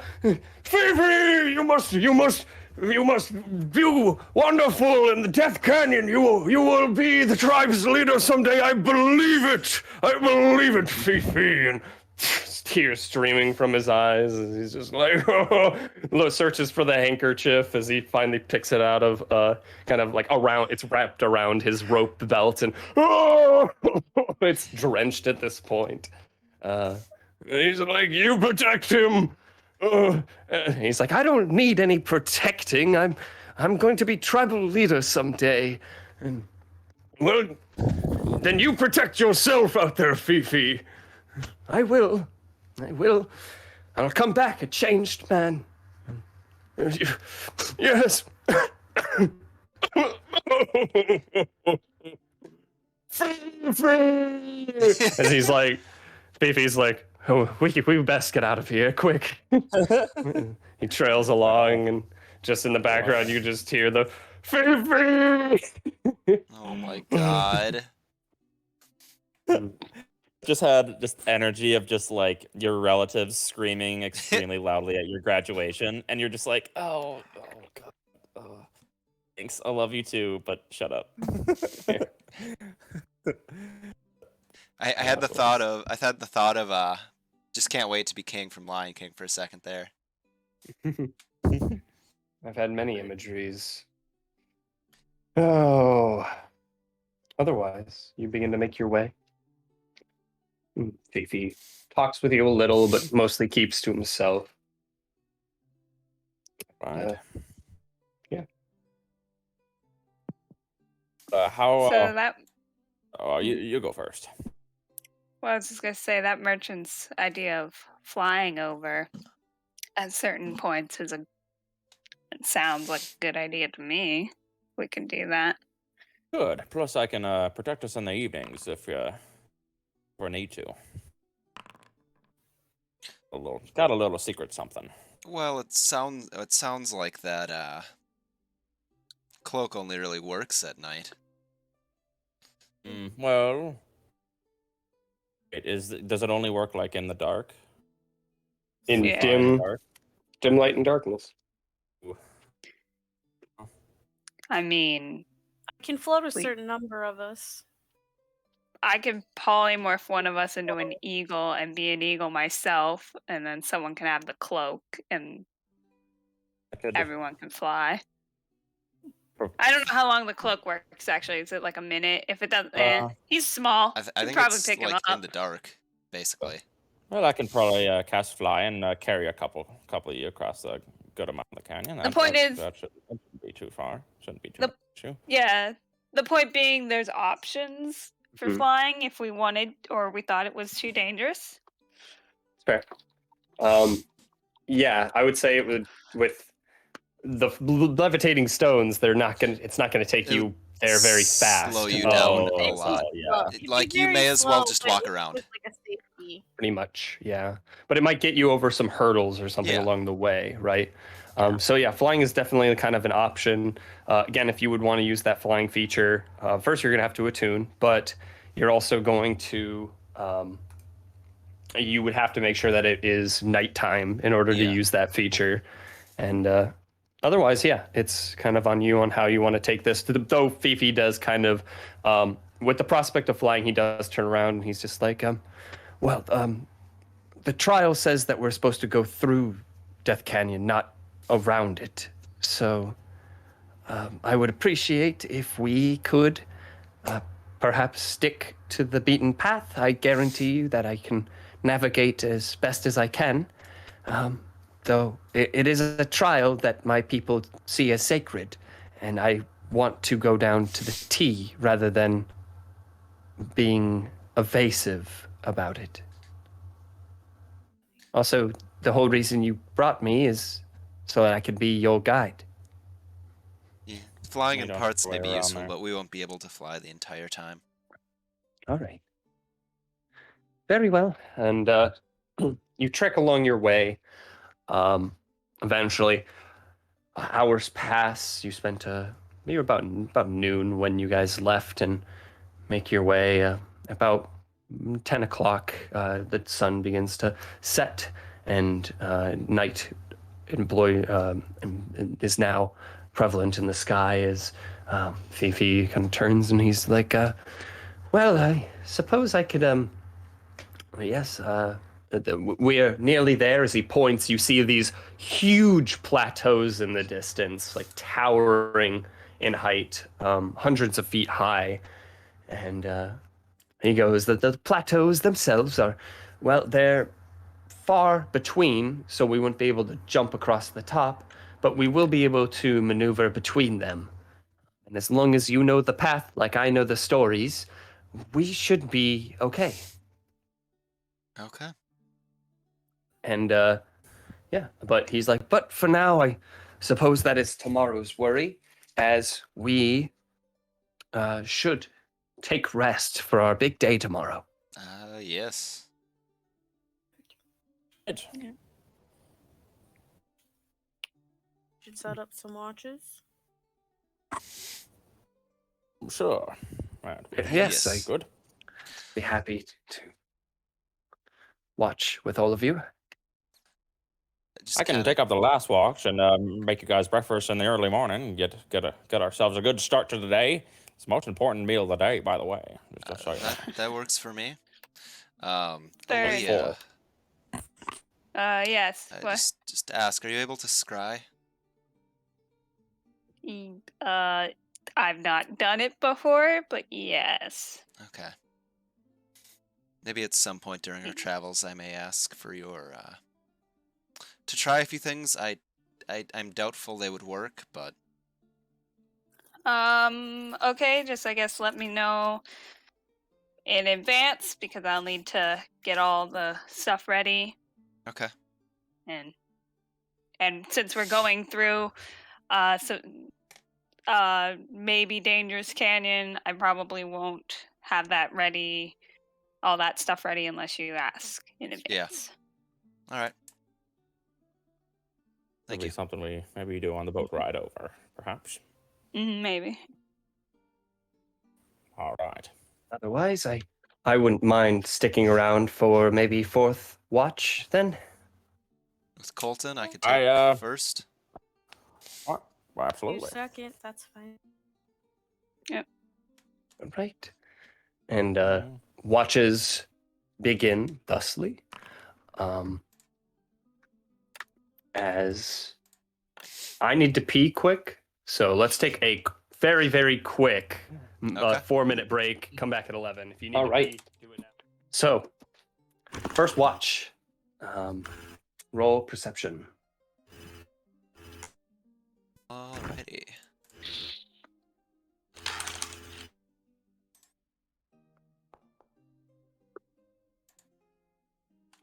Right. You look around and you just like remember, like, man, it has been a hot second since you've had a relaxing rest. Yeah? Considering the last rest you were on was nearly your deathbed. And the one before that was a quick sleep in the middle of the woods while rushing to the tower. Exactly. So as you kind of like sit there and you're like, wow, like, there is so much beauty around you. You could see like the moonlight reflecting off the plateaus, almost creating like this shiny surface on the top of them as you overlook them on the hill. In the distance, spearing a little inwards, you can see what resembles like a forest and trees, but you are still pretty far right now. The area that around you, you've actually noticed has transitioned from from this forested area to more of a barren grassland, tall grass area instead.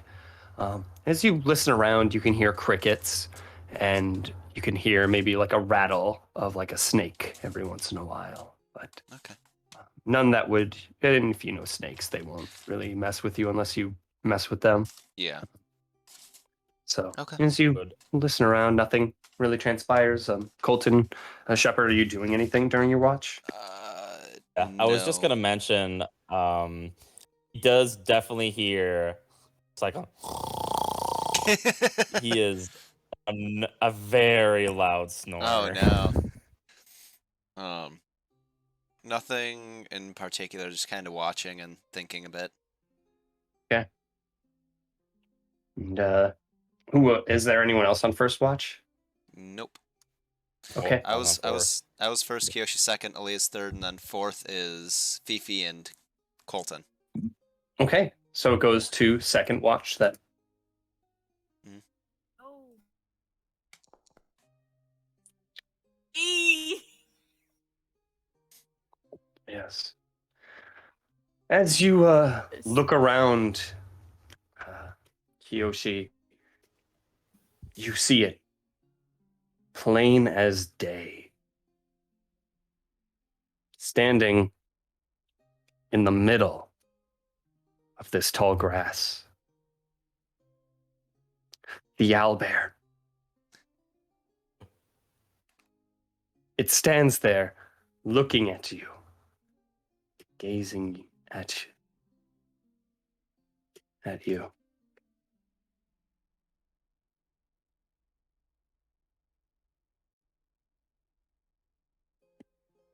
Seems to just kind of look down towards the party on this hilltop.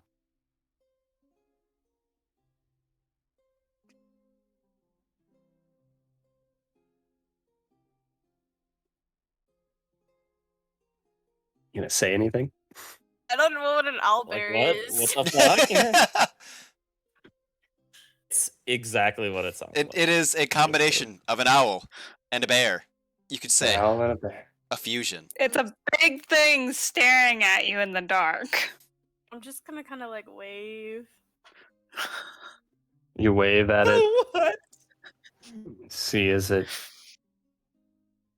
kind of looks at you. It still is just staring at you, at your fireplace that you made, and seems to kind of turn its head, trot along its way. I actually did want to do something. Yes, or watch. What would you like to do? First, I have these little golden beads in my bag, and I would like to give one to Lep as a little Okay. snack. I have a little golden pearl, so I'll give him a little snack.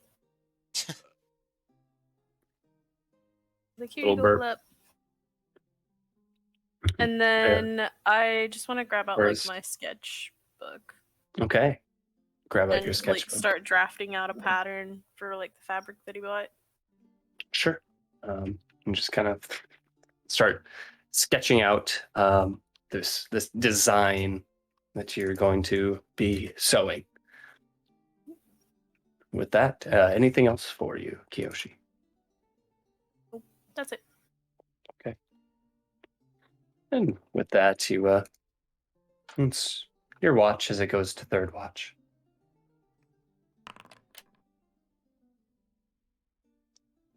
Right. With that.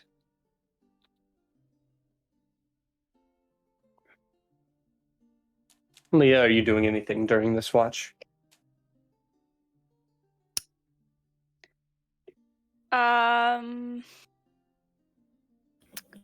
If you're, I'm just messing around with the new cloak, I guess, a little bit, trying to see how it works. Not trying to fly, but just like pretending to sneak around a little or whatever. Yeah, I guess. You kind of like hurtle into some tall grass and you grab the cloak over yourself and you're like, I am the knight. You scoodle around a little. You find yourself very, very stealthy with this cloak on. You're kind of like almost like camouflaging into much of your surroundings, just a little more. The magic kind of seems to kind of pulse light waves around it, kind of creating this faux camouflage, not invisibility, but just camouflage. And as you kind of you're wondering, you kind of twirl around with it for a second, grabbing both sides of it. As you do, you start twirling up into the air, and you're like, whoa! Yeah. But I will consider you attuned to it for this time.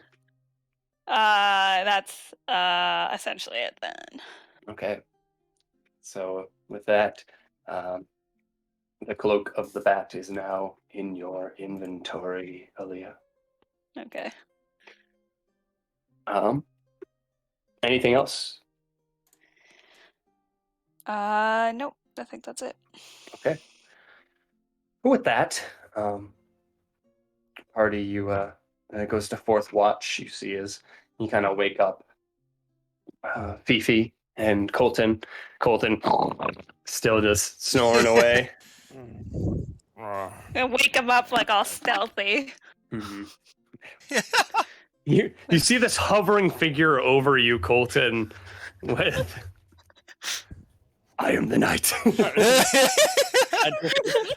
Can I just like I would like barely even like if it's just like cloaked figure around me. Can I just do like an instinctive just like and can I like punch upwards? Yeah, or make an attack roll. Make an attack roll. Okay. Yes. I don't have that mech already, but here we go. So it's this. Oh, thank God! You were saying that was bad. Well, my 13 AC I bet you that's now. gonna hit. Why? Wait, what are you in? Probably strength and proficiency. Huh? Only 13. Aaliyah, what's your armor class? That's a plus 13. What is it, Connor? Thought you were like a sorcerer or something. He's a wizard. I mean, it's 7 plus over 13. It's over 13. Yeah, you just 12. You get to 12 with just proficiency. It's true. Yeah. Oh, true. What the hell? You guys know what he is? I don't know what he is. Sure. It's way beyond that. So yeah, I just and instinctively just like and it just sort of surprisingly. You take a fist in the face to where I won't make you reset your long rest, but just a certain kind of like you back up and grab on the edges of it a little as you float upwards. You still catch a little on the chin as you're like, you let go like instinctively off the cloak and like grab your chin and you just flop onto Colton. I'm so I thought you were a wizard. Wizards can't hit shit. What was that? Anyway, you scared me. So sorry about that. I just saw you, and there's reactions kicked in, if you know what I mean. Mm-hmm. Why are you so strong? Worry about it. Don't worry about it. As you guys are doing that, you hear like a little bit of rustling behind you, as you suddenly hear like a. And that's not coming from Fifi. it's definitely coming from Fifi, but he seems to have hidden himself in the tall grass. He is sprawled out on three of his 4 limbs with his one hand, unsheathing his scimitar before he kind of like looks at the situation, sees that it's Aaliyah, and just slides it shut. False alarm. That's my bad. He's prepared. He's ready. He's gonna survive this. We're gonna die. Get Colton the alert feet. No. And Not a chance. yeah, with that, he goes, "Oh, sorry, I didn't. Were you playing a game or something? I was still asleep. I just heard a ruckus with my keen hearing." No, sorry. This cloak, I guess, works really well. It very much. He couldn't tell it was me. Yeah, you look like the knight. I mean, without my glasses, it's can be quite difficult to see. Plus, I don't see very well in the dark. Yeah. Well, shall we? Yeah, you guys have fun. I'm gonna sleep. Very good. Well, keep an eye out. All right. And with that, you begin to take your watches. Natural 20. Oh, right. Oh, thank goodness. I'll get my one out here because for whatever reason it's not showing up on my screen. But yeah, this is gonna be kind of funny here. It is funny. You're right. Yeah. You yes. Colton, you like see Aaliyah like hunker down, and you kind of sit on the ground near the fire. And you're like, "Oh, it's so warm around here. It's so nice." I could be baking different things, and you close your eyes to imagine you baking some things, and then you immediately just fall back asleep as you're dreaming of literally cooking. You're like, what am I gonna make for breakfast? And you see, like in your dream, essentially that everyone is around this table. It is all of your new compatriots, including Fifi, and they're all like, "Bring us food, Colton. Oh, it's so delicious, yummy, yum!" Like, well, just a moment, children, just a moment. More food. You just like are bringing things out, like trays upon trays. There's like these semi-visible waiters around you that are bringing out trays, like dressed in the finest garb, and they're like, "Oh, to eat," and you're sitting there like, now, now for dessert. They bring out more courses, and by the end of your dream, you have developed this like huge gut to you, and like you're just sitting there like, oh, and everyone else is still sitting there like, "More food, Colton," and you're like, "There is no more food," and then they're like, "Then we'll have to eat you," and you're like, you wake up from your dream. It is now morning. You slept your whole watch. Are any of my compatriots awake yet? Oh yeah, they're all awake. Fifi has already awoken everyone.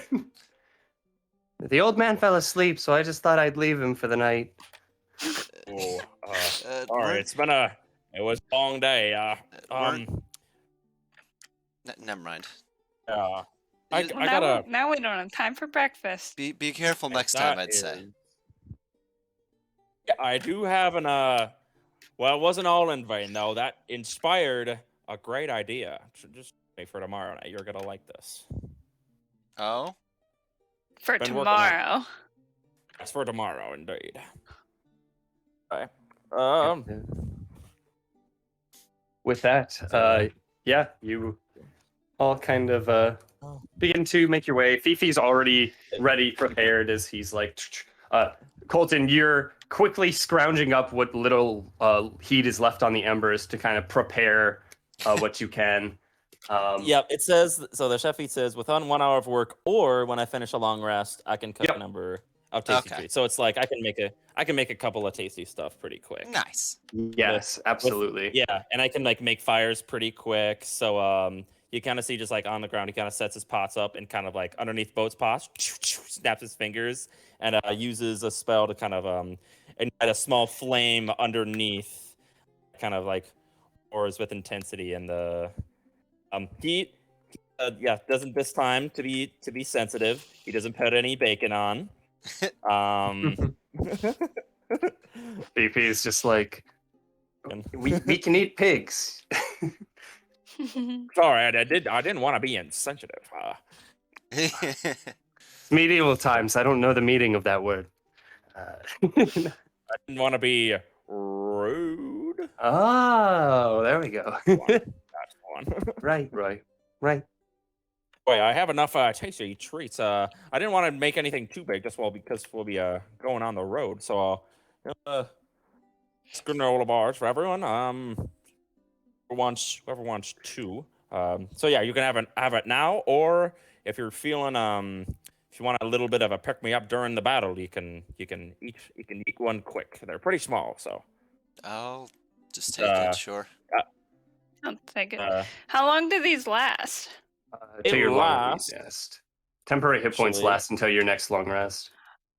No, like the food, the bars themselves. Oh. Doesn't say, but I assume not past. I thought it was 8 hours that they lasted. I would assume the day. Oh, basically. Yep. These special treats last 8 hours after being made. There Yep. So I saw the bag of holding. So the one that's in the bag of holding. There's still probably some nutritional value, but you will not receive temporary hit points. It's nutritional, not magical. Okay. I thought like it just poofed out of existence. That goes bad. You're basically just infusing your food with magical energy. Mm-hmm. That's what I'm doing. Kinda, yeah. With that, you all make your way. Yeah. So everyone can. How much is it if we? Including Fifi can get one of these treats. Oh, so you can have it. So he gets 5 temporary hit points, and someone because Kyoshi doesn't want any. So someone could hold on to 2. I'll hold on to an extra one for now. Sir. So if we eat it, it's 5 extra. It's 5. Yeah, I was eating one. I'm eating one now. I'll eat it because it's breakfast. Yep. Yeah, so you can eat it now, or you can expend a bonus action to eat this treat. So and they last the cool. 8. So it's breakfast. It's breakfast. It's breakfast. See what happens when you eat breakfast, everybody. Anyway, I'm ready to go. Same here. Yep. I just need to get my spells ready, and I'll be ready to go. All right. So you all pack up your things and get ready as you prepare your different spells you'll be using for the day. Pack up your sleeping bags and. What just happened? Okay. I don't know. I just accidentally deleted a thing. Oh.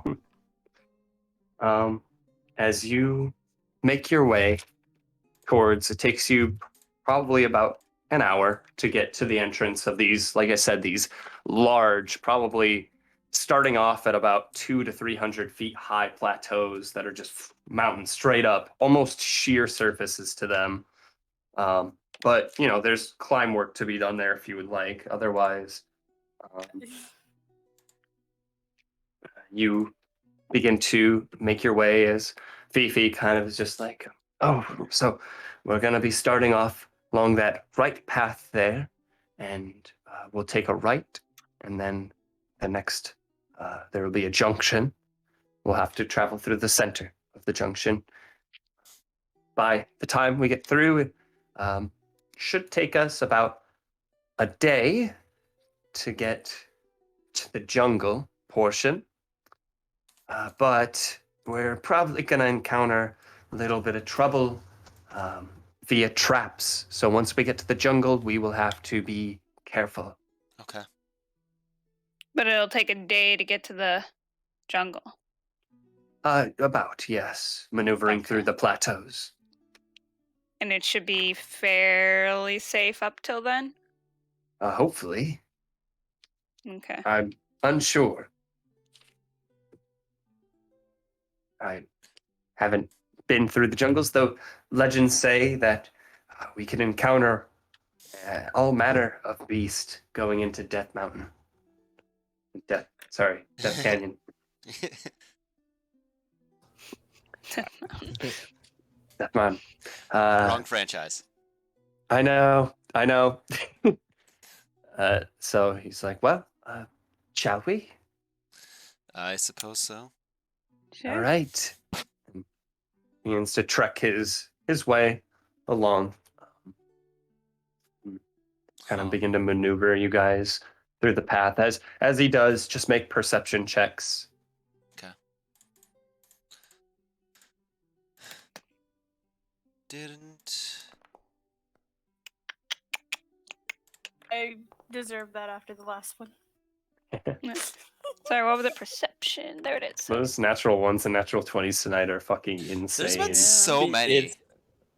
It's I love that Aaliyah and Colton have the same perception when one rolled a 3 and one rolled a 12. Oh my gosh. He's that kind of like switching just Wait, like... you have a -1 to wisdom? Don't worry about it. Yep. Don't worry about it. It's fine. I got a 0 on that perception check. It's fine. Yeah. Unlike the previous perception check. Don't worry about it. I noticed. It's true. What are you? Well, we'll find out. Jesus Christ. I love how it just you have no idea what the fuck am I.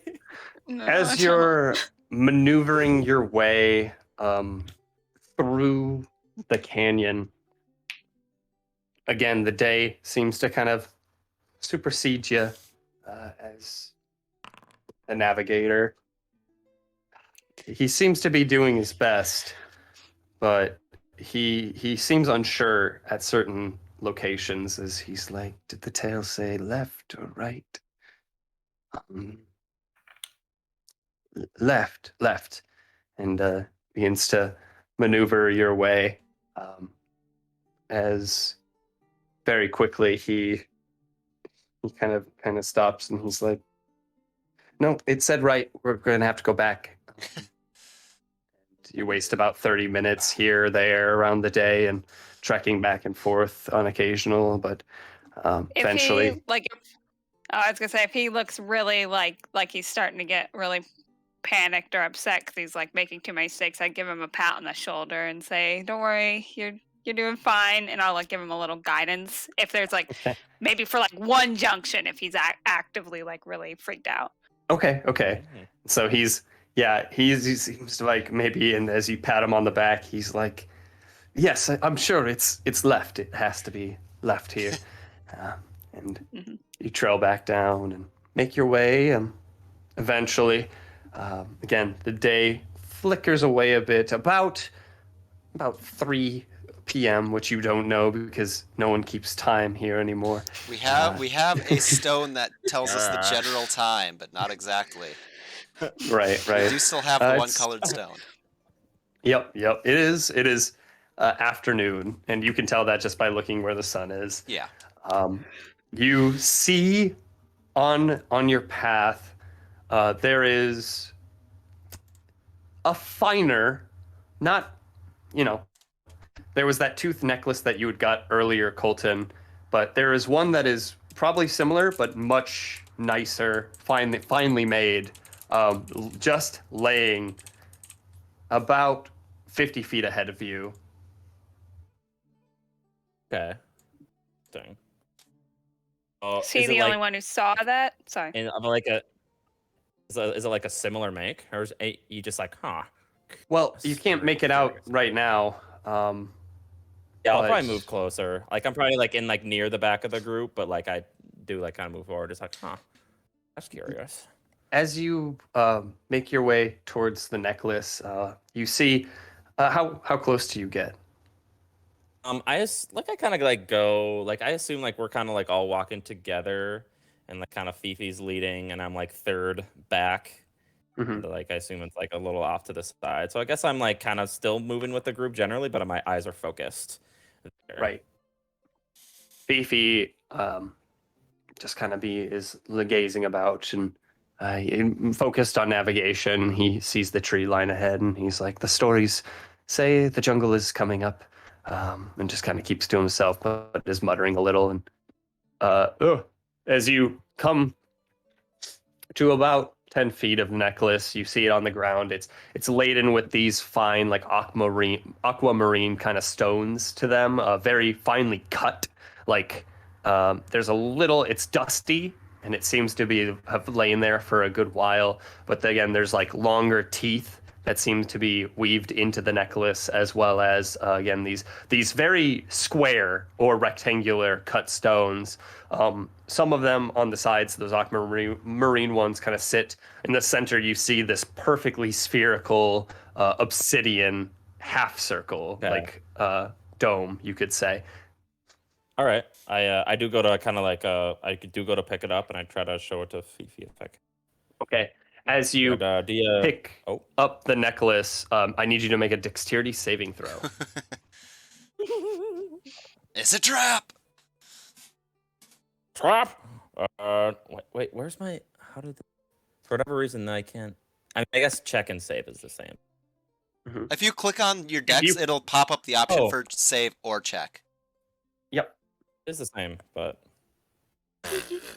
Wow, curious. What might this be? You swoop it up off the ground. As you do, you feel a line connected to the necklace pull taut as something weighted pulls you down for a second. You feel as the ground beneath you gives way as you fall into this pit of spikes. Oh, they not good. Impale you on different sides as you take 15 piercing damage. They strike into different parts of your body. Oh, 15, so it's okay. Sounds good. He kind of catches himself on the ledge, but his legs definitely get torn up a bit. Hold up my hands to help him I'm gonna run over if I see him fall into a spike pit and try to, help him out with Kiyoshi. It's too far down, then I got something. But if I can like reach Kiyoshi, I'm just like, well, if you don't mind. Sure. Kiyoshi, make a strength check. With help. With help, so at advantage. I need it. Probably. Pretty good roll. Yep. Oh my god. You both die. No, I'm just kidding. Henry is cursed. Yeah, so you grab up, you both grab onto one hand each of Colton and kind of pull him up from the spike pick. The spikes kind of hurt as they leave your legs. It definitely might impede your travel a little, seeing as that your legs are bleeding. Probably get some bandages and whatnot on that. Need some help, a good idea. Colton? I'm perfect. Oh, I'm perfectly fine. Just just a spike through the foot. Do you want a bit of help? That would be greatly appreciated. As I kind of begin trying to take a second level cure wounds. All right, yeah, you seal up where the spikes hit on you. Oof. Appreciate it. Yes. Colton, I do also need a Constitution save. Ooh. Okay. And no, I wouldn't have. Sorry. Okay.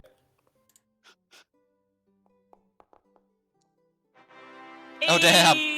Oh. All right. I suppose I could just do Foundry, this. what the fuck? All right. Just use the old health, but I just wanted to cast. That's fair. So you regained 6 HP. And yeah, you feel nothing cool. 6 HP. Sadly, because I forgot I could just click it and it'll roll it for me. Mm-hmm. All good. Why would you pick up a random necklace? I Fifi said there'd be traps. I thought that there would be, I thought Fifi might recognize the necklace. It might be someone that he knows, and they may be nearby. Is what I was thinking. Did you get the necklace at least? Necklace, at least. It's at the bottom of that spike pit. Oh, well, that's it's a Far negative apart are on the that one. spikes placed? They're pretty close Kyoshi. together, probably only about a foot apart, and they're covering the entirety of the area. I'd say leave it. Sliding down. Yeah, I'm gonna. Not I to was worry. gonna- It's a quick. Right. That does remind me, though. I should probably have some additional protections for myself. And he takes out another treat. This one he hasn't given to you. It's just like, this one's just for me. And he kind of like cracks it in his hand, and you kind of watch as kind of like puts it in his mouth, and you kind of see like as like magical energy begins to like surround him, and he casts mage armor. You also notice as there's this like faintly shimmering aura around him. It's hard to describe, and then it kind of goes away. To have activated something. Yes. Some additional protections as I use my ward. Have that ready. And with that, you are good to go once more, Colton. And it works. Do you want your extra treat back, Colton? Not to worry. It's a foolish mistake on my part, so okay. I get going. Or bumbling into traps. From now on, probably. All right, and with that, you kind of just begin to make your way. You can see as Fifi is still just kind of like, well, it looks like I think we're about to get into the thick of it here. Right. As you see ahead of you, the jungle now much more apparent before you. You see as Fifi is just kind of like, oh, and I wonder if, well, let's continue, actually. What is it? Well, I'm just wondering,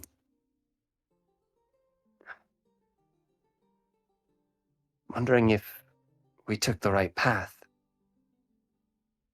Why do you This say is that? the jungle, is it not?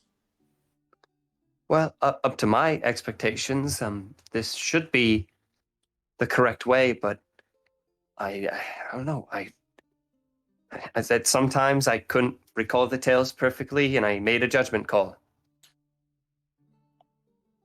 I believe that we're on the right path, all right? Let's have some faith in So is yourself, this the young right man.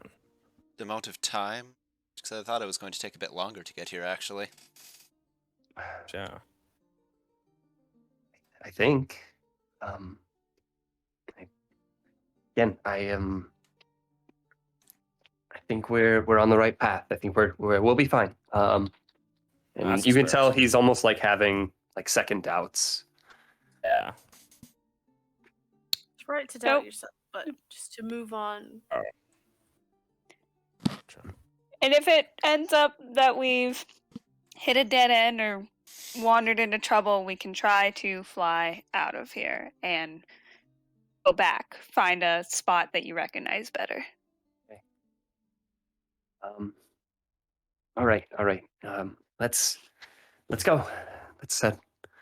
And he begins to essentially trail forward, and now moving a little slower.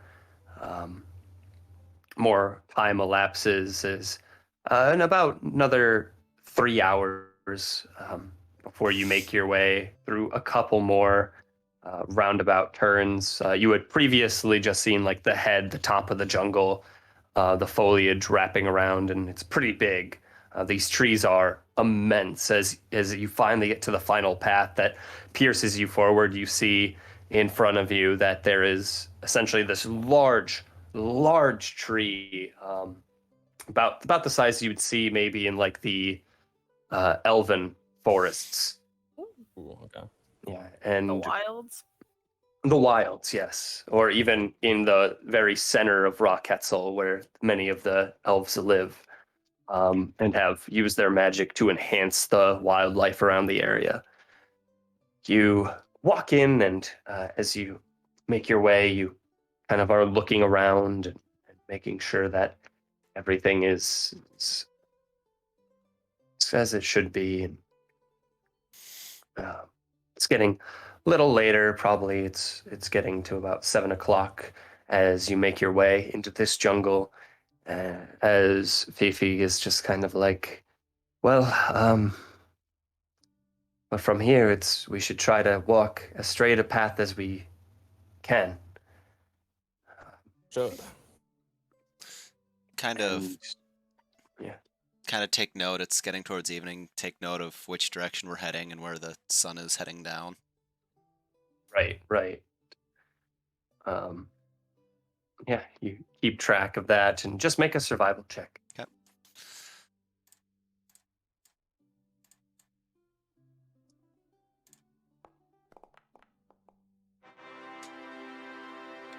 Is happening.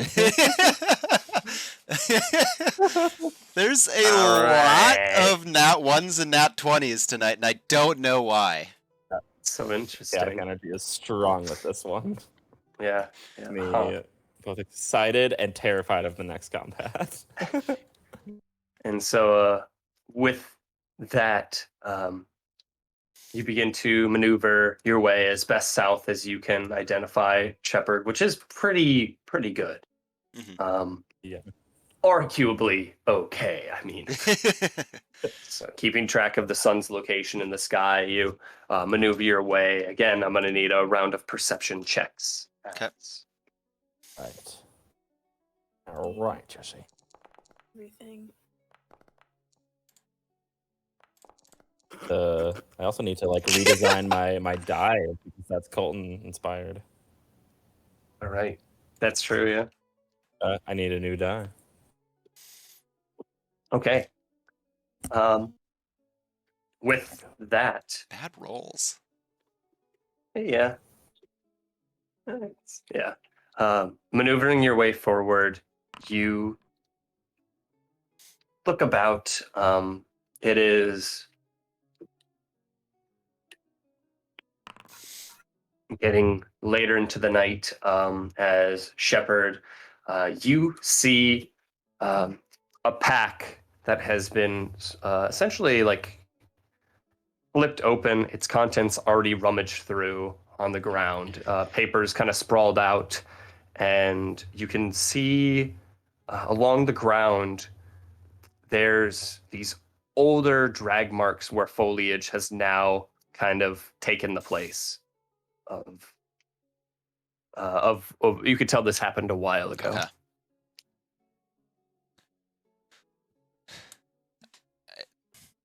I kind of want to use like an arrow or something and kind of try and clear around a little bit to make sure it doesn't look like there's another trap, just kind of looking around it before I would want to look at the actual pack itself. Sure. Just make an investigation check.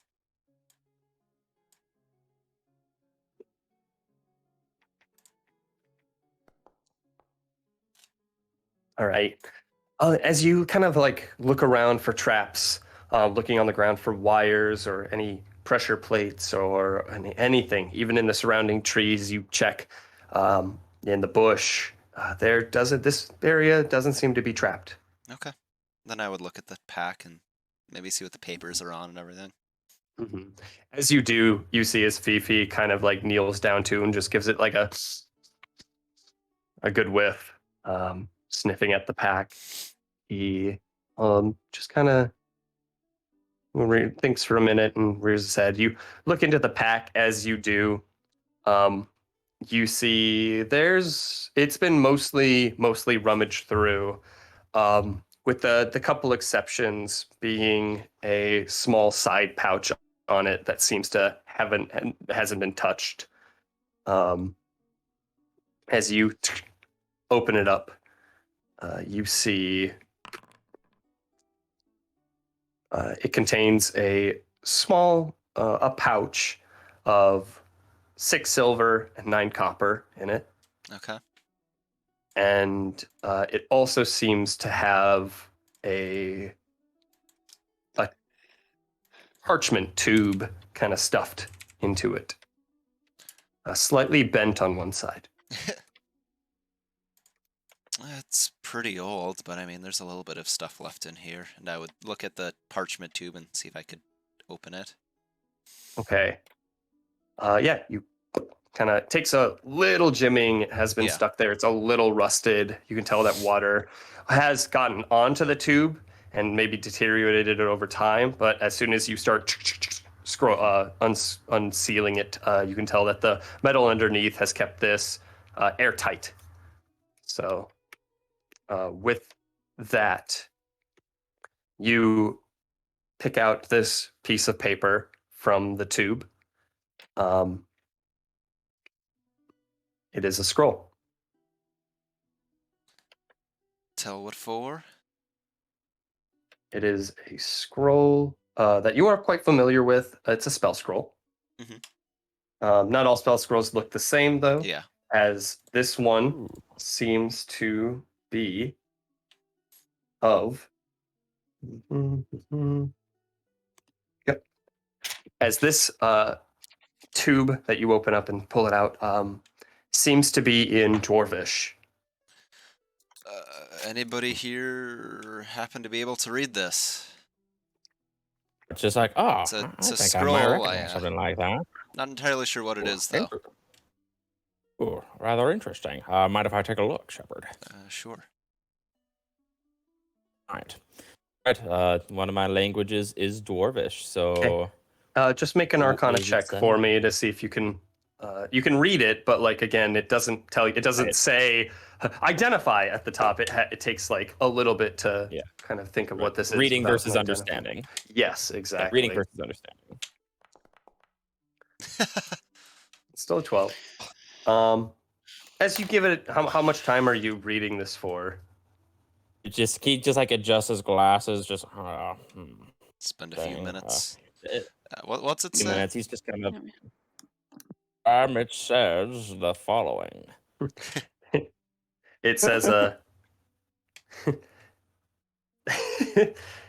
just start reading what the fucking spell does.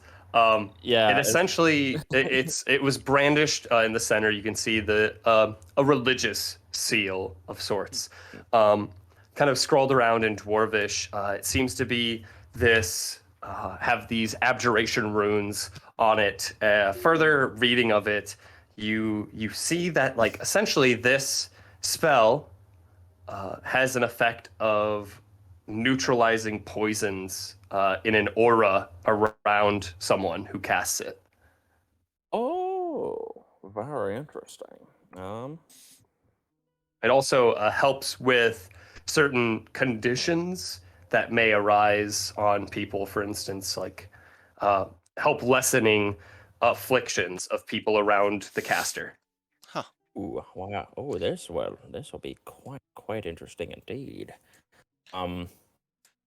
Definitely like to spend a little bit more time with this one. Do you think it's something you could use? Otherwise, I could always hold on to it myself in case it comes in use. It is a scroll to, help with afflictions against poison and other things like that. If I spend a little bit more time with it, I'm sure I could figure it out. Exactly. As for I wish I could copy it down myself, but well, I guess I'm not technically out of ink at the moment, but those are occupied. Also not a wizard spell. Yeah. Oh, true. Yeah, and it stems more from the divine. You can tell that almost instinctually than from. Oh, that's right, religious. That's right. Shepard, make a guess after having it described to him and looking at it. Give me a reason why you would know of this spell. I don't know.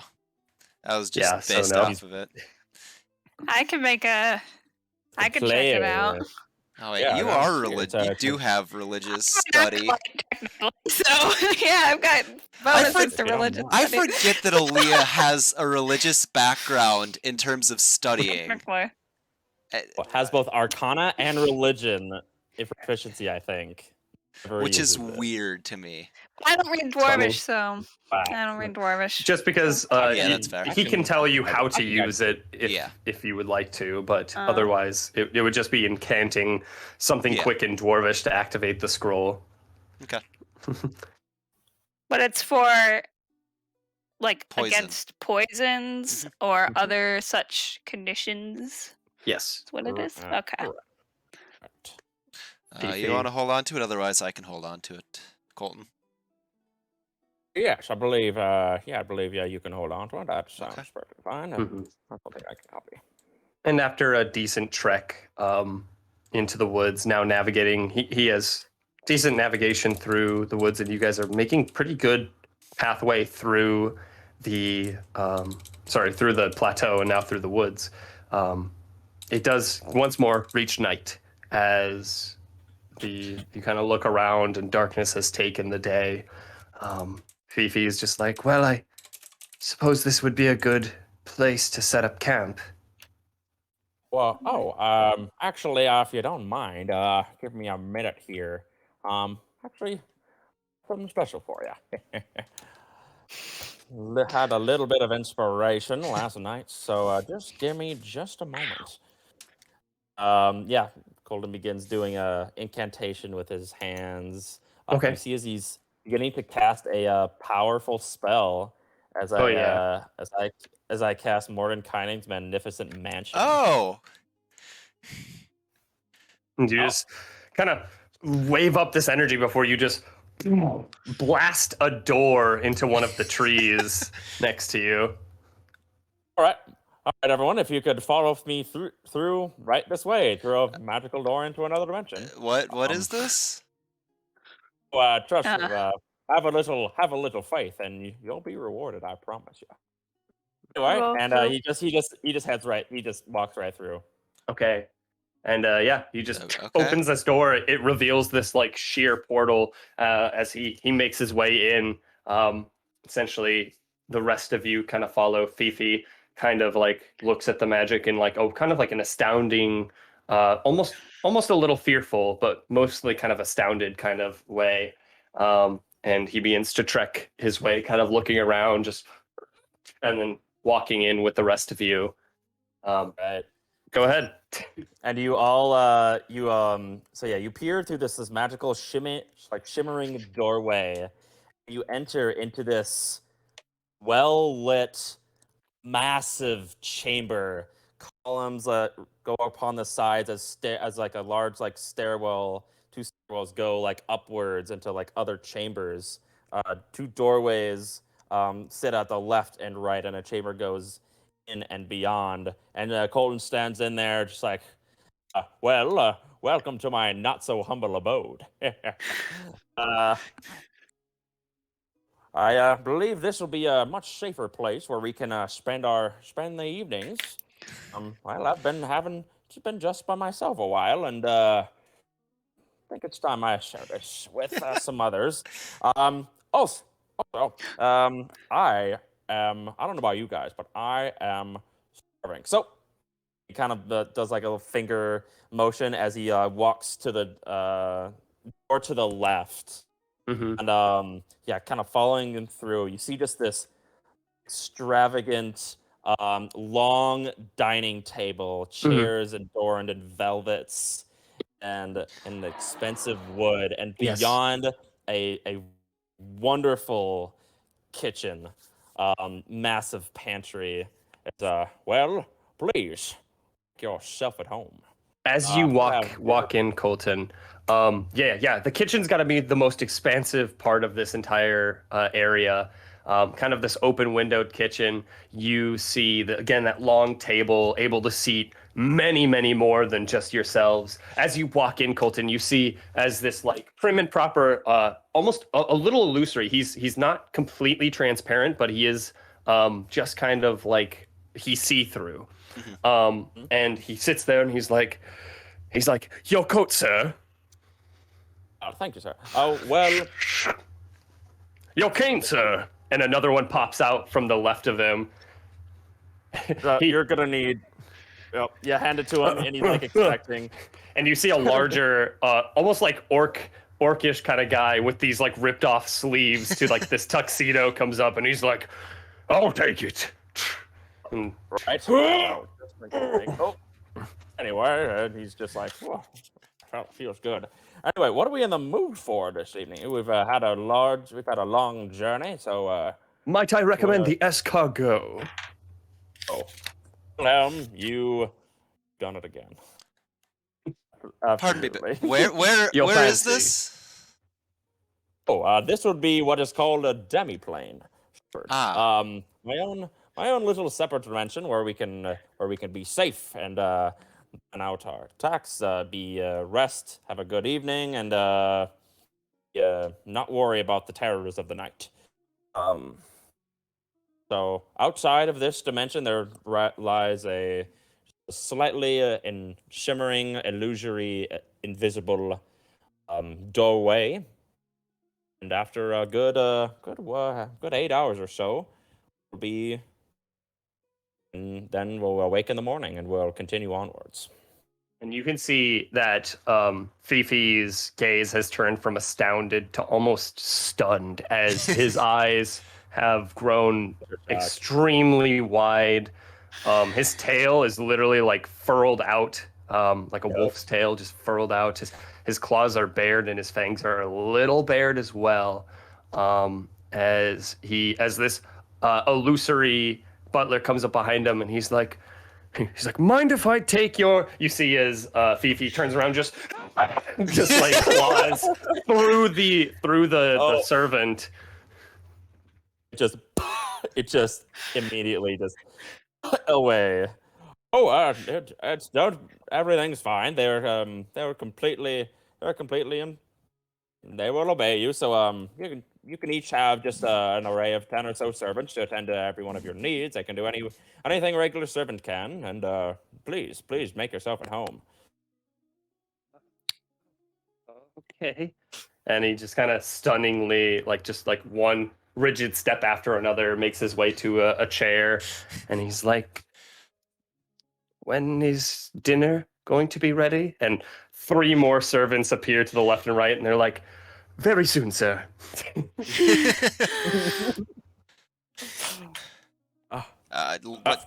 What all do you have here? Like in this mansion, what do you have here? Oh, I have plenty of guest rooms. Have a sauna and the bathing room as well. I have some to kind of little training room in case I need to test out my combat abilities. I have some of the servants kind of sit across, and I beat the crap out of them, but they're completely okay with it. Don't worry about it. Don't worry about it. We love it, sir. We love it. Yes, you do. Thank you. So yeah, please let me show you all to their rooms while Wilhelm and the rest of the kitchen staff prepares dinner for me. Okay. Do you have like a greenhouse or anything with like spices and stuff and plants? The spices would be in the pantry, but the thing about this is I can change this every single evening. So whatever, you just let me know. You just take the evening. You let me know what you want your room to be like. Maybe something a bit more natural. She's like kind of like throwing a look back at them with a terrified child. Who's not used to any of this behavior, by the way. Oh, sorry about that. I'm sure your room can, we can have something, or it would be a little bit more comfortable in. This is just what I don't really know too much about any of you, so I suppose I just had the standard guest rooms. So if you have anything, any sort of quest, please. It's appreciated. I mean, after dinner, I may want to test out this new bow, but absolutely, I'm sure we can arrange some target practice and. Sure, that would work well.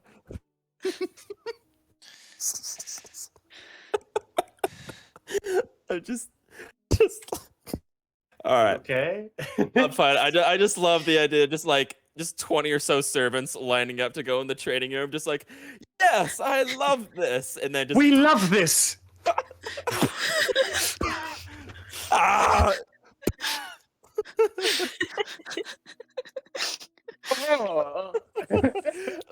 let me show you. Let me show you your rooms. I love it when he whips me the most. Please, sir, pick me. Pick me. Kill me, sir. Kill me. Oh my god. I'm Mr. Meeseeks. Look at me. Oh yes. I just want to die.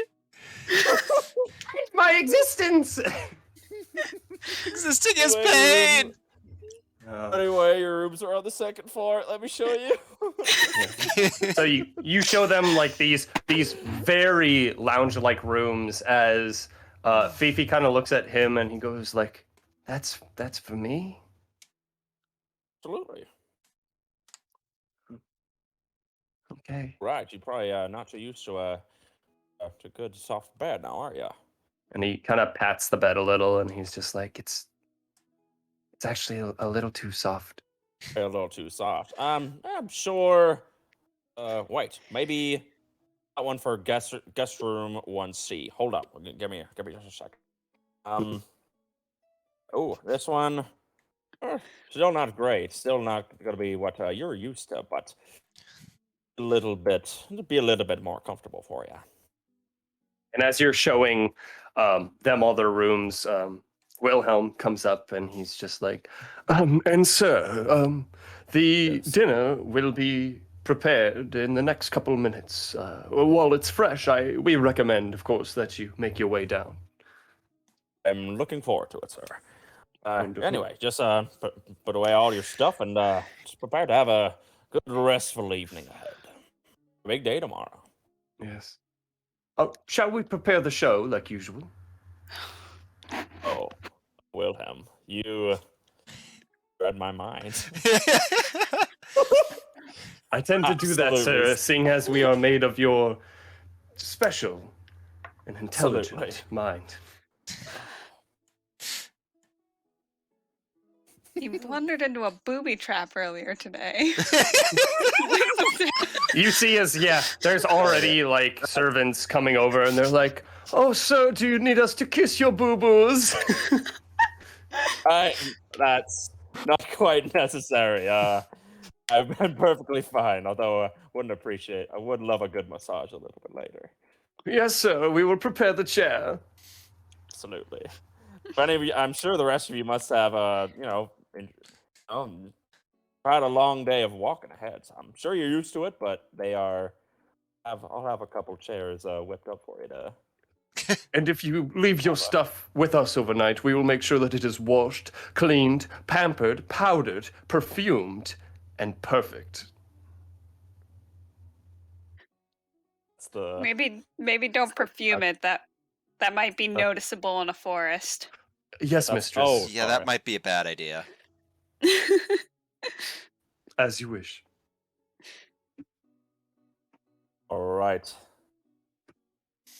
Everyone, put your bags away and shall we? And I make my way down to the dining hall. You are all free to your own rooms.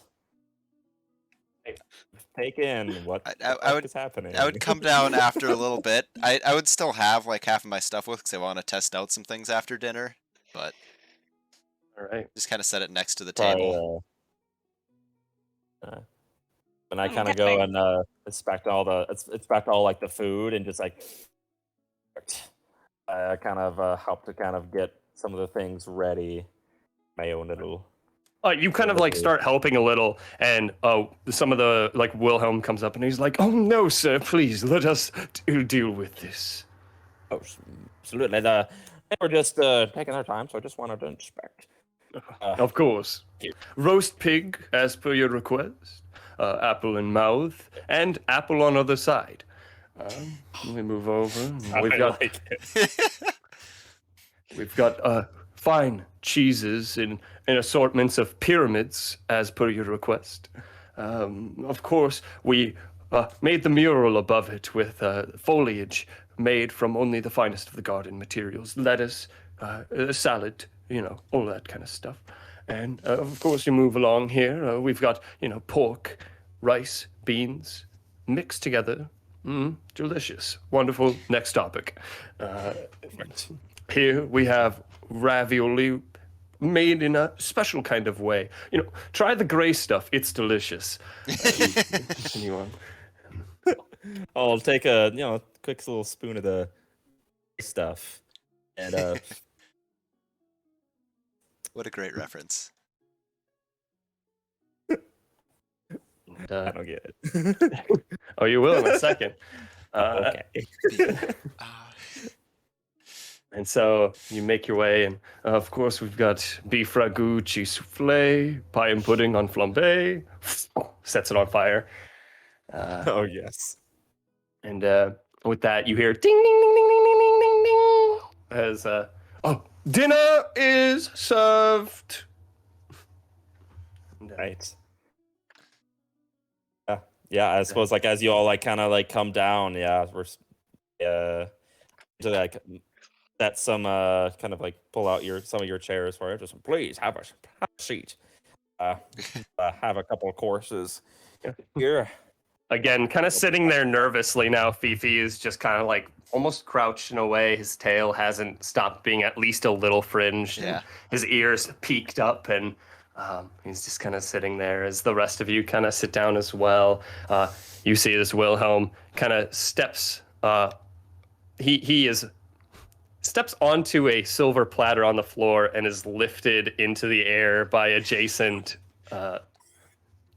people. And he goes, Ma chérie, mademoiselle, it is with deepest pride and greatest pleasure that we welcome you tonight. And now we invite you to relax. Let us pull up a chair as the dining room proudly presents your dinner. And I love this spell so much. I love this spell. Oh, this is the best spell ever. And entertainment.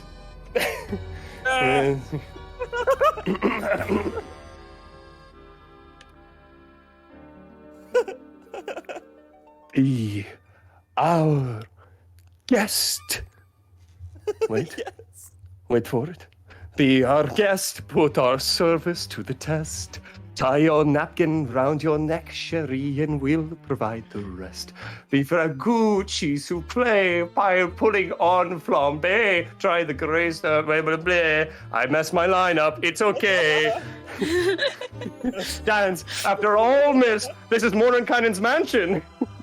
Second best. Go on, unfold your menu, take a glance, and then you'll be our guest. We are guest. Be our guest. Beef ragout, cheese souffle, pie and pudding on flambe. We'll prepare and serve with flair a culinary cabaret. You're alone and you're scared, but the banquet's all prepared. No one's gloomy or complaining while the flatware's entertaining. And the flatware begins to do tricks as essentially Fifi gets up and it starts scattering across the table a little, and the flatware slips under his hands and knees as he's floated into the air, and he's like, help me, please. Be our guest, be our guest. As he sit back down. 10 years we've been rusting, needing so much more than dusting, needing exercise, a chance to use our skills. Most day we just don't exist at all. Blabbing fat and lazy, you walked in, and oops-a-daisy. Oh no, I missed my line again. That's okay. Let's do it again. Now I'll sing a solo here. But don't you worry, dear old child. Things are looking mighty mild, but that's why we have hot sauce and salt. Be our guest, and just around the area, the 99 many servants start doing the can trailing out of the kitchen. the chefs making their way onto the tables, doing some dancing. They flip napkins that just fly into your shirts and tuck out neatly. The silverware and spoons and knives all are twisting in the air and folding on the table and slowly all kind of clambering down at once.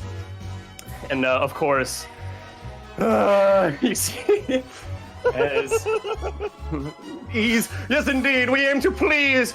While the candlelight's still glowing, let us help you, we'll keep going, course by course, one by one, till you shout, and enough, I'm done! And you see as Fifi gets up and just runs out of the room. But for now, let's yes, be our guest, be our guest, be our guest. You see as you get up after him, the chairs all start rocking together, and I can't hear anymore. Oh shit! Hold up, I can't hear anything. I can't. All right. And I know the music's not on key or not on time with me, unfortunately. But with that, you see, as just enough, I'm done. And he gets out and he runs out of the door, the front door to the mansion, making his way back into the woods. Aaliyah, you get up and trail after him. Yeah. As you do, as you open the door, that is where we will end the session.